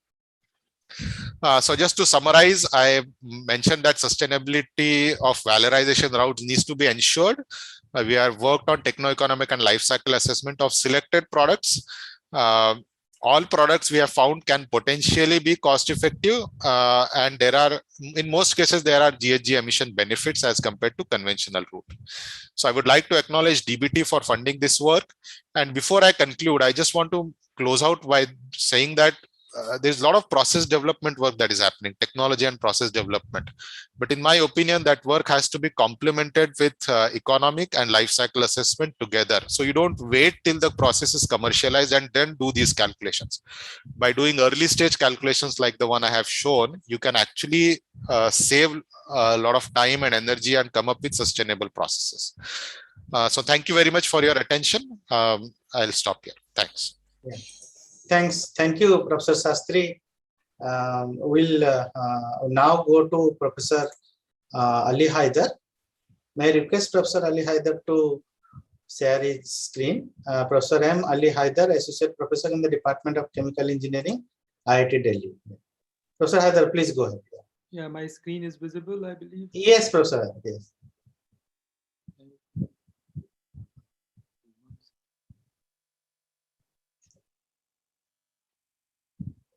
It is fine now. Yes, full screen. So what I'm trying to talk today is about catalytic transformation of biorenewable platform chemicals, which are generally coming from lignocellulosic waste biomass, and that is connected to agriculture as well for this session. Our work is in catalysis, so I'll be talking about catalysis, but I kept this talk very general because as you all know that we are from different backgrounds trying to understand this problem. So if you look at the problems in the last century, and when Nature group of scientists was asked what was the biggest problem in the last century, and they said it was the food problem. People may think about atomic weapons or internet, but it was a chemical engineer who thought about providing food from air or fixing nitrogen and making ammonia. And that process, the Haber-Bosch process, is considered to be one of the best discovery or the invention of the last century. Similarly, this century also we are at 2020, and that is the time when Hubbard said that there will be a peak and you need to think about alternative sources of energy. So whether you are talking about energy sustainability or you are talking about food, everywhere it is catalysis. And like the last century problem was ammonia, how you are going to fix nitrogen in the cavity of a catalyst material so that you can break the nitrogen triple bond. Same way you have to think about the food problem or the energy sustainability problem. You have sunlight, you have water, you have environment, waste, lignocellulosic biomass, and all of this the nature is doing for thousands of years, providing sustainability. Now we are thinking about how you are going to fix these materials to get your energy and chemicals demand, which you can think. And the solution also lies in the nature, how nature is doing this job efficiently in a sustainable manner. You look at enzymes, these active sites, which are three-dimensional in nature. They take a molecule and they can break it apart. So it's something like Haber was thinking about a two-dimensional active sites, and nature already has a three-dimensional active sites in place for catalysis, which can do the job with high selectivity and convergence. So this is what we want to achieve sustainability. And essentially, this is a catalyst design problem, whether you are talking about cellulosic or hemicellulosic or lignin part of the biomass, which is coming from waste residues or food waste or any kind of stuff like this. You are actually thinking about how you are going to break it down and what kind of catalyst materials you need to do this kind of conversion. Now, let me present to you the state of the art in this research is chemical transformation of biomass. People thought about converting biomass to glucose, C6 sugars from the cellulosic part at least, and from glucose to fructose, then hydroxymethyl furfural, then levinic acid, then gamma valrolactone. And then they thought about converting it to pentanoic acid, and then you make linear ketones. All of this looks exciting, but if you really look at it, you will see that you are going all the way to C9 ketones, but this is a multi-step process. So if I put my laser down here, you will see this is a multi-step process and requires really, really expensive catalyst to do these reactions. So this has been talked about for at least 20 years. I have been seeing it, and nothing is commercialized because to grow the chain, whatever you are getting from biomass, these are C6 sugars, and you are going all the way to C9 ketones. Even that growing the chain is not very easy. And from there you can do aldol maybe to do jet and diesel range fuel. So all of this looks very fancy, but not very easy to commercialize. So we thought about reversing the whole problem and think about new platform chemicals which may circumvent the entire pathway into few steps, very easy to do. So in this regard, our group has developed a new platform chemical which is not a C6 but is a C10 carbon 10 molecule coming from waste lignocellulosic biomass. And this is the one which we are proposing. This is called 6-amyl alpha pyrone. And this one is produced from the fermentation of waste lignocellulosic biomass directly from solid fermentation. Does anyone have a question? Okay. So this is done by waste lignocellulosic biomass, and this molecule you can produce it by direct fermentation in one step. And once you have this molecule, you can do this catalysis in two steps. You ferment your biomass, you produce this molecule, this platform chemical, and then you do catalysis to make C9 ketones. So this all can be done instead of a multi-step process. Now you can do it in two steps. And that's very exciting. Once you can do something like this, it could be magical. Okay, so we proposed several solutions. For example, the speakers before me are talking about air pollution. So we thought about air pollution. Farmers burning settle, they can actually take those agricultural residues, they can do direct fermentation, they can just ferment it like they produce alcohol. They can, instead of producing alcohol, they can make this molecule. And from there, we are proposing several pathways for pharmaceuticals, for polymers, for insect repellent textiles. We are also thinking about acoustic materials. We are thinking about diesel and jet range fuels. Several applications we are thinking, and all of our technologies are based on food additives are one-step catalytic process. Single step, sometimes maybe two, but not very expensive. For example, diesel and jet range C9 ketones. We said all you need is to ring open and decarboxylate it, heat it up, the 6-amyl alpha pyrone. You get C9 ketones and do one-step aldol condensation reaction to make C15 and C16 hydrocarbons. So, and then you can use it for jet and diesel range fuel. So this has been a bit successful. We got some, the students got Gandhi and Young Technological Innovation Award. We also got a startup money for the company, and I got a chance to spend 1 year in Delaware Catalysis Center. But at the fundamental level, we still are facing many challenges because we are now running these reactions in solvents, catalysis, heterogeneous catalysis, especially in refinery and other places, were all about high temperature and high pressure processes. Now we are doing these reactions at very low temperature, very simple reactions in solvents, and whatever is coming out in fermentation, we just want to put our catalyst and do this reaction. So we don't understand catalysis in this nature. For example, I'm talking about acid catalysis. So how is the stabilization of the protons in the solution solvent system can affect catalysis? This is a challenging work which we are trying to understand fundamentally.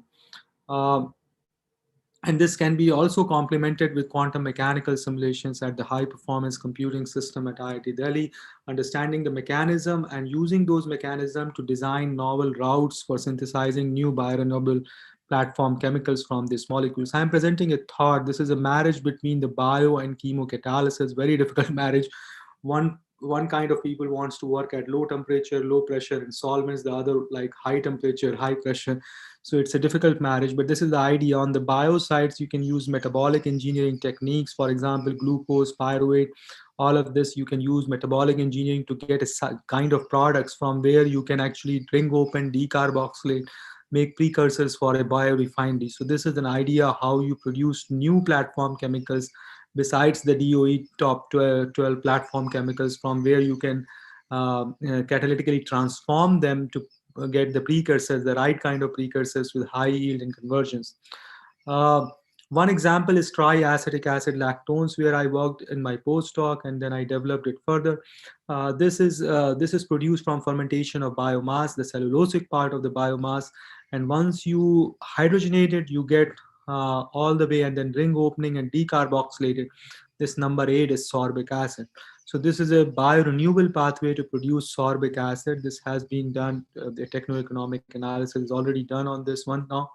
But the reactions are very simple: high school chemistry, hydrogenation, then ring opening and decarboxylation. And if you do ring opening decarboxylation directly, you get other precursors which are very important. Chemistry is very interesting. All these molecules look similar, only the saturation of the ring is different. And based on that, you have different reactivity. One is dehydrates, one does ring opening and decarboxylation, but requires an acid catalyst, one doesn't. Activation energies are pretty low as compared to acid, these other lactone molecules. 58 kilojoule per mole, 42. You can do this chemistry at room temperature. As soon as they are produced from fermentation, you can heat it up, ring opening, decarboxylate, and make a precursor for industrial biorefinery. So all of these reactions can now be explained by densely functional theory simulations. The mechanisms are very, very different.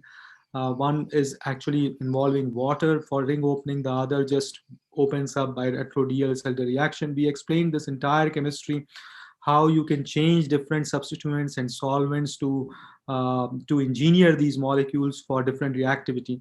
And most importantly, we explained that these catalysis and solvents by CPMD simulation, which are very intense simulations to explain the free energy barriers and stabilization of the protons, because the solvent here, while keeping everything else the same, solvents can change conversion and selectivity to a large degree, and that is really key here in this catalysis.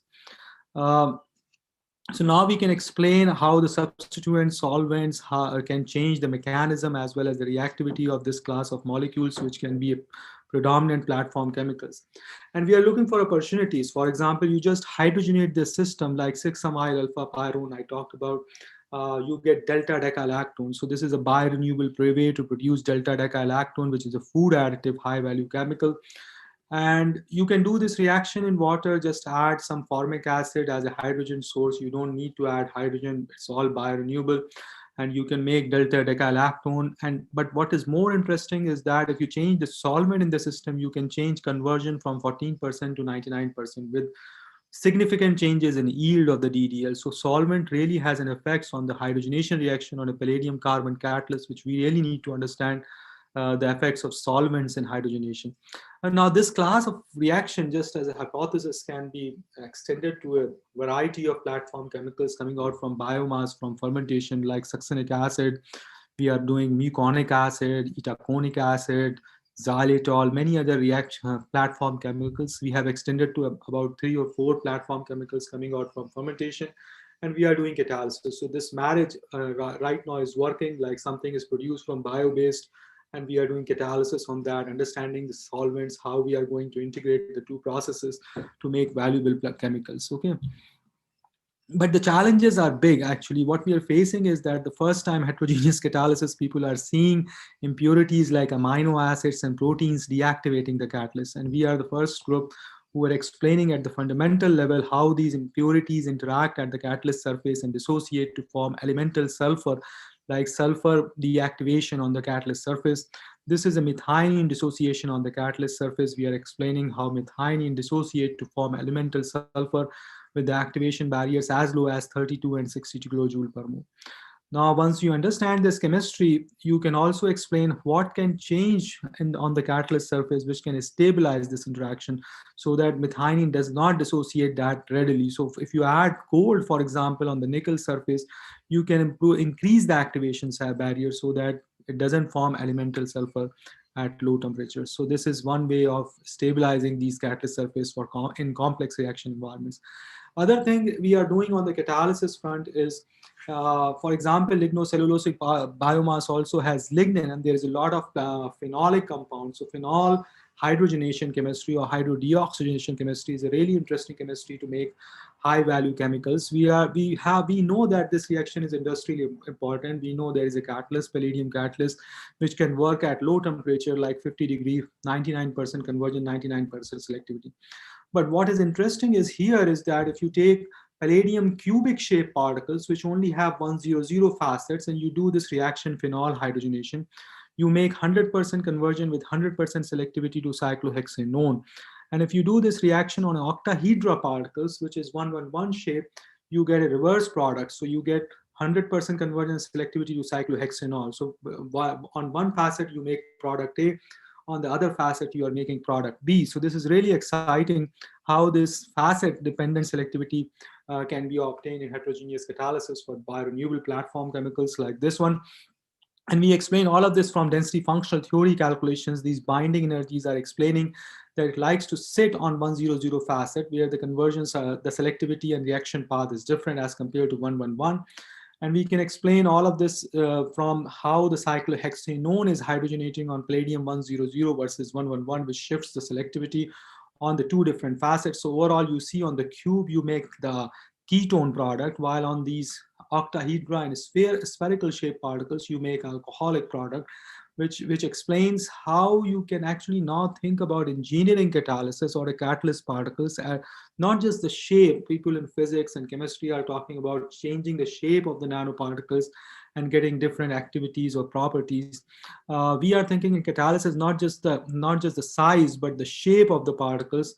For example, here I can think about how I engineer the step sites, terrace sites, and corner sites for different reactions. We are probably thinking on all sides. We are doing corner engineering for ring opening and decarboxylation reaction of 6-amyl alpha pyrone. So to make a metal catalyst work like a Bronsted acid catalyst, we are also thinking about step sites, engineering the step sites for hydrodeoxygenation reactions of biorenewable platform chemicals like HMF to DMF conversions or any phenolic conversions. Or we are looking for how this whole particle can sit in a complex reaction environment, and I can make it stable for interaction for proteins and amino acids so that it is not deactivated. And how can I derive reactivity from different facets for selective convergence of the reactant molecules. So all of these are presenting a wholesome molecular level engineering approach where we can take it forward. And one approach we have recently started is using machine learning approaches to design new catalyst active particles. So from the periodic table of elements, we can mix two metals, make bimetallic single atoms. All of this is possible with machine learning approaches. We can come up with novel combinations. And I specifically designed this machine element in this cover to show you that you can start with single atom, bimetallic, different compositions, and accelerate this whole in silico design processes and catalysis to give up a rationale, so that instead of mixing randomly one metal with another metal, thinking which one is going to work, you have a computational recipe to design these metal particles and synthesize them in experiments and test them so that you get the desired reactivity, just like nature is doing, as I showed you in the beginning. Like enzyme knows what to do, which bonds to break. Same way our catalyst will hopefully function in a three-dimensional active site, which will know what exact bond needs to be broken and which needs to be kept selectively so that you can get the product which you want.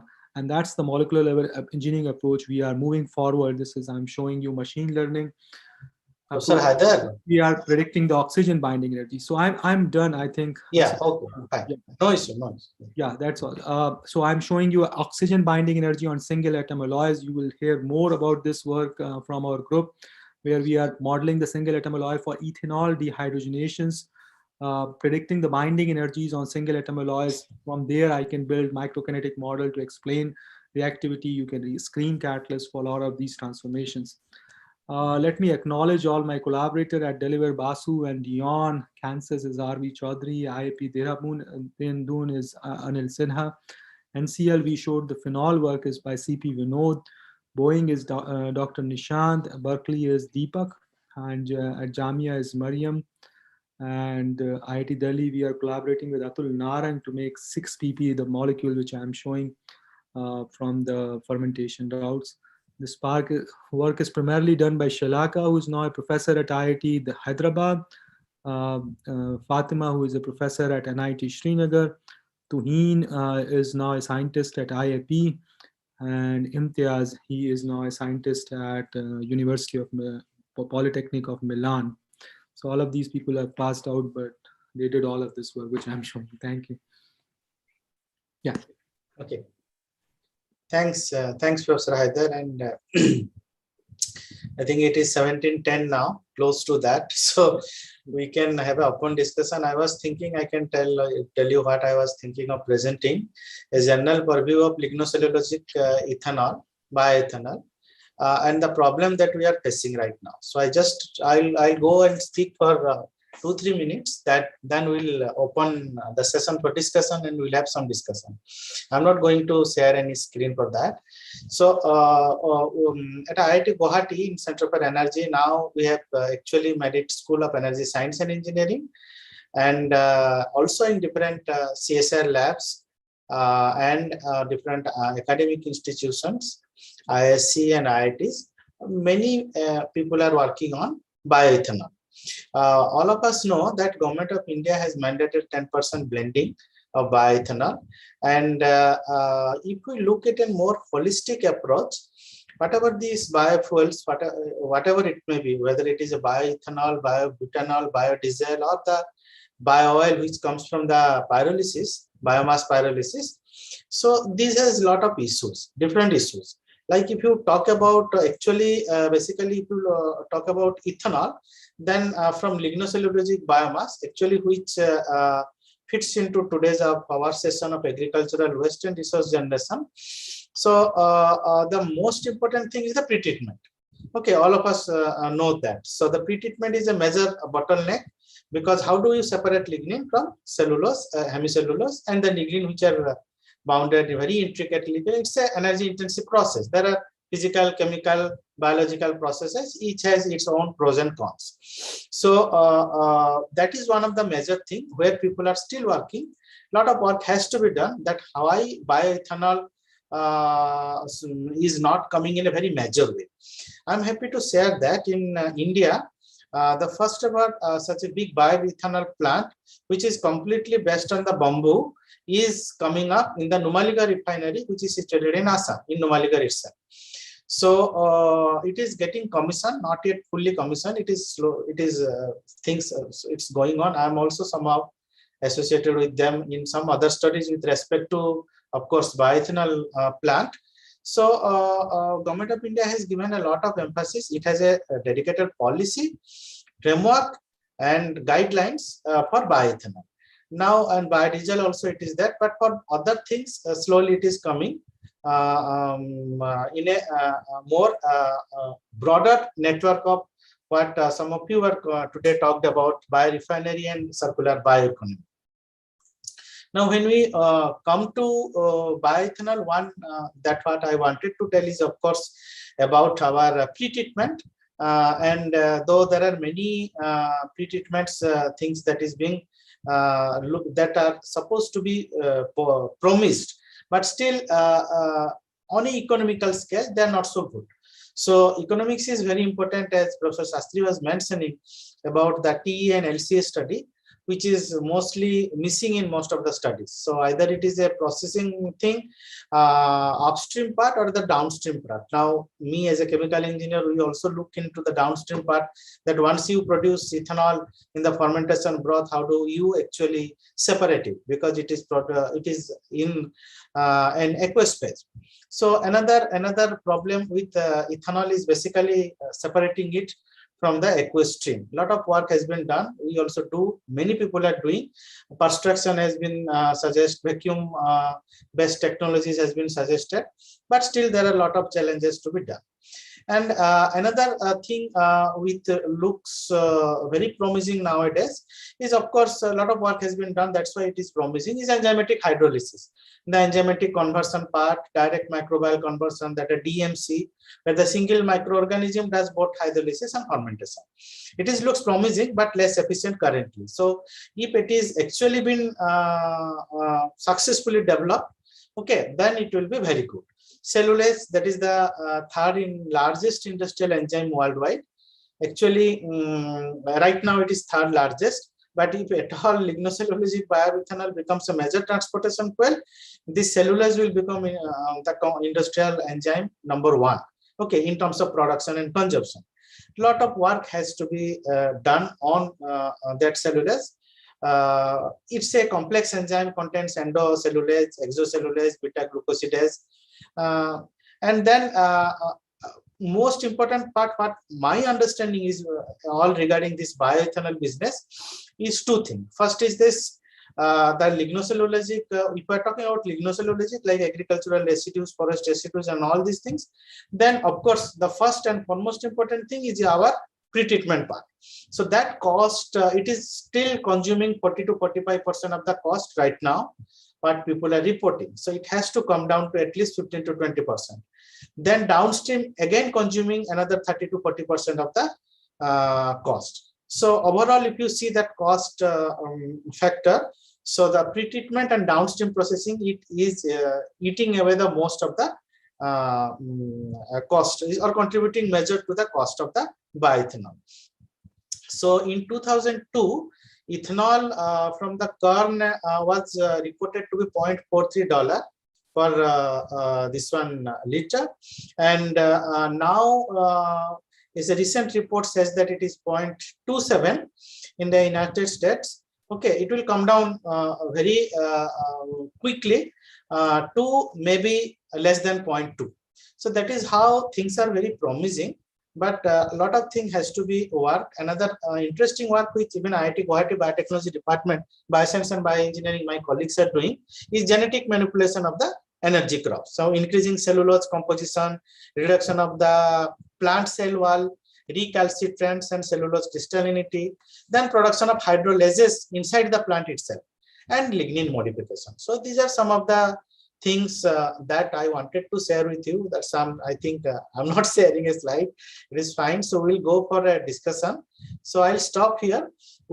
This session is open for discussion. We invite now I invite questions from the speakers as well as participants. So please let us go ahead with the questions. It's now open to all of you. Yeah. So we'll first listen to the participants, then we can also take questions from our speakers here. Mr. Singh and Mr. Subham Singh, you are there? Yes, I'm here. Yeah. Okay, thank you. And Mr. Salman Jafar is there? Yeah, I'm here. Yeah, fine. Thank you. So, if participants would like to ask any questions, we have time, another 14 minutes. Please go ahead and ask. And please tell the question is for whom.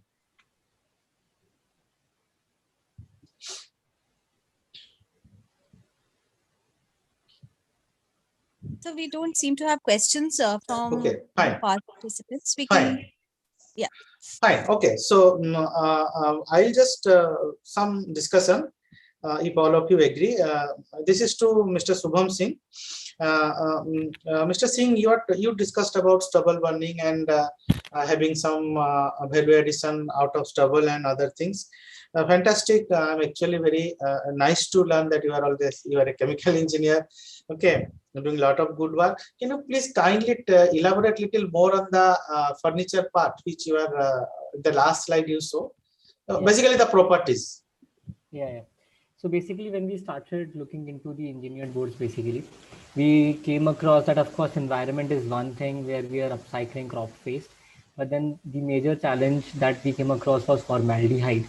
And so far, the regulations in India are still not as good as compared to the West, where they have already started, doing E0 and E1, especially United States. So in our R&D purpose, we started focusing on a glue, which is formaldehyde free.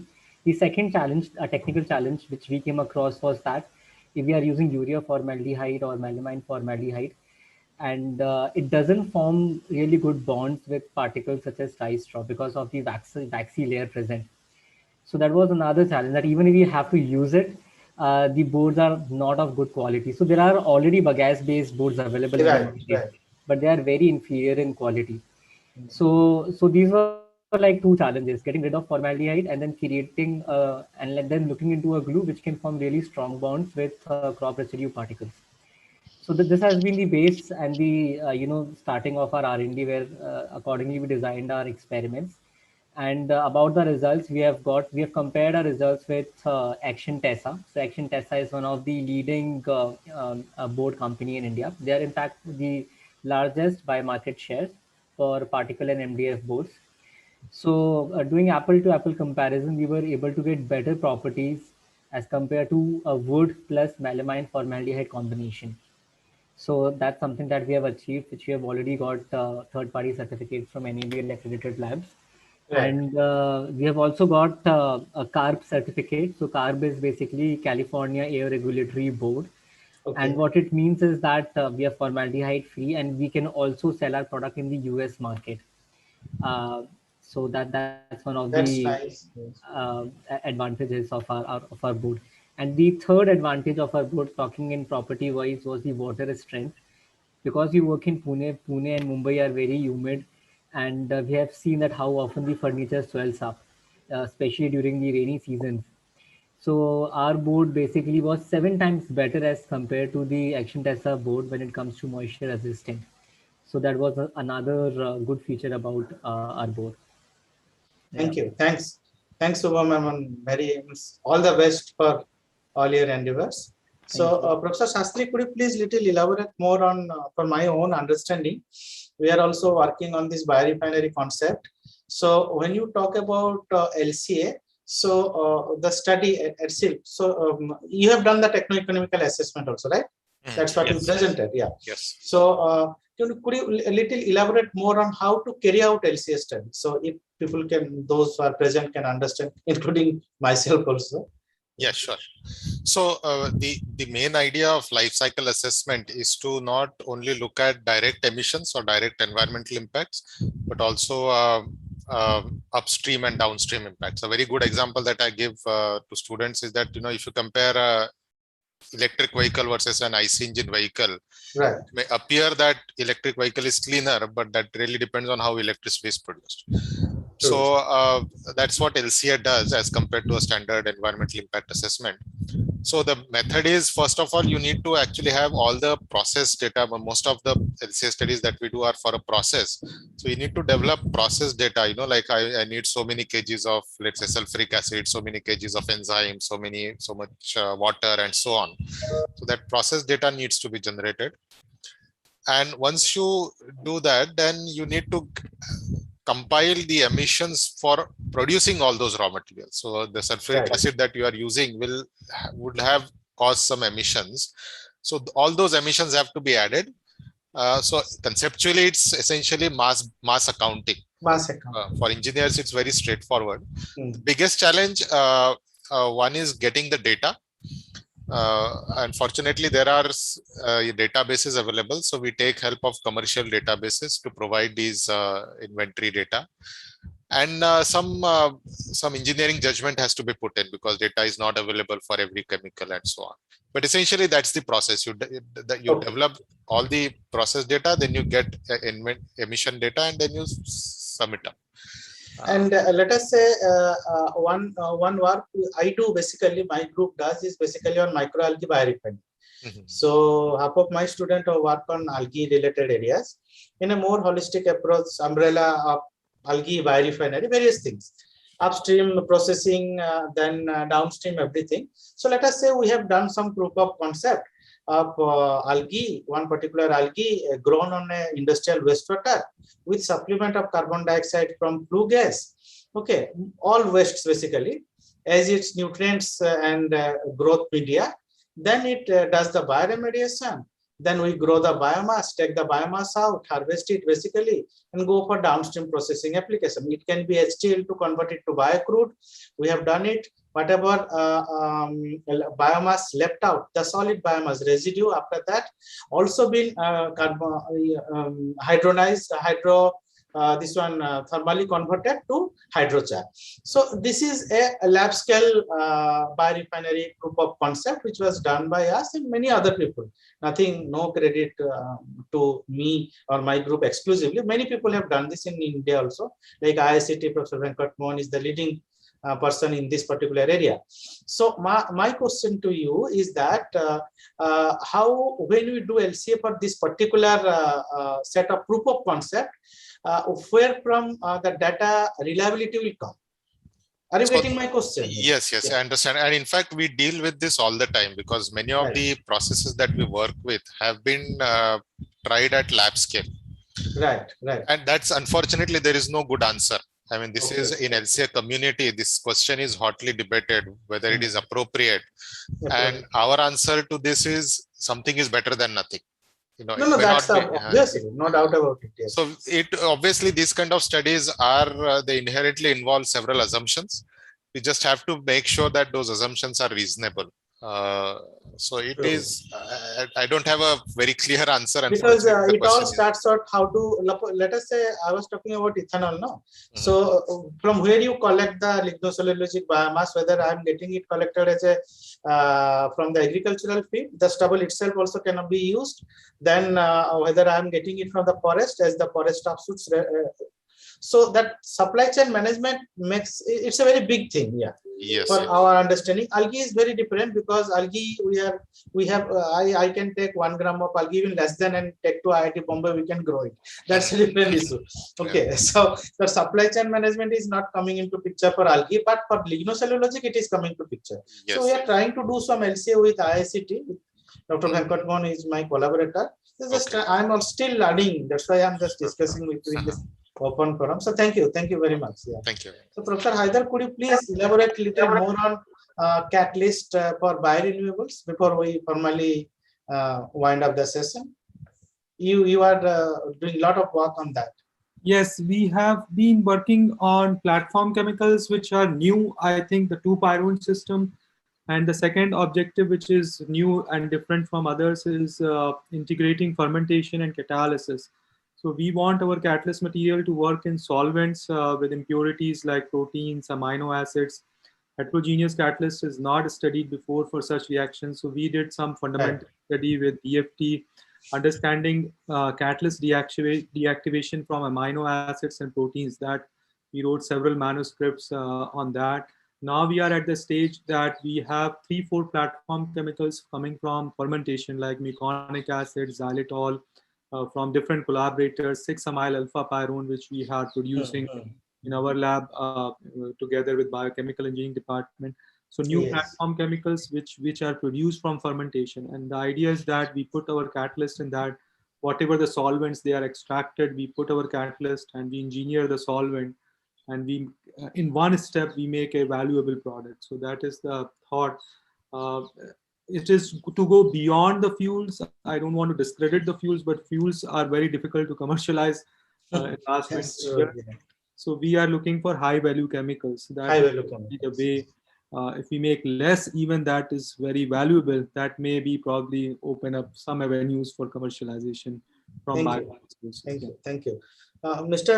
Zafar, Mr. Salman Zafar, you talked about actually sugarcane trace and its value addition. Would you like to add on something before we close the session formally?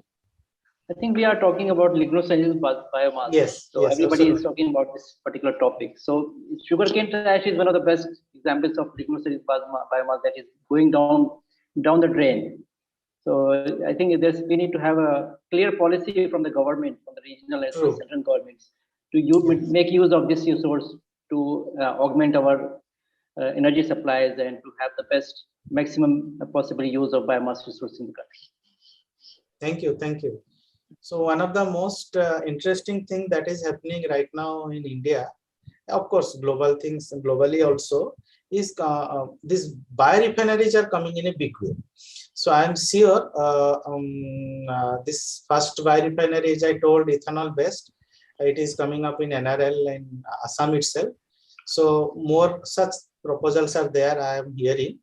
Another good thing that is also happening here and across everywhere, including Assam itself, that we are having very good startup companies. So I at least know 4 startup companies based on biomass pyrolysis and biomass gasification.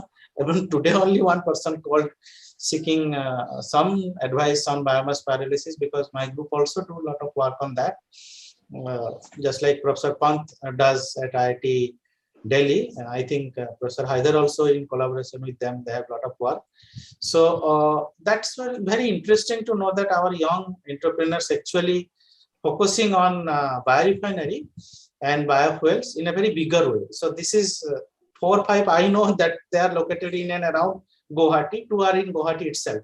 So I don't know the exact data from the pan India, but I'm sure there are many. We just come across few here and there. But only one thing is that in algae base nothing is happening, because that is a very different way to grow and all these things. So that growing algae is always a challenge, and still people are trying to address that. So I think we'll wind up today.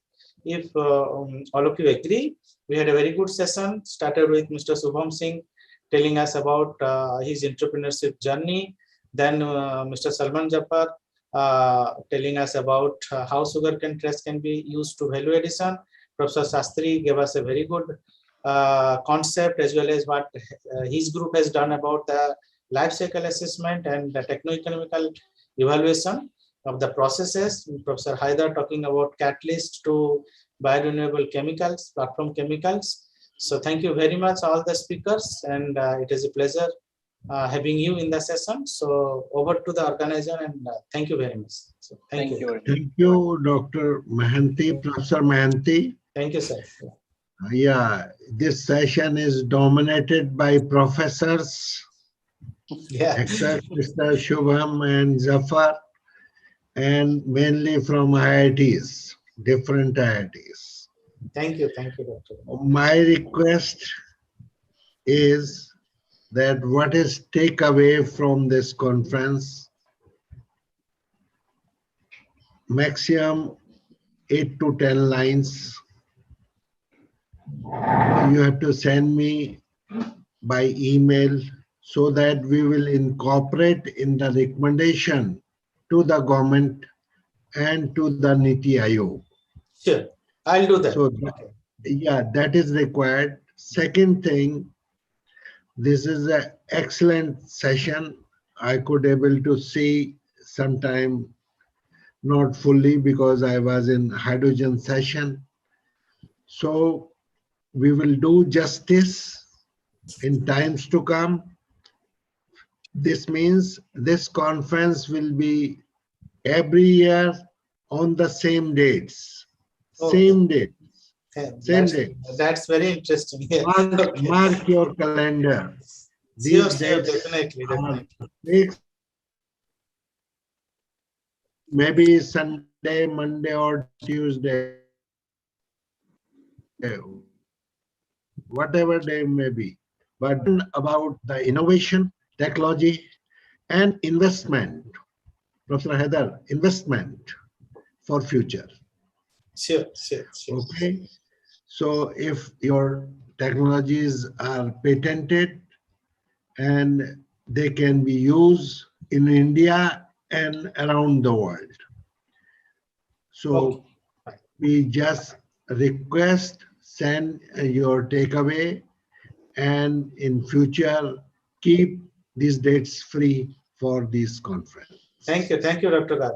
I'll send you, and in case I need help, I'll consult the speakers, Professor Sastry, Professor Haider, Mr. Singh, and Mr. Zafar, and then send you a note by day after tomorrow. Yeah. Tomorrow I'm extremely busy with faculty selection, so day after tomorrow I'll send you. Yes. No problem. No problem. Thank you. Okay. Thank you very much, we will Dr. Garg. cooperate we will cooperate in a big way. Yes, Anything yes. we can do, just let me know. Thank you. Okay. Thank you, Professor Raghu. Thank you. Thank you very much. Bye-bye. Bye, Professor Shastri. Yeah. Bye. Professor Thank Haider. you everyone for having Bye. joined us. Thank you, Professor Mohanty. Looking forward to your participation in the future conferences as well. Thank you so much for having Thank you, joined madam. us. Thank you. Yeah. Thank you all the speakers as well for this wonderful session. Thank you so Thank you very much. much. Bye-bye.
reactors को what is coming out आज भी देखा ना, it's going straight up and then coming to the AOD.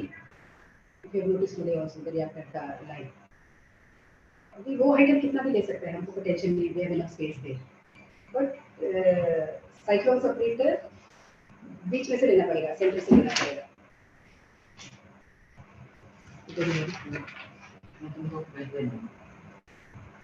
क्या है ये ऐसा गया, यहाँ तक गया समझो. Because history can be takes that one. इधर जाएगा.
Okay.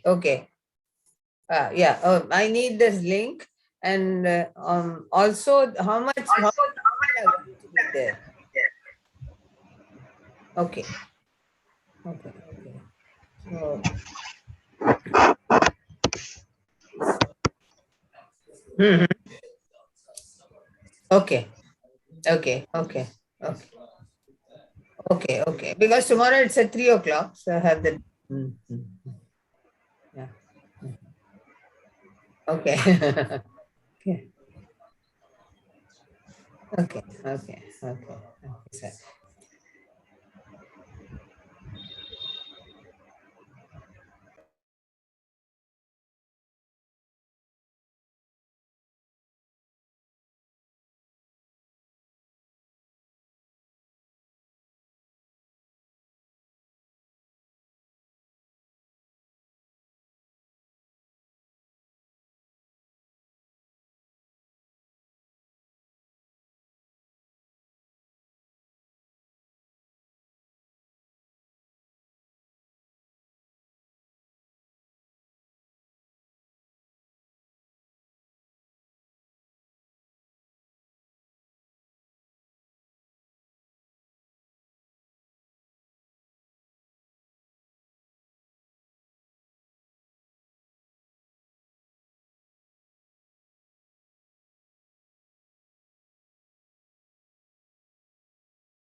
Good evening, everyone.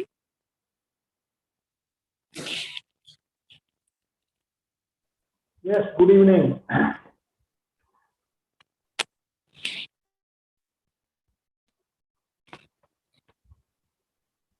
Do we have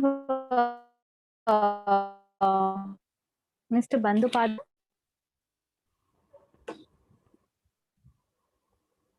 Mr. Tushar Bandyopadhyay? Yes. Okay. I'm Good here. evening, sir. Very good evening to you, sir. Good evening. So we'll be starting the session in just about 1 more minute. I'm just checking if we have all the speakers with us. Mr. Sampath, are you there? Yeah, I'm there. Okay. Bye. Mr. Sampath? Yeah, I'm there. Can you hear me? Yeah. Yeah, good evening, sir. Good evening, sir. Good evening, sir. So I'm just checking if we have all the speakers with us, and as soon as everybody joins in, we're going to just start the session. So we have Mr. Bandyopadhyay with us. Of course, we have Raghupati ma'am with us. And do we have Dr. Aziz? Dr. Aziz, are you there with us? All right, I guess he's going to join. He will join soon. All right, and Dr. Ghatke, are you there? Yes, Aishwarya. Very good evening to you, sir. Very good evening. All right. So Raghupati ma'am has also joined in. Very good evening to all of you. So this is the final session for day 2. And this session is going to focus on plastic waste and resource generation. And I'm very happy to announce that Mr. S. Sampath, President and Chief Executive, Samki Group, is going to be the chair for this session. Telling a little bit about Mr. Sampath, he's the President and CEO of Samki Tech Resources, has more than 39 years of experience in engineering projects and about 17 years of exclusive experience in plastics, packaging, recycling, and waste management. He has also got a 13 years tenure in Bharat Petroleum Corporation Limited in engineering and projects. And he's been the chairman of the Southern chapter of National Solid Waste Association of India. So really a huge experience, really. And I guess that experience will come in a really handy for this wonderful session that we are going to have. Let me now announce the speakers for this session. We have Mr. Tushar Bandyopadhyay, Technical Director, Indian Center for Plastics in the Environment. And very good evening, Mr. Bandyopadhyay. Good evening. We have Dr. Lakshmi Raghupati, former Director, Ministry of Environment and Forest and Climate Change, Government of India, and visiting faculty, Terry School of Advanced Studies and Amity University. Of course, her guidance we have had throughout the day, today and yesterday as well. In all the sessions, she's been sharing her experience, and it'll be really wonderful to have her, her presentation as well. Really looking forward to that particular presentation as well. Very good evening, ma'am. Welcome once again. And we also are going to be joined in by Dr. Abdul Aziz, Chairman, Context Hub Group, Malaysia, and Dr. Smita Mohanty, Principal Scientist, School for Advanced Research in Polymers, Central Institute of Petrochemicals, Engineering and Technology. She's also going to join us. Dr. Rajaram Ghatke, Research Specialist, Reliance Industries Limited, is also going to be the speaker for this session. Very good evening to all of you and a very warm welcome to this session. And now I'd request Mr. Sampath, President and Chief Executive, Samki Group, to please begin the session with the opening remarks. Over to you, Mr. Sampath. Thank you so much, Aishwarya, and thank you for inviting all of us to share our experience in the issue of the plastic waste management. And Mr. Bandyopadhyay is the chief. He's been in the recycling industry for years, and recently, maybe about 10-15 years, I have been involved in, like 20 years, just put it, 20 years I've been involved in this recycling, and this is what it is. So anyway, you already introduced me, and whenever the speakers speak, then maybe they can introduce themselves a little more than what it is. So since it's going to be 1.5 hour session, so maybe we'll try to keep the each speaker to have over maximum 15 minutes, and then we can stretch up to 20 minutes. That's one part. And then we can straight away go into the session. So when we talk about the plastic waste, we have various kind of waste. One is recyclable waste, and then other one is, you can't say non-recyclable, but it's difficult to recycle. Let's put it that way. There's no plastic cannot be recycled. So we call it as a non-recyclable plastic. So when you talk about the recyclable plastic, there are so many industries in India. We are doing more than 50-60% of recycling for those plastics. So out of the 9 million tons what we are generating in a year in this country, 5 to 6 million goes for recycling, and balance 3 million to 4 million is still going to the place where it's not supposed to go. So the 3 million tons is quite a lot of in terms of volume and in terms of money. If you can generate the 3 million tons into value, and that is what we are going to talk about in this session. And there are various methods available for recycling, and the easiest way is collect the waste and then send it to the cement industries and burn them inside. That's the only thing people are now adapted to that. But we have been like Mr. Bandabadia or at least me and others all promoting the recycling concept, where these plastics can be reused in many ways.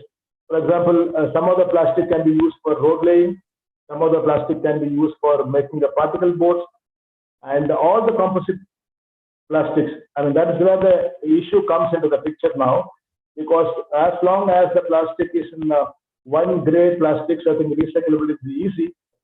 And for various requirements like stability, then permeability and things like that, so people do for multi-layer films and the composite. For the strength, we go for a composite material, and so we have a difficult material to recycle them because it's already composite. So those composites, we have other technology instead of thermal degradation or get wealth out of it. So whether we can go for incineration and produce power, or we can go for a gasification and produce power. And the simplest thing is the pyrolysis, where we have been doing it for let's say 12 years, where we convert any kind of mixed plastics waste into oil, and then that oil can be distilled, and then that oil can be used for generating power. So in fact, we have been trying to do even polyurethane foam, which is kind of a hazardous waste, which cannot be burnt in the open because of fluoride content. And we are also doing the phenolic board and epoxy board in the e-waste recycling. Now we are doing a FRP, fiber reinforcement plastic for which is very difficult, like your windmill blades and other FRP goods which are difficult to recycle them. We are trying to we are already using them into oil. And the biomining waste, I mean, that's the most important thing is the dump side waste. We are trying to take out, and then we're trying to convert them into oil. The reason why I am talking more on pyrolysis is very easy compared to any other recycling system, because you don't need to pre-process the material, in the sense washing. In order to wash the material, you have to, even if there is a contamination, we can treat them and then convert them into oil or electricity. So that is the one of the technology which I can bet on it. And we have other experts.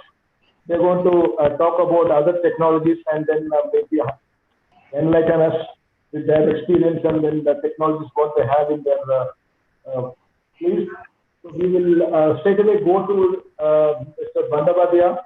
He's been we can say the pillar for this country in promoting this recycling concept for years. And I have learned quite a lot from Mr. Bandabadia. And then we always talk to each other in case of any issues. So I will, with this, I will conclude my keynote address, whatever you call. I'm not going to give a presentation. So we will leave to the speakers to give their presentation. And I will request Mr. Bandabadia to give your presentation. Thank you. Thank you. First of all, I thank the organizer for inviting me, and thanks to Ms. Aishwarya for beginning the session, and Dr. Lakshmi Raghupati. We know we have met. So, and Sampath, of course, we are friends for many years. So, let me start with let me share my screen first. I am sharing my screen.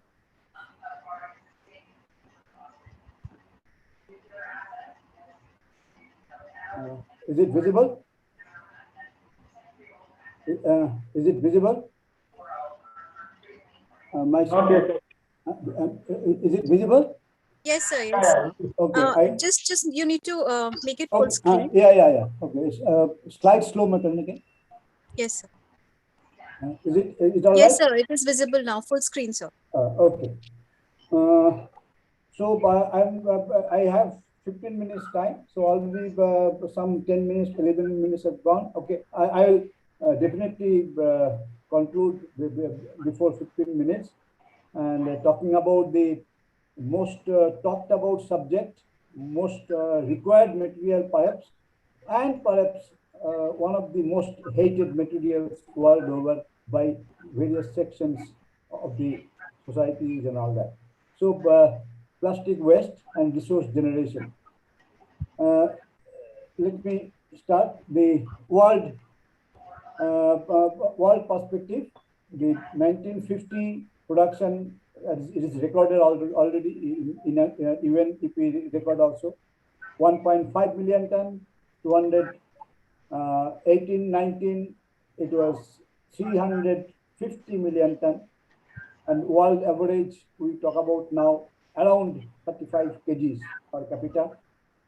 And India has reached, because we have failed in 2016, 17, we were talking about that India will reach 20 million ton capacity by 2020, but we are lagging a little behind, perhaps due to this continuous COVID for last 2 years. So current figure is put at around 19 million to 19.5 million ton. So per capita consumption, it comes to about 14 kg. Well below the world average. So global plastic waste management business, that is recorded. I have verified in different forums. It is quoted as 33 billion US dollar in 2019 and projected at 2024-25 around 38 billion to 40 billion, taking 4.3 as the curve. And recycling in world recycling is quoted at 368 million ton in 2019, maybe more at present level. And Indian plastic waste recycling business, because Mr. Sampath has already quoted something, I will dwell upon this figure.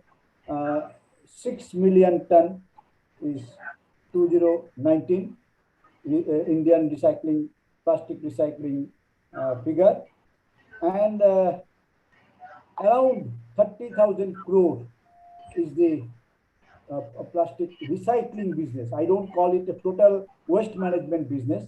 This is plastic recycling business is around 30,000 crore. And then that figure, how we calculated that India recycles about 6 million ton. That figure is given brief. This is our industry study jointly by Plast India, and ICP also was there. So we have given the polyethylene, total polyethylene, all consumption figure, and polyethylene, polypropylene, PVC, all commodity, mainly commodity, and total is the 15.707 million ton, and quantity recyclable steel first, because in that another slide I will show first year. When first year means after immediately year, what all things come to the recycling stream.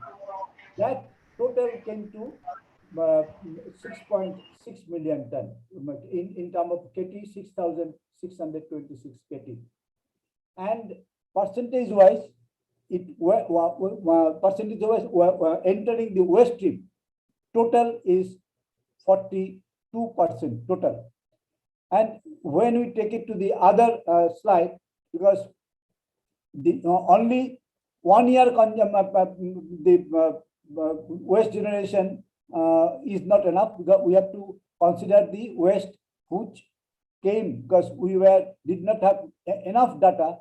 We had considered 2 years old waste which joined the waste stream in that year, about 1,000 tons, 1,000 KT, and 5 years old waste from the waste which joined the waste stream, that also 1,000 KT. So total waste available in the waste stream was 8,626 KT, and India total recycles about 70%.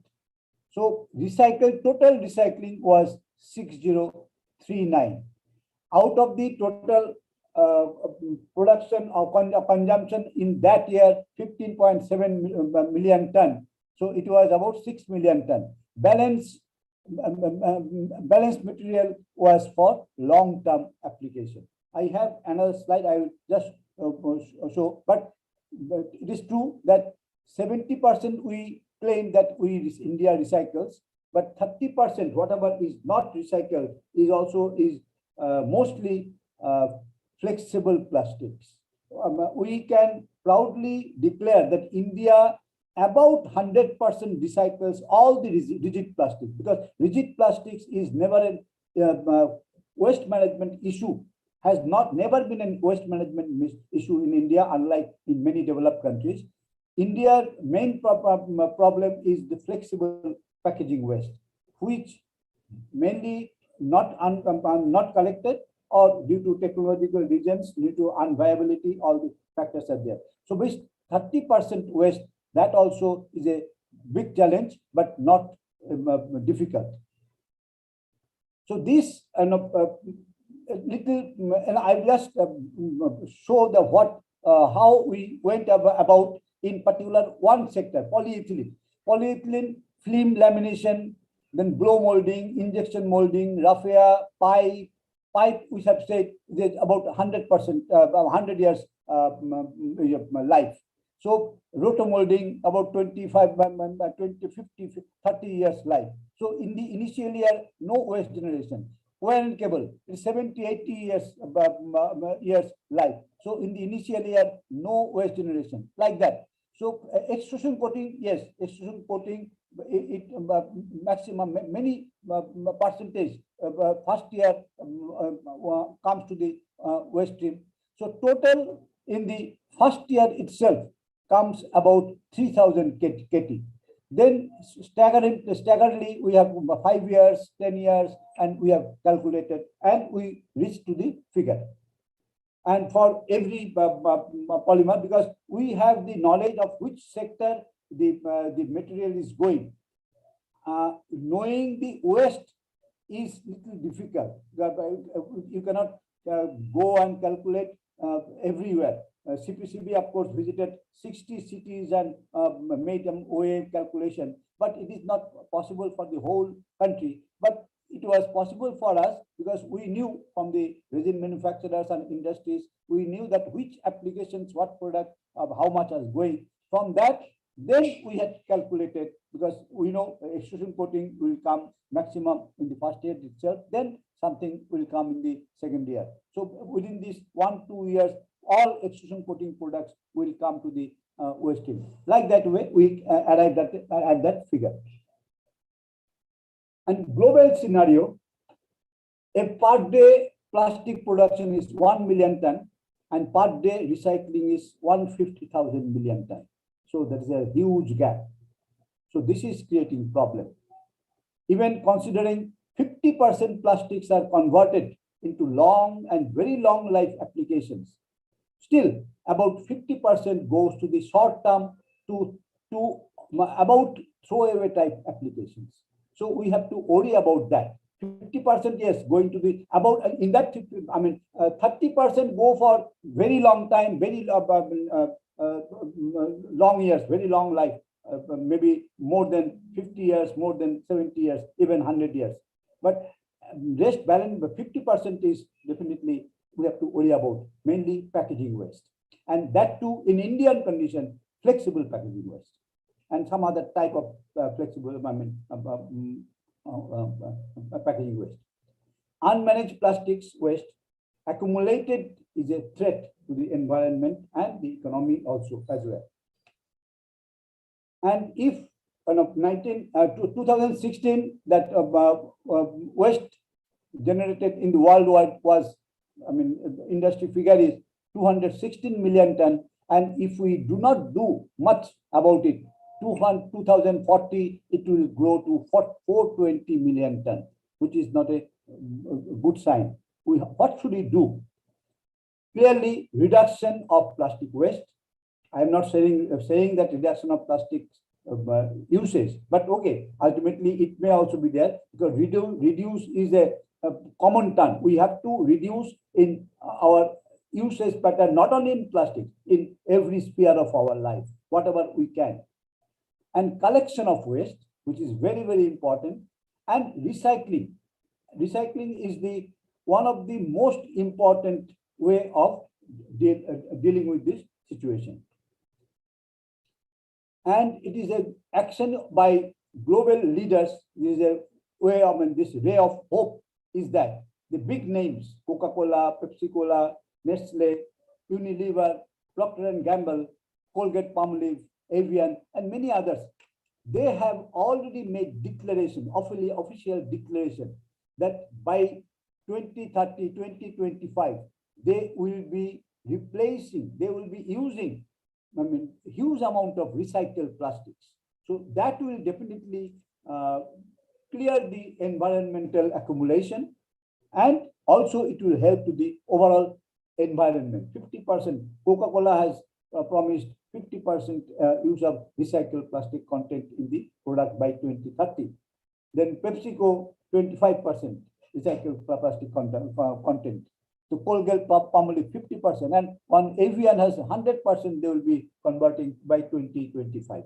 So this is a good sign, but see the figure, all these promises accumulated to about 10 million ton, not sufficient enough. So all other end users have to also follow suit. Then some concerns. Use of recycled plastics in food contact application will remain restricted across the countries. Of course, with respect to rPET recycled plate, that is a, I mean, USA and European Union, they are doing something, but we have read the stringent regulations they have made. The user, whoever are introducing it, they will be responsible for the consequences and all that. India, we are thinking, although MOEF had come out with it, they have, earlier there was a restriction written in the notification that recycled plastics should not be used in contact with food contact and pharmaceutical products. But recent 6th October, notification by MOEF, they have given the mentor to FSSI, but which according to us is little debatable. We have written to that, because in India 10,000 recyclers who will be following the rules and all that, and whether it is possible to check all the whether it is really pure or not. Mechanical and chemical recycling contribute to the value, both economical and environmental. The chemical recycling, pyrolysis, this is excellent way of recycling because because in India we have not tried, but one very big name in the world plastic, Lander, Beisel, and Sabic, with the help of Sabic, they have promised use of the pyrolysis fuel. They will put to the naphtha cracker to make the polymer again, which is a good move. Energy recovery and co-processing in cement kiln contribute to the environmental benefits, and they can manage the system, the waste. The 6 billion tons of cement kiln capacity in the world can handle 300 million tons of plastic waste in an environmental friendly way, reducing the use of coal, which is also beneficial to the environment, and without having any excess untoward toxic emissions in the world. This is one of the big way. India also, we have the second largest manufacturer of cement. We can also manufacture, if we use about our cement kiln for coal, we can replace about 20%. Germany replaces 60%. If we replace 20%, we can use about 15 million ton of 20 million ton of plastic waste in cement kiln. There are 50 cement kiln which have already made this facility available by now. And road also, a lot of material can go in the road construction. And pyrolysis, as I said, is a wonderful thing, and it is a beauty of it. A small plant also that is used in a decentralized waste management system in a crowded city like Mumbai also. And in the this particular technology has not been attempted in India. Steel manufacturing, because coke gives additional hydrogen apart from carbon monoxide, that is reducing agent for manufacturing of steel. So there also world can benefit by 36 million ton plastic waste can be managed. So ultimately, I'm ending my discussion here itself. The segregation, which is a 50% or more than, I will call it more than 50%, segregation of waste at the source of generation is most important. This has to be done with all our effort, all our media effort, all our sincere effort to segregate waste. Then we can carry forward our waste management goal. So I thank you very much. I end my talk here itself. Thank you very much, Pandabadaji. Yeah. It was a very eye-opener for many people going to statistics and then what and what not to be done. And it was a very interesting presentation. In fact, I took a few pictures without your permission. Okay, I will unshare my screen. Okay, how to unshare? So, see, I was now when we were started this PET bottle recycling in '98, the PET, our PET, because recycled the PET was sold in India about 30-40% cheaper than the virgin material, and people are reluctant to use the PET material. So now the technologies have changed. Now technology has changed. Now we are all going into the era of bottle to bottle grade. And when you make the bottle to bottle grade of PET bottles, I think that today's international scene is that now people are ready to give you 20% over the virgin material. So now because now all the MNCs are trying to use the recycled material, and so it is. Now it is a good sign, and the technologies are really doing a wonderful thing for changing the scenario of low-tech recycling to very, very high-tech recycling. And there are so many. I mean, being plastic, I say that it can go back to its original parent of naphtha, and then go back, chemical recycling. And there is everybody is working on it. And let's listen to the other speakers. I think Dr. Lakshmi Raghupathi is waiting. and I think she is going to share her experience in the plastic waste management side. I'll just say hello, Dr. Majumdar. Yeah, over to Dr. Lakshmi Rajbari, please.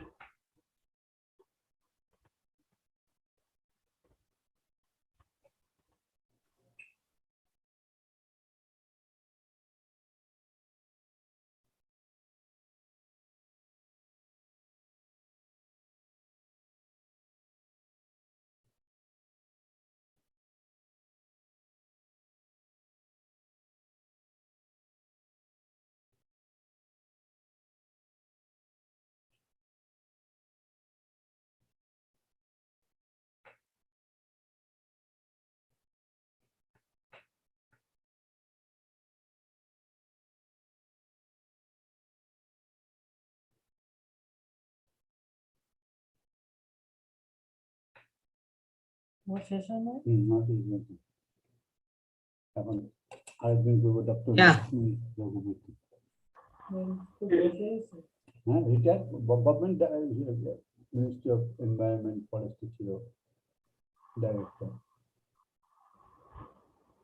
Can you see my presentation now? Yes, we can. Okay.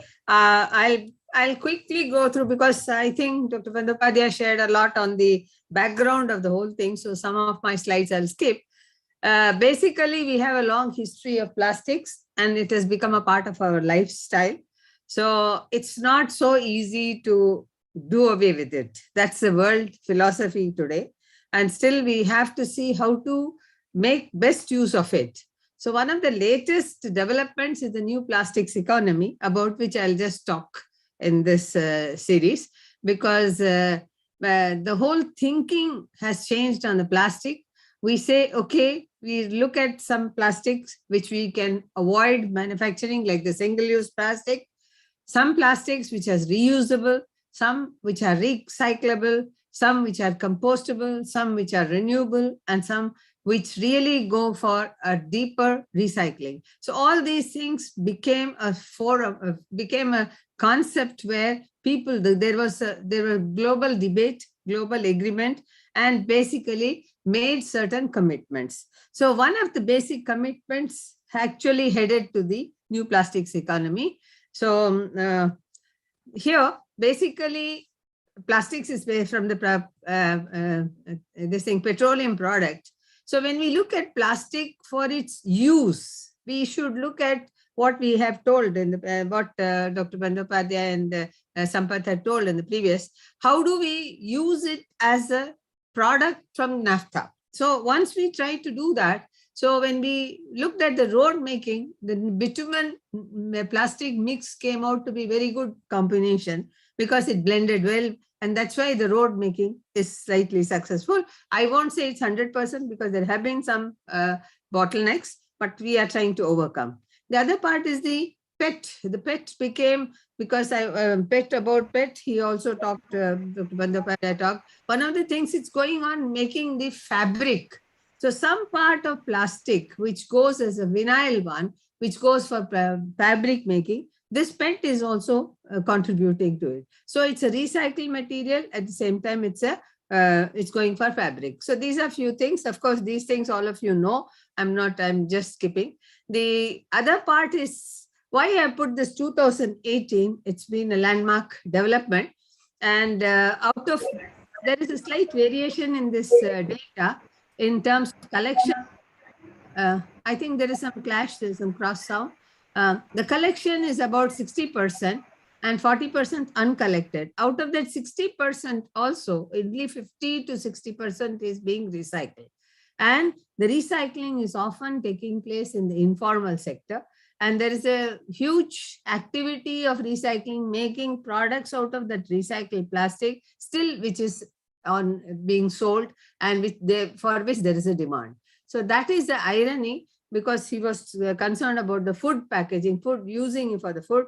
And this is very, if you look at Tamil Nadu, a lot of plastics are made into some container called kodam, in which, it's a sort of with a small neck, it's a copy of a steel or a brass vessel, which used to be kept for water storage. And because of its small mouth, there will be less invasion of insects, etc. But that is all made out of this recycled plastic. The irony is that the leaching has not been accounted for. Then second part was the ban of plastic. Ban of plastic took a very rigor in 2014, 15, etc. There was a lot of talk about banning plastic, and some 5 states and union territories in India itself have banned plastic. And is the plastic banning a solution? Became a big issue. Now, what is the requirement in the management? I think Dr. Bandyopadhyay had already pointed out, but little more meaning to it. If you collect the plastic after its use, if you segregate it, if you clean it, if you reuse it, if you reprocess, recycle, or material recovery, all these things have been taken into consideration while preparing the plastic waste rules, which was framed in 2016. Because 2000, or whatever earlier plastic waste rules were framed, which did not have all these aspects into it, this has been taken into consideration. Further to that, some guidelines have been developed. And further to that, some targets have been set. And now the new concept is the EPR concept, the Extended Producer Responsibility concept, which has been formulated. A separate document has been prepared by the government for me. Of course, we are good at making documents. Yes, we are very, we have a very good intellect to build up a system, talk about a system. But building up a system, we are very weak. We have not really achieved it. But there was, this is what is the hierarchy about which Mr. Bandyopadhyay, Dr. Bandyopadhyay was also talking about. Reduce, reuse, recycle, and of course, composting, then recover and disposal. Disposal is the last resort. Recovering could be material or energy. Then reduce is the thing which I'm going to talk about today. How do we do that? What is the phenomena behind reducing the plastic, which is coming into the environment? So, but some part of it will also overlap with the reusing, because reuse means you don't contribute anything in terms of energy or processing so that it can directly be reused. Now, the concern started with the plastic pollution, the growing plastic pollution. All of us know, all of us see a lot of plastic polythene bags and polythene things. And some of them which are not visible to us is the microplastic, which is actually going into the water bodies, land, and through land to water bodies. And also there is this invisible plastic in the air, because the particulate matter also contains some amount of plastics, which is in the form of carbonaceous material. So all these small pollution caused a lot of concern, and there was a global jerk or a shock given when we were the host for the World Environment Day in 2018, and this is the concept of beach plastic pollution came into being.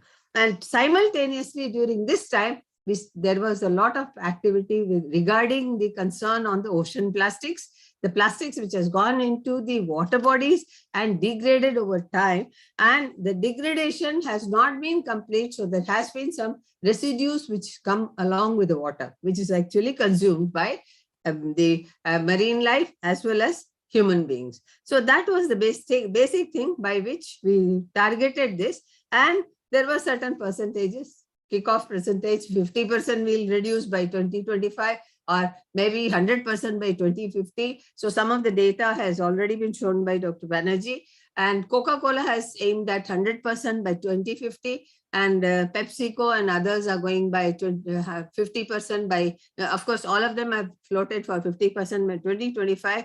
But all said and done, we have to see, wait and watch, because today is 2021. So whether in 4 years' time it's going to happen or not.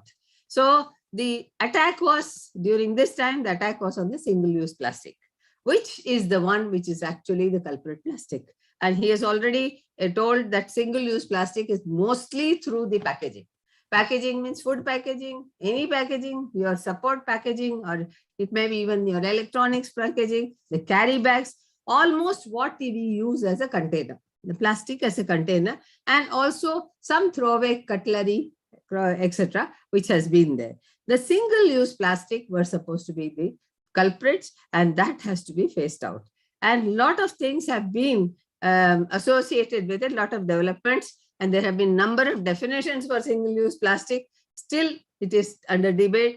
We always have, but we have tried to put in every law, but UNEP has given, UK has given, EU has defined, then India has also defined. I'm not going to go through these definitions because single-use plastic is this target.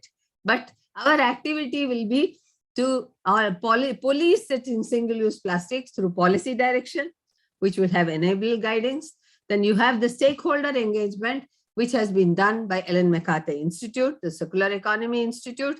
Then collective responsibility, when we say EPR, it's not just the producer, but the user also needs to be made responsible. Otherwise, we all get away with doing all things for bad for the environment, because as a user, we are equally responsible to take care. What do we do with it after use? So then also the awareness, training, skill development. This is the background, the preparedness that we have to give. This is not only for us, but also for our future generation. Every individual should have certain amount of awareness, certain amount of understanding, certain amount of skill development if they want to go for it. Then last but the least is the effective mechanism. Why our regulations, guidelines, everything doesn't really reflect on what we want, because we have lost the system, putting up the system which will take care of checks and counter checks. So checks and balances have to be through the monitoring mechanism. These are enabling key. This is not for India alone, but the global system has been defined under this. Then the single-use plastic, some way forward landmarks were defined between 2018 and 2020, but unfortunately 2020 we faced the COVID-19. COVID-19 actually sort of derailed many of the activities, because during COVID-19 itself, we had used a lot of plastics, and a lot of plastics which were used in the PPE are supposed to be, they were just burnt. The only direction the WHO gave the world was to burn them, destroy them by burning. By burning, you have not done any energy recovery, which I think Mr. Sampath knows, because who is the expert in energy recovery, or Mr. Bandyopadhyay also told about. Everybody talks about plastics to energy. He also said about the cement plant. And Mr. Bandyopadhyay, I'll tell you, cement plants are now craving for plastic. They want to have the pellets or the AFR, the alternate fuel resource, from including a lot of plastics in it. So that will give a higher calorific value. They can, because coal is going to be phased out. You know what happened in COP. So we have to phase out coal, means we have to depend on the RDF, or refuse derived fuel. And refuse derived fuel is enhanced with in the presence of plastic. So these are few things like the making of single-use plastic, marking of single-use plastic, then collection, segregation. We should not be scared, because single-use plastics are there, still floating. But we should see that no more we produce. At the same time, we sort of cordon off these things, bring it to the system, and say that what we can do with it. We get rid of it, we process it, and we sort of overcome that. So this is one of the sustainability goals, where we have said a couple of things. 12, the responsible manufacturing, responsible recycling, as well as the clean cities. Because when we talk of the clean cities, one of the things we should get rid of is the plastics. Plastics actually give an unsightly look for the cities. That's what we are facing in India. Then everybody is using plastic, but we are not able to educate everybody how to take care of it after use. That is the main thing. And we just say 3 R's: reduce, reuse, recycle. But there are so many R's here: rethink, repair, re-gift, recover. So all these things put together come out to be 8 hours. Some people use 6 hours, some people use 4 hours, 5 hours. But no matter what it is R. So your focal point is rethink. Think about what you can do. And unless the thought process is triggered, we cannot do anything to manage the plastic, which is going to be our system, which is going to destroy. Then Ellen MacArthur Institute, they also contributed to the plastic because they are focused on circular economy. They said if circular economy can be applied for so many other things, especially the metals and everything, why can't be applied for plastic? And plastic was where we can really go for a circular economy because it's very easy, because some plastics are reusable, some plastics are recyclable, some plastics can be used for energy. Leaving the energy component, we prepare a value circle for the plastic. Of course, this is the PET diagram for the circular economy. I'm not going to, here the concept is we say what is happening in nature, everything goes back in cycle. So same way in manufacturing also it should go back. This circular economy principle is known as butterfly diagram. This butterfly diagram is also applicable to plastic. So if we look at the plastics in the circle, it can be taken while manufacturing, it can be taken while it is being serviced, it can be taken back while it is after during use and after use. So all the 4 channels are open for plastic too. Now, if we put yet another component in the circular economy, it was not very significant. So during 2018, Ellen MacArthur Foundation went to the ocean conference in Bali, when they really focused on the new plastic economy, and they said, you do a rethink and redesign. So that nothing can go on land and nothing can go on water, and whatever is there, we recover. So this Ellen MacArthur report, they prepared the first report in 2016, unheard of, not very much welcome. Then the second report came up in 2018, which they made a noise in the Bali conference. And because of the ocean plastics being discussed there, this was taken. And this is what they wanted, that let us put the new nomenclature to circular economy in plastics, the new plastic economy. The new plastic economy is nothing but the application of circular economy with a slightly different perspective for the plastics. What is the new perspective or the vision? Is that you eliminate the plastic which you think is going to be a menace, which you can eliminate and which you think is superfluous, like the single-use plastic. Then one, innovate. How do you innovate? You ensure that all plastics that is made, there is nothing which cannot be reused, there is nothing which cannot be recycled, and there is nothing, the rest of it can be composted. So if you are able to find a solution for end of life of plastic through recycling, reuse, and compostable, then your solution is innovative. Then one more minute. Huh? 1 more minute, please. Hello? I said 1 more minute, please. Okay. Plastic, I have not taken even 15 minutes. Okay. Okay. Circulate is something which is the concept of circular economy. So in case you are not able to do it, you give it to somebody else to do it. This is today the practice is to throw. Tomorrow it will be the practice to recycle and remake and reuse. Specifically for the packaging plastics, this is the original linear economy model which is there, which has been, this is of course due credit to the Ellen MacArthur Foundation. They found that there is a heap of huge content of the plastic here. This can be reduced to the next one. This is by putting it back in cycle. The new plastics economy puts back all the plastic in cycle, whether it is during manufacture, whether it is during the use, or whether it is post-use, after use. So all of them go in cycle. There's no material left out. So it becomes this is a specific diagram for the circular economy of plastic, which is create an effective after-use plastic economy, decouple the plastics from the fossil feedstocks, and drastically reduce the leakage of plastic into the natural system, both in air, water, and land. So this is somewhat turning it more green. So you have certain green products, they say non-toxic, recyclable, and convert into resource. So extended life is to be provided to plastic, instead of saying that because plastic is already there. So how do we do it? And when we manufacture in future, we manufacture only that is required, not surplus, and also manufacture those which are green thing in nature, and can be absorbed in the environment, absorbed by the environment. The other part is, this one is one of the concept diagrams where they have actually used the beach plastic to make shampoo bottle, the recyclable shampoo bottle.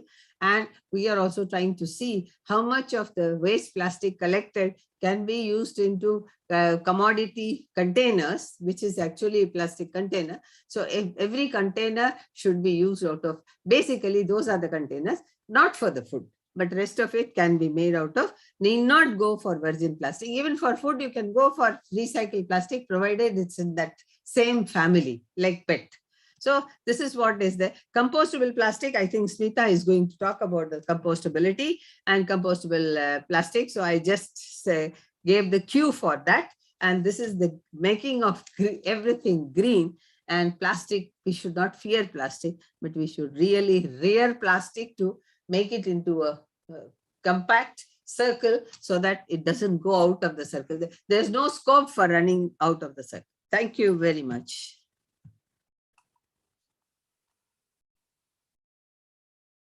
Can I stop sharing? Hello?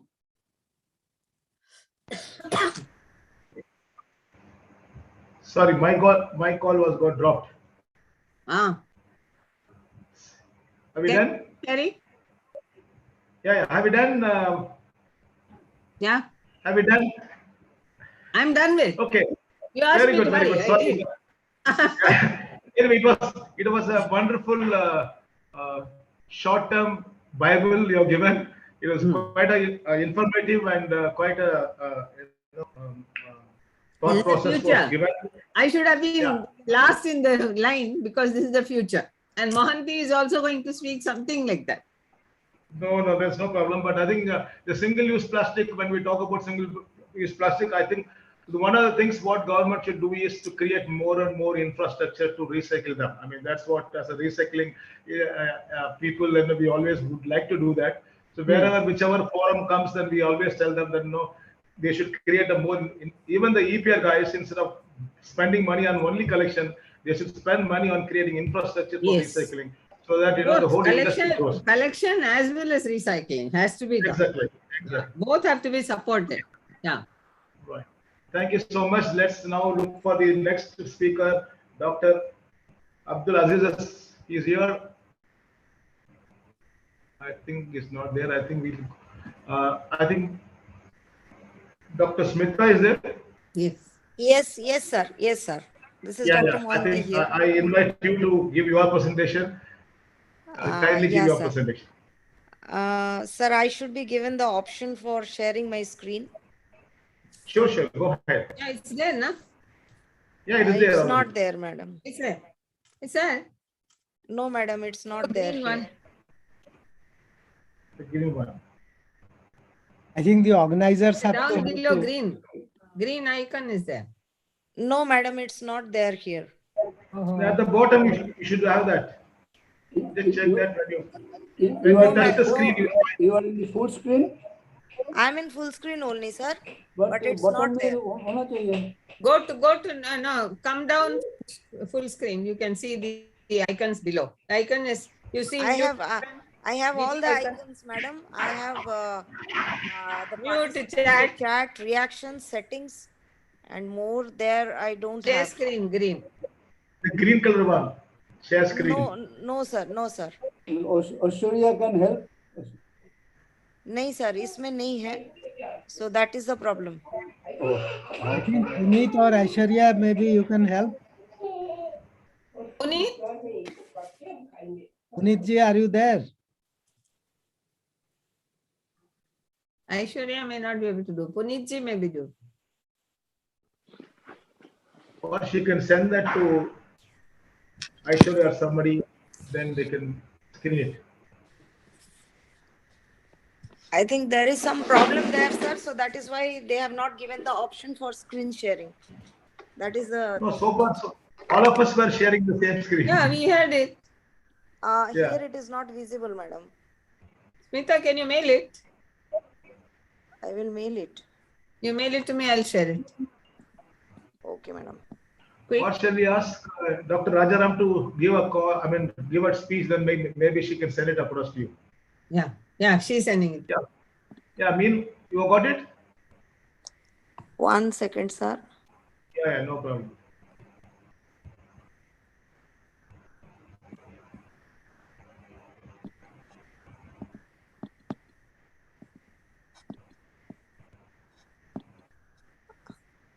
Are you able to see my screen, sir? Not yet. Now? No. No. No. Then it's not coming, madam.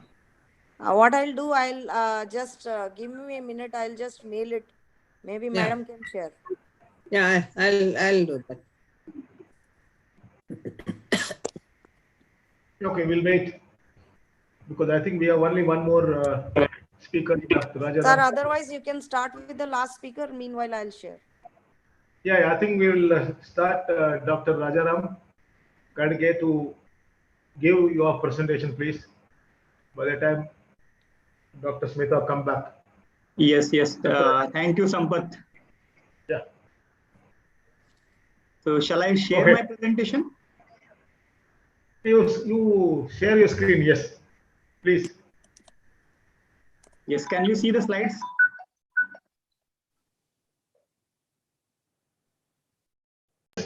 We can see that. Yes, I will put it on full screen. Okay. So thank you, Waste Management Summit Organizing Committee, for giving me an opportunity to showcase our technology. In fact, this is the most important platform actually wherein we can showcase the technologies, and definitely our voice will reach to the concerned people. See, as we heard from Lakshmi Raghupati madam, actually, you rightly said actually we should focus on 8R, and definitely we should focus on utilizing this different types of waste biomass, and definitely, as you rightly said, actually we should more focus on utilizing the RDF. But at the same time, what I would like to tell you that after RDF, definitely RDF is one of the most promising raw material. But at the same time, after RDF, we should focus on the organic portion of MSW, that is organic portion of MSW. So in today's presentation, I'm going to talk about how we have developed this technology at Reliance to convert these different types of organic biomass into drop-in biocrude. So start with actually, I would like to give a small overview on what Reliance is actually. Reliance, as you know, actually it's a Fortune 500 company. And specifically looking after the R&D center, we have total 24 state-of-the laboratories and over 900 scientists and engineers are working on various cutting-edge technologies. We are also supporting our in-house manufacturing plants, and at the same time, we are also focusing on various technologies that is the need of future. And our major focus is on refining petrochemical catalyst development, alternate energy, biofuel, and synthetic biology. In 2010, actually, in fact, we started this algae platform technology, wherein our focus was converting this algal biomass into drop-in biocrude. And definitely by 2030, we are targeting to make a net zero carbon goal, actually, we have set up. And this RCAT HTL, this is Reliance Catalytic Hydrothermal Liquefaction Technology. This is the spin-off of this algal platform, actually, algal technology, wherein initially we were focusing on how to convert this algal biomass into drop-in biocrude. But as you heard actually in yesterday's conference or in today's morning session, actually, a lot of people actually, they are focusing on how the productivity of this algal biomass can be increased. And maybe actually this is the bottleneck for this algae platform technology. But in the meantime, actually what happened, in the meantime, we observed that whatever the organic biomass is there, that biomass actually we can convert into the drop-in biocrude. So this is the small overview of our technology. This Reliance, this RCAT HTL, this is Reliance Catalytic Hydrothermal Liquefaction process. This is thermochemical conversion process wherein different types of organic biomass like agro residues, algal biomass, then MSW organics, then industrial sludge, then food waste. These are the different types of organic biomass, and these biomass already we processed in our various laboratory scale plant and bench scale plant and pilot scale plant. In fact, our pilot scale plant capacity is around 2 tons per day. So with that capacity, we are processing these different types of biomass into drop-in biocrude. As we all know, actually, fossil crude process, it takes millions of years to convert these biomass into drop-in biocrude. But at Reliance, with this process, in less than 60 minutes, we are converting these different types of organic biomass into drop-in biocrude. And this drop-in biocrude, in fact, is we can easily integrate this biocrude in our existing refinery setup. So with that, our additional capex requirement for the hydroprocessing or hydro treating is not required for this hydrothermal liquefaction process. So straight away we can process this drop-in biocrude in our existing refinery setup. Here, actually, I would like to share one small video actually that will give the more, and then later on again, I will come back to the this presentation.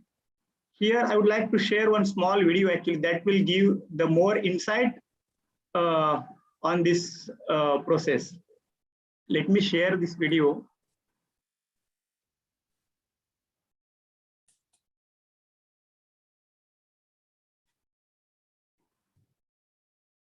Aishwarya, you can. Single biggest challenge facing humanity right now is Yes, we can hear. We can see this. We Reliance can see Catalytic the. Hydrothermal Liquefaction, RCAT HTL, is a technology that addresses a challenge of climate change through conversion of waste into renewable fuel and recovering the resources. The technology turns the problem of waste into an opportunity. It converts biomass and any organic waste into drop-in liquid fuel and bioproducts. HTL essentially expedites the natural process of oil formation from biomass instead of millions of years as taken by nature. HTL achieves the process in a few minutes. Drop-in liquid fuel can be processed in the existing refining infrastructure to produce transportation fuels, adding no infrastructure cost. For the first time in the world, a large-scale HTL pilot plant was conceptualized in 2013 as part of National Alliance for Advanced Biofuels and Bioproducts. This is the feed preparation section. In this section, homogenized feed is prepared for feeding to the system. The high-pressure pump raises the feed pressure and pressurized feed enters the heating section. Feed is heated in series of heat exchangers in a staged manner to reaction temperature. Feed at high temperature and pressure enters the reaction system. This is where the magic happens. Rita, Here, no, biomass वो or PPT में any भेजो, ये organic इसमें ना waste Adobe is में जा रहा है converted अभी. into liquid fuel in just Going a to few the, minutes. it's not, it's either have to The product mixture has oil, biochar, and aqueous phase with soluble organics. Main product is a renewable fuel. It is separated from other products after cooling and depressurizing the product mixture. With concept to commissioning experience, over 35 patents, valuable trade secrets, Reliance is now in a position to commercialize this climate-friendly technology for converting waste to wealth.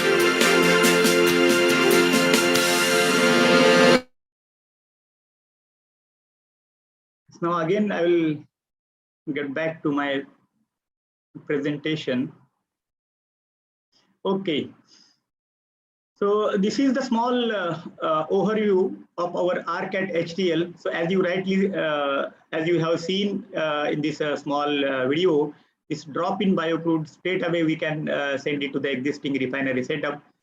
At Reliance, actually, we have various scales of operation. Our bench scale unit actually it has a capacity of around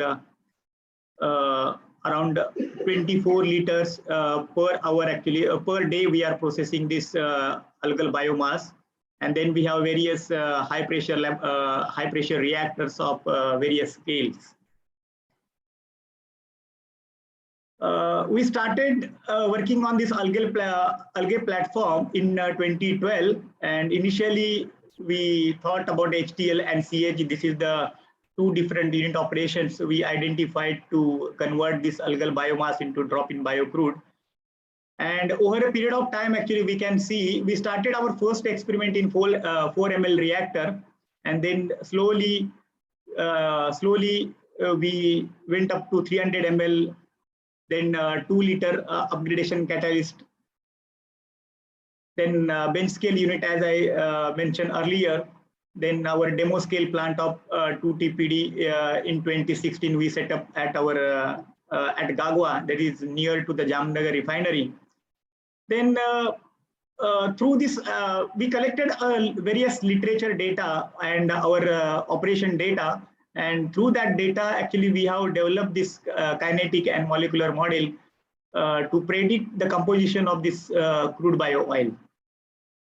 Then in 2018, we realized that other types of organic waste, such as MSW organics and industrial sludge, that also we can process in our existing refineries, in our pilot scale unit, and we can produce the drop-in biocrude. And then later on, once we set up this pilot scale plant, then we also establish various pathways for biocrude upgradation, co-processing, various upgradation pathways for kero, diesel, and this various cuts of this crude bio oil. And later on in 2020, last year, we conducted engine test with collaboration of with the DOE. So this is the small overview of the process. We can see here the bio waste, that is the feed point. This feed we are taking into the feed processing section. In feed processing section, we have developed various pathways, various unit operations to process different types of feedstock, make it ready for the hydrotreating section. Then we have feed pressurization section, as we have seen in the video, wherein we are pressurizing this feed up to 210 bar. And then we have heating section, wherein we are heating this material up to in the range of 270 to 400 degrees Celsius. And then we have HTL reaction. In HTL reaction, we are getting 4 different products. One is definitely crude bio oil, second one is biochar, and then at the same time, little amount of off gases rich in CO2 is also getting out of this reaction section. And we have also the aqueous part actually. Aqueous part is nothing but whatever the water content in the feed, that we are recycling back to the feed processing section. So definitely here in product separation section, we are separating all these 4 different streams of the product. And there are 2 different aspects of this crude bio oil. One is direct combustion. With direct combustion, we can generate the heat and power. And another option is hydroprocessing, wherein actually this crude bio oil further we can hydrotreat and produce the aviation transport fuel, diesel, then marine fuel, and bionaphtha. And at the same time, whatever the aqueous actually we are generating, this aqueous either we can recycle back to the feed processing section, or separately we can treat and we can produce in an industrial grade water. And at the same time, this water also we can use it for the plant growth. And you can see here the biochar, that is another byproduct, and this biochar has a very high energy content. The energy content is in the range of 30 to 35 megajoule per kg. We have done various, with various analytical methods and techniques, we have characterized our crude bio oil, and majorly we can see this crude bio oil can be grouped into these compounds, like fatty acid compounds are there, alkanes and olefins, small aromatics are there, phenol compounds are there, fatty acid amide derivatives, nitrogen and oxygen containing heterocyclic compounds are also there. So basically, over we have also developed this molecular model. This molecular model can predict around over 300 compounds present in this crude bio oil, and based on that information, we have grouped these various compounds into this family. If you compare with pyrolysis, because that is the pyrolysis process is at advanced stage actually. So if you compare with pyrolysis bio oil, you can see at given O by C, that is oxygen to carbon ratio, that is O by C atomic ratio, the crude Arcat HTL bio crude is very close to the fossil crude and gasoline and diesel content. Because if you see at given O by C, suppose at 0.1 O by C, the H by C ratio is over 1.5. And if you see for the pyrolysis oil, the O by C, the oxygen content is very high. Actually, it's around 0.6 at similar H by C ratio. So this is how this Arcat HTL bio crude is more close to the fossil crude, and that actually is the major major outcome of this process. As we have seen in our small video, this renewable bio crude, actually we have done some pilot scale study in our laboratory for hydrotreating of this bio crude, and we have identified various pathways. With these pathways, we have identified various insertion point in our existing refinery, such as suppose this Arcat HTL bio crude, straight away we can blend in the fossil crude and we can send it to the vacuum distillation section, and that will follow the existing refinery setup. At the same time, if you fractionate and if you produce different cuts, these different cuts also we can send it to various insertion point, like naphtha hydrotreating section, we can send the naphtha cut. Then for jet fuel, actually mid distillate hydrotreating section also we can send the different cuts. Then the residual part also we can send it to the coking section in order to get the maximum valuation of this crude bio oil. At the same time, whatever the crude bio oil, that also we can with certain blending ratio we can send it to the FCC unit. And in 2020, in March 2020, we have also done the this engine testing of this crude bio oil. This engine testing we performed along with DOE. This was a part of PACE project, and this blending, this engine testing we performed with 5% blend of this Arcat HTL bio crude with diesel cut, and the results were very encouraging. So if you compare with other competent technology, because currently if you see this incineration, then AD process, then 2G ethanol, these are the currently practiced process. We can see these are the available process at commercial stage. And if you compare at 500 TPD, this MSW unsegregated portion, we can see the product we are getting around 320 barrels per day of crude bio oil. Energy recovery of Arcat HTL is 70 to 80%. However, if you see the AD process, it's in the range of 40 to 50%. Then carbon recovery is definitely, it's very high in Arcat HTL. It's 60 to 70%. However, in carbon recovery, in incineration is almost negative. And in anaerobic digestion, it's around 25 to 35%. If you see 2G, in 2G, yes, sir, actually, almost actually I have finished. In 2G ethanol, this carbon recovery is in the range of 25 to 30%. And if you see the relative economics, the relative economics, anaerobic digestion is almost 2x, and incineration is 1.5x, and 2G ethanol is over a 3x. So technically, actually, QC RCAT HTL is feed flexible, high conversion, energy dense, drop-in biofuel. So in summary, RCAT HCl can produce drop-in liquid fuel and can process in existing refinery. So there is no need of additional capex for the hydro processing.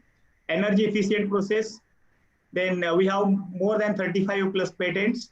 No additional capex is required for the refining, transportation, and distribution. And GHG emission, actually 85% reduction we can observe through this process.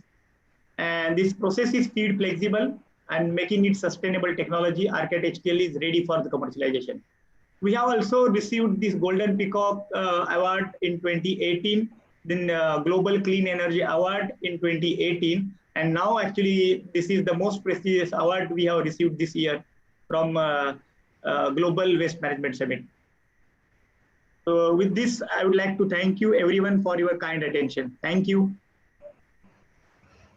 Yeah, thank you, Dr. Rajaram. It is a typical Reliance to come inside plastic waste management and bringing organic waste, but it was quite interesting for us also. And anyway, so I hope Dr. Smita is ready for her presentation.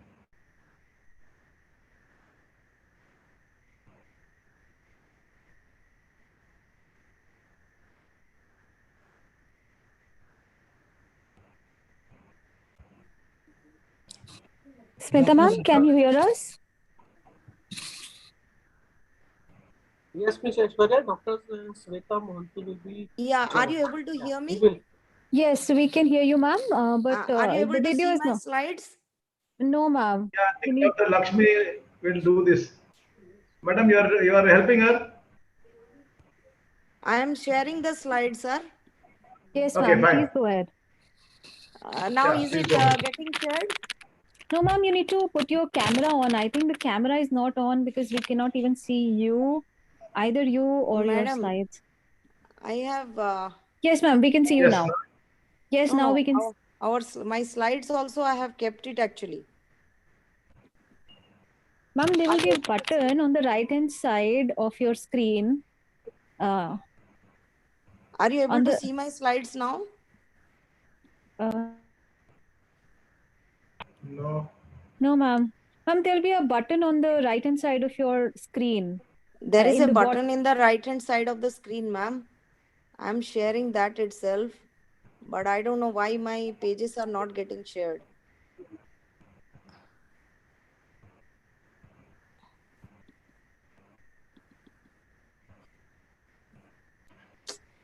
There is some problem actually.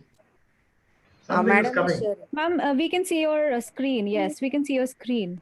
Yeah, This is from Madam's Dr. screen. Just go to your presentation, bottom area, just select your PPT file. No, Madam's screen is getting shared actually. Yeah. Yes. Madam, you can show it. Just open your folder. Raghupati ma'am, please close your screen because then we'll not be able to see Mohanty No, ma'am's she is screen. sharing from my side. Oh. Because I'm not able to share. Yeah, one of you can share.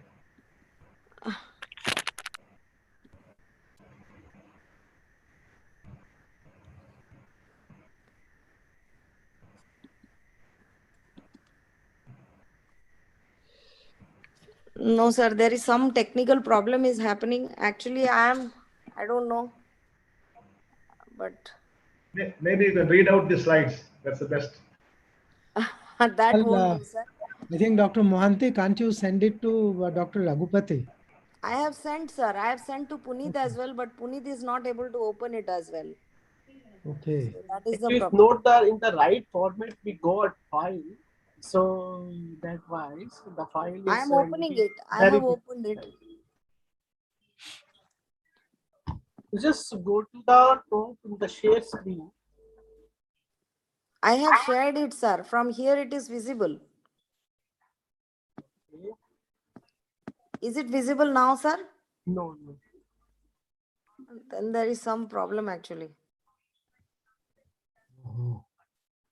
At the bottom, you will see a share screen green color button. If you could see that, you can click that and then go to Windows.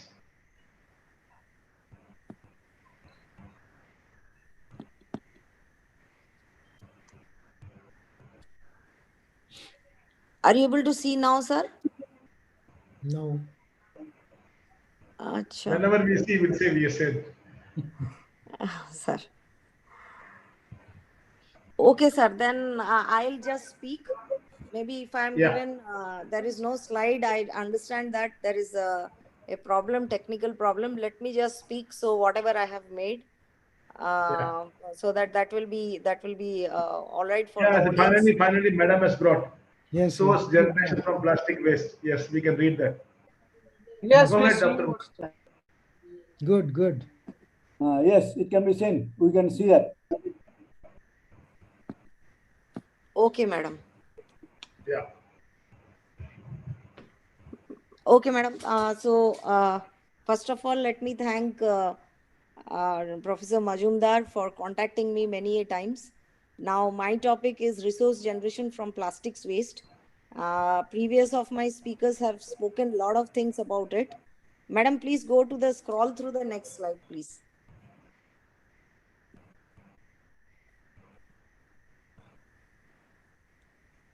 I think the slides are.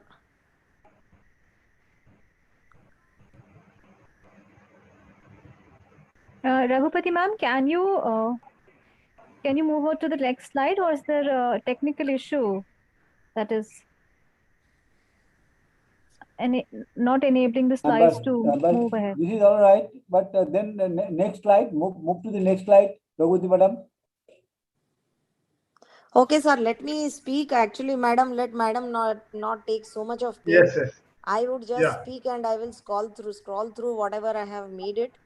And so as all of us, all my previous speakers have already highlighted that what are plastics and basically what are the resource generation we find from plastics. Now, they are a versatile material. So we have plethora of applications starting from aerospace to transportation to all sort of applications. But why are we blaming the plastics today? Because whole lot we see all the Ma'am, plastics. be sharing your slide from our side. So please. Yes. We can see the slides now. Yeah, go to the next slide, please, sir. Yeah. So this is the consumption, as you can see, in case of the plastics. Now, India, in majorly, you'll find packaging as well as your agricultural sector, maximum portion of your plastics waste is being generated. And so, whatever is evident in the litter, that you find it. Next slide, please. So this is the consumption. Dr. Bandopadhyay has already highlighted it, that we are far less than the global average. We are approximately 16 kg per person, and it's a 1920 data, which I have collected from Plast India. As you can see, from Plast India, I have collected this data. Now, as you can, if you go by the literature, then usually the waste, what we see today, is majorly constitutes of your manifold of your waste is majorly from your packaging waste, from e-waste, from your biomedical waste, as well as from your auto waste. So the plastics which are being generated, those are being littered irresponsibly, and that is how we come across many kind of problems as regards to the single-use plastics, which ends up as, many say that it ends up as microplastics. Many say that it is irresponsibly managed. So it has become a great global concern.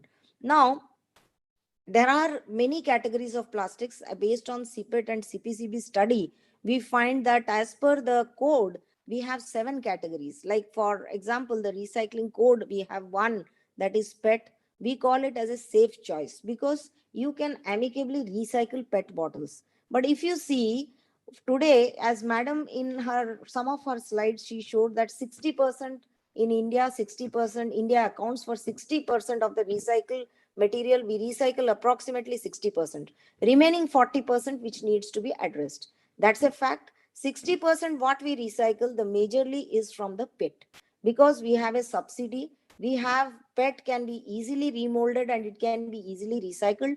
And today what we get from the materials like all your apparels or your shoes. Those are basically jeans. Those are made out of your recycled PET material. Similarly, high density polyethylene, you have milk, detergent bags, carry bags, containers also. Those are also the safest choice. PVC, we say that PVC we have to avoid. But right now we have also found out a solution for PVC, like it can be converted into different categories of materials, like waste conversion of waste to wealth. Low density polyethylene, which is essentially used for carry bags, films, small bottles, etc. They are also the safest choice. PP, the medicinal bottles, cereal liners, packaging films, they are also the safest choice. Now, if you go by the single-use plastics definition, now MOF has come out with a recent one amended version of single-use plastic version. Now, in that, as you can see, they are commodity item, the plastic item which can be used only once for the same purpose, and before it is being recycled or before it is being refurbished or disposed of. And categorically, what we did, CPET and CPET and DCPC, we did a study for DCPC on behalf of Department of Chemicals and Petrochemicals for evaluating which are the problematic plastics in the environment and which we can easily discard it and which we cannot easily environmentally, which they are very problematic and they cannot be discarded.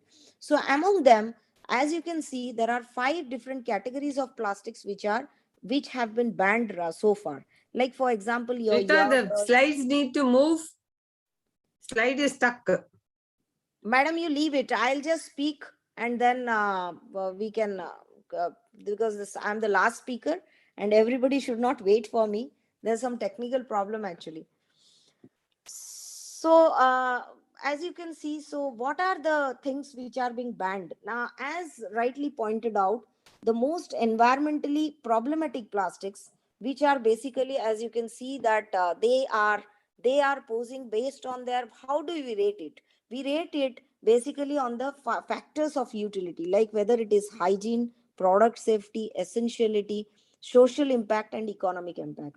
Those plastics which fall under the category of hygienity. For example, in case of biomedical applications, we just cannot live without plastics. We cannot, you cannot overcome, because we require safety, we require essentiality. Like for example, blood bags. There is a social impact, there is an economic impact. So based on that, we categorize different categories of plastics based on the utility factors. Similarly, there are also factors like adverse impact on the environment, collectability, recyclability. For example, let us take the example of a wrapper, small chocolate wrapper, or a earbuds. It is so tiny that a rat picker also cannot pick up.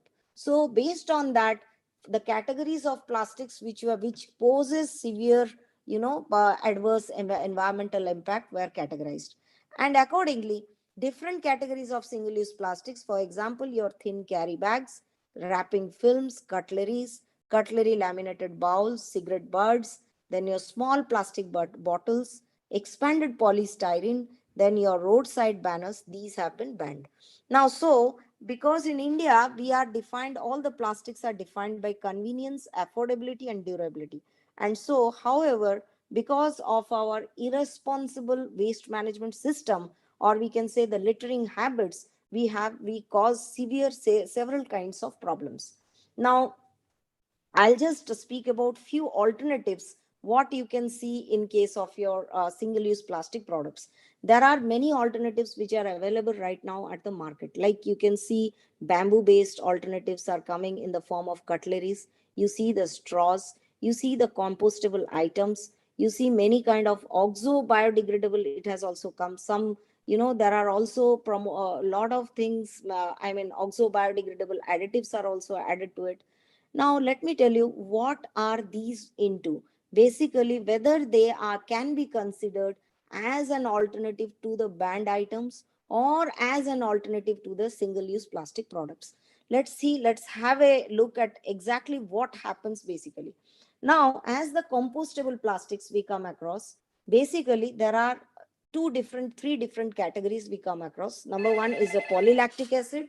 Number two is your PLA, PBAT based blends you come across, or starch based blends we come across. So what are these kind of plastics and how these are taken as an alternatives to your single-use plastics? Because we believe that we trust that these kind of plastics, once we throw it in the environment, they become, they deteriorate, and end of the day, since they are inherently biodegradable, it is converted to carbon dioxide, water, and biomass. But in reality, these kind of plastics, they require a suitable environment at the end of the life. That means you need to have a industrial composting environment. What we call it as a industrial composting environment under thermophilic conditions. That means at 58 degrees centigrade, your PLA or your PBAT or any kind of your compostables, they deteriorate. Nowadays, there is a scenario which compostables, they think that it is organically recyclable. What is that organically recyclable? That means when you are collecting your food waste, along with the food waste, these kind of plastics also deteriorate. But actually, the time duration which required for the disintegration or the deterioration of these kind of products is basically, it takes more than the prepared, the more than the scheduled duration. If you have a proper disintegration facility or an industrial composting facility, then under those circumstances, you can find that these products are amicably disposed of, or you have a end of life options to these kind of plastic products. Now, let me tell you one other thing. Like for example, all the compostable carry bags, which are normally now it has come into the markets. Now they say that since it is they openly propagate that since it is biodegradable, so it enters into the environment or it assimilates in the soil, and you get at the end of the day, you get a carbon dioxide, water, and biomass. But so we can throw it irresponsibly, but that doesn't happen. These kind of plastics also, it has to be collected separately, it has to be channelized separately, and it has to have its own end of life solution, which needs to be assessed properly. Now that is one factor. Then other type of plastics, many other type of plastic products which we are getting as a substitute, that is, we find some of the oxo biodegradable plastics. What are these? These are basically the plastics, the additives, some of the additives that we call it as a oxo biodegradable additive, which is nothing but your iron based or cobalt based or manganese based catalyst system, which is incorporated into the plastic material, and they are processed into films or any kind of products. What is this oxo biodegradable? Now, these oxo biodegradable plastics, they also require a pre-treatment. That means first, you have to irradiate under UV radiation. You have to bring down the molecular weight below 5,000. That means we trust that once these plastics, they are basically when they become when a macromolecular segment becomes micromolecular segments, then it becomes easy for the microorganisms to assimilate, and we get at the end of the day again carbon dioxide, water, and biomass is liberated out. So this is the major thing which we come across in case of your photo or your oxo biodegradable plastics. But in reality, the study is still under progress, because anything, if you add today calcium carbonate also in a polyolefin, any kind of polyolefin, whether it is a LDP or LLDP or anything, and then you try to expose it, then also its elongation becomes less, your molecular weight reduces to less than 5,000. But after that, when you keep it under any kind of mesophilic conditions or thermophilic conditions, we do not know what is the progress, we do not know how the material degrades. So this is what is about your photodegradable and your oxo-degradable plastics. Then there are also another type of degradation which is also there. Some of the things are also there, alternatives, like we have bamboo based products, we have paper coated cups. What are these paper coated cups? Now, in a paper coated cup, as you can see nowadays, a lot of cutlery items have come. These cutlery items, there is a olefinic layer of coating in that. What is that olefinic layer? That means what we do is that there is a polyethylene layer is there, but the molecular weight of the polyethylene is below 1,000. That is why the thin layer of coating, we trust that assimilates easily into the environment, and that is what happens, that can be easily converted to carbon dioxide, water, and biomass. So this is what different categories of products we get in case of your alternatives to your single-use plastic products. As madam has one slide, she has shown that we should not fear plastics, but we should encourage recycling. Yes, belonging to the plastic fraternity, we also tell the same thing, that we should encourage recycling, and more amount of recycling facilities needs to be created. Today in the country, whatever you see, majorly is your mechanical mode of recycling is prevalent everywhere, whether you see in case of your electronic waste, or you see in your biomedical plastic waste, or any kind of municipal waste, whatever we collect, your packaging waste or other things, we find that majority of the plastics is being channelized, and it is being mechanically recycled, and then the various kinds of products come into picture. But actually what happens is that end of the day, the mechanically recycled products what we get is they are very low valued product. I mean, the property, the performance characteristics is very low. So that is where a plastic technologist has to intervene, and we have to see how best we can come at par with a virgin. And now with the existing system of EPR which is coming up, we understand the plastic waste management regulation has clearly defined that we need to add some of the recycled content into that.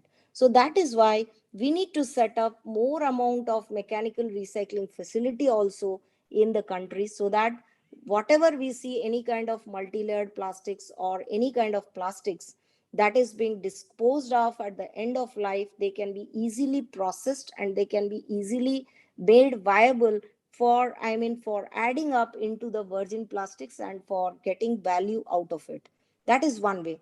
Similarly, in case of electronic waste also, earlier days in 2014-15, I'm telling, during those days, what we used to do, in those circumstances, people 33 to 40% constitutes of plastics in case of electronic waste. And those are very high valued engineering plastics like your PC or ABS and all different kinds of high performance blends and alloys. Now, these plastics, in earlier days, there was a scenario they were being openly burnt. Now, once they were openly burnt, what used to happen, we used to get dioxins, furans, and all toxicities were there in the environment. But now, with the new regulation, thanks to the new regulation and with the intervention of the plastics technologist, all the electronic waste, the plastics which are generated from the electronic waste are amicably recycled. So this is how we have to promote more and more mechanical recycling also. And as such, the scenario suggests that chemical recycling is still at an infancy stage in our country. So that also needs to be promoted, because as a part of a study, we are also doing chemical recycling of expanded polystyrene. Like, we receive lot of flexible foams and rigid foams, wherein we are doing the chemical recycling and trying to retrieve the original monomers out of it. So this is where we are still lacking, and the study is still underway, and more chemical recycling also needs to be promoted. So I think that is all I can say. So just for the sake of audience, I represent from Central Institute of Petrochemicals Engineering and Technology, and we do a lot of high-end research on this waste management technology. Currently, we have been working in a biomedical waste management system, which we have taken up. Madam Lakshmi Raghupati is one of our mentor in that. And in that, let me tell you, we have categorized very carefully the plastics which can be easily recycled in case of biomedical waste, and keeping apart your toxicity, your pathogens and other things, all those aspects also study, we are doing it. What we are doing is that in red bin, whatever plastics are being discharged or discarded, like your saline bottles, your cannula, gloves, and other things, what we are doing is that we are basically categorizing it, we are disinfecting it, we are studying that it is pathogen free, and then it is subjected to recycling process. We have come out with some of the products which I had few slides to show, but unfortunately due to some technical error here, I am not able to present that. Some Smita, pavers, the technical group is showing the slides, so you ask them to roll over.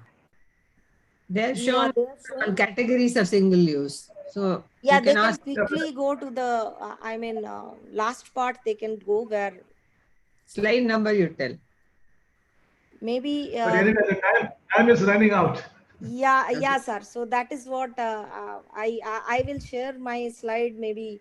Actually, sir, I'm traveling. So because Majumdar sir told and so I could not say him no. So I'm presenting Okay. from a hotel. Maybe because of that, some technical problem was there. So I may be pardoned. I could not present my slides, but I have just in a short way kept it very crisp what we are exactly doing and how value addition of of each kind of plastic waste it happens. I think Mr. Puneet, you can just scroll through the last part of the slide. Yeah.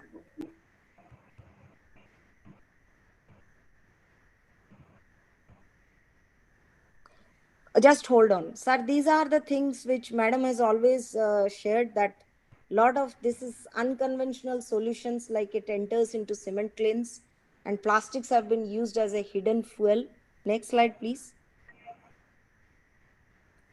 This is one of the opportunity we collected it from this picture. You can see it is designed and overlooked construction over 2 months, wherein all the plastic bottles they are accumulating, and in a hotel they have beautifully constructed the hotel. Next. This is a e-waste recycling where you can see how we have organized it, and this technology CPET has transferred it to a vendor. Next. These are the grades we have come up from the electronic waste, like high impact grade, impact flow grade, and flow and better impact grade. Next. This is a wires and cables, where nearly you will find that wires and cables, people usually burn it. It is incinerated. But now we have come out with some tiles and other things. Next. These are the casings from waste to remote cover, and then your mobile phones. These are the different types of things which we have done it. Next.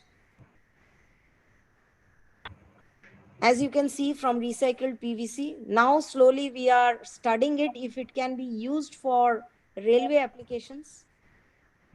We have a vendor who is prepared to take it. This is from the printed circuit boards. Usually whatever boards we receive, it is knocked out boards, because all the metals part are being, there is a lot of, metal part everybody runs, but plastic part is often incinerated in, you'll find in the regions of Surat and all. So that part we have used it. It is used as a filler, and paver blocks have come up. Next. This is 3D filament. This is a recent study we are doing it for a 3D printer. All your PCABS blends, which is being collected from the electronic waste, we are converting it into filaments. It's a low cost filament and a 3D printing filament we have fabricated. Next. Next, these are the alternative materials and as such the biopolymers classification. Next. And these are some of the global developments, sir. And I think now there is one Indian company called Wow range of cosmetic products. ITC has also come up. This is a cardboard based packaging.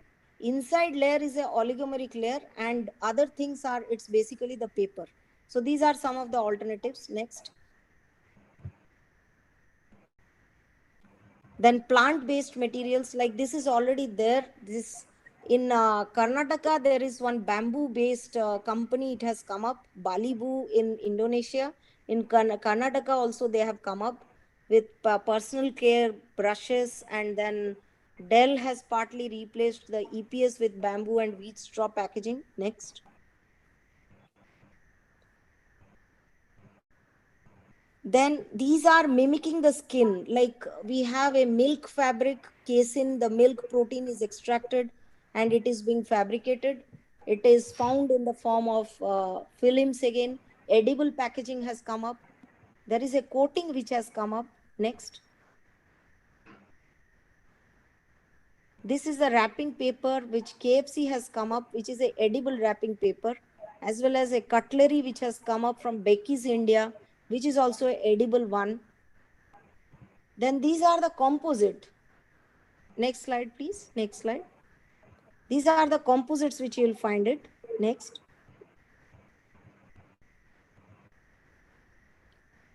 Natural fiber based, and these are some of the ways forward. I will not discuss much because all my previous speakers have exactly discussed it. Next. Next. So this is all about CPIT. We have 42 centers all over India, and I am located in R&D unit in Bhubaneswar Center in the eastern part of the country. Next.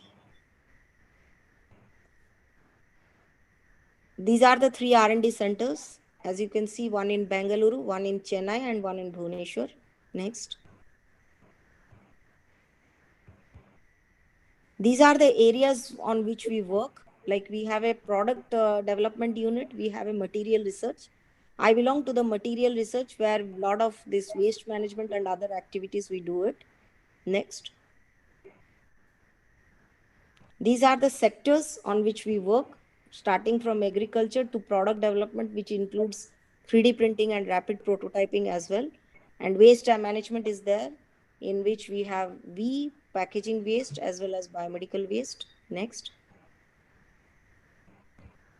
These are some of the technologies which we have given it, like indigenization activity we have done for many defense PSUs. Next. This is in case of automotive sector. This is another thing, like we have substituted 30 to 40% with natural fiber. So many natural fiber composites we have substituted, we have added on. So a lot of plastics part have come up. Next. This is coatings and adhesives. This is a pickup bed liner trucks. We work with a Mexican company for green polyurethane. Next. This is again the eco-friendly products, like all your compostables and all. Next. So this is what I was telling, sir. In case of environmentally sound management of biomedical waste, we have been working, and still the study is on. We are doing a lot of activities on that. Next. This is again green foam, like it's a green polyurethane foam, wherein, the polyurethane, whatever is synthesized, it is from a natural resource. And India has banned one particular foaming agent that we are using other one. Next. This is again another thing which we have developed, and we have given it to the thermal power plants. Next. These are our clients from overseas. I've just shown some of the interactions. Next. This is a composting facility, which is a recent one. And we have taken all kinds of, this biodegradable compostable polymers. Industrial composting facility we have set up for addressing the compostability in case of compostable polymers. Next. And this is a recycling facility which we have transferred. Next. So lastly, I end my talk here, and thank you so much. Thank you, Dr. Smita. It was quite interesting. I mean, though it was last, despite all the technical issues, you overcome that, and it was quite interesting. So coming back to the plastic waste management, I think plastic is the substitute material for many materials. So we found the plastic is very widely used as a substitute material for metal, glass, etc. I mean wood, etc. Now replacing them is a very difficult. It's for sure. Okay, you're talking about bamboo, you talk about all these things, but if you talk about 1 trillion bottles a day, what PET bottles are used, or the numbers are too huge. So, but as a small, a few drops in the ocean, we also try to do some contribution. But the CPET work is phenomenal. I think first time we are seeing what you people are doing it. It is quite interesting to start working on an alternate technology for to certain extent replace plastics. I cannot say you can replace the plastic 100%, as you also said that. Uh, Anybody talks about plastic waste and nuisance, when they talk about, they only mean the carry bags. They don't talk Yes. about anything else. So that we will, the single-use plastic is another issue where we are talking about. I think overall this all the experts have given their the right thing for the people to carry home. So with this, I think I thank all of you for the participants as well as the speakers, and it was a wonderful session. And I'm happy that I chaired this, and then I also learned quite a lot. And thank you so much for everyone. Good night. Right. Thank you so much, Mr. Sampath. Thank you so much to you as well for chairing this session so wonderfully.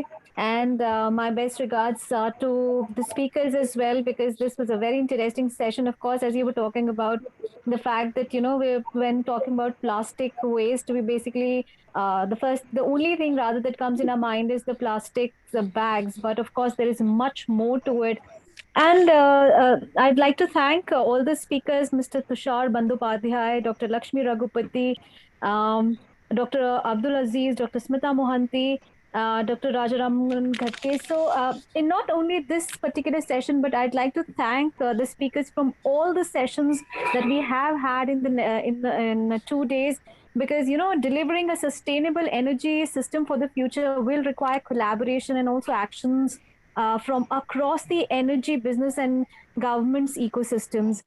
So I'm very happy that through this forum we have been able to at least make sure that there is a discussion on these key topics. And through these 2 days, the World Hydrogen Energy Summit and the Expo, and the World Waste to Wealth Summit and Expo 2021, there was discussions and dwelling upon these topics on how to deliver a green post-pandemic recovery and realign the mindset around environmental goals. So I'd like to thank all of you for having joined us in not only in this session, but in all the sessions, the speakers, and all the presentations and all the award winners. Dr. Mazumdar, thank you so much for being with us. Dr. Garg, would you like to say a few words? Yes, to give a With closing. your permission. Yes, sir, please. Yes, to give the closing remarks. Yeah. So, Thank you. before that, I have one comment. You see, we have a lot of takeaways. I do hope that we get a compostable carry bag to carry every takeaway, right?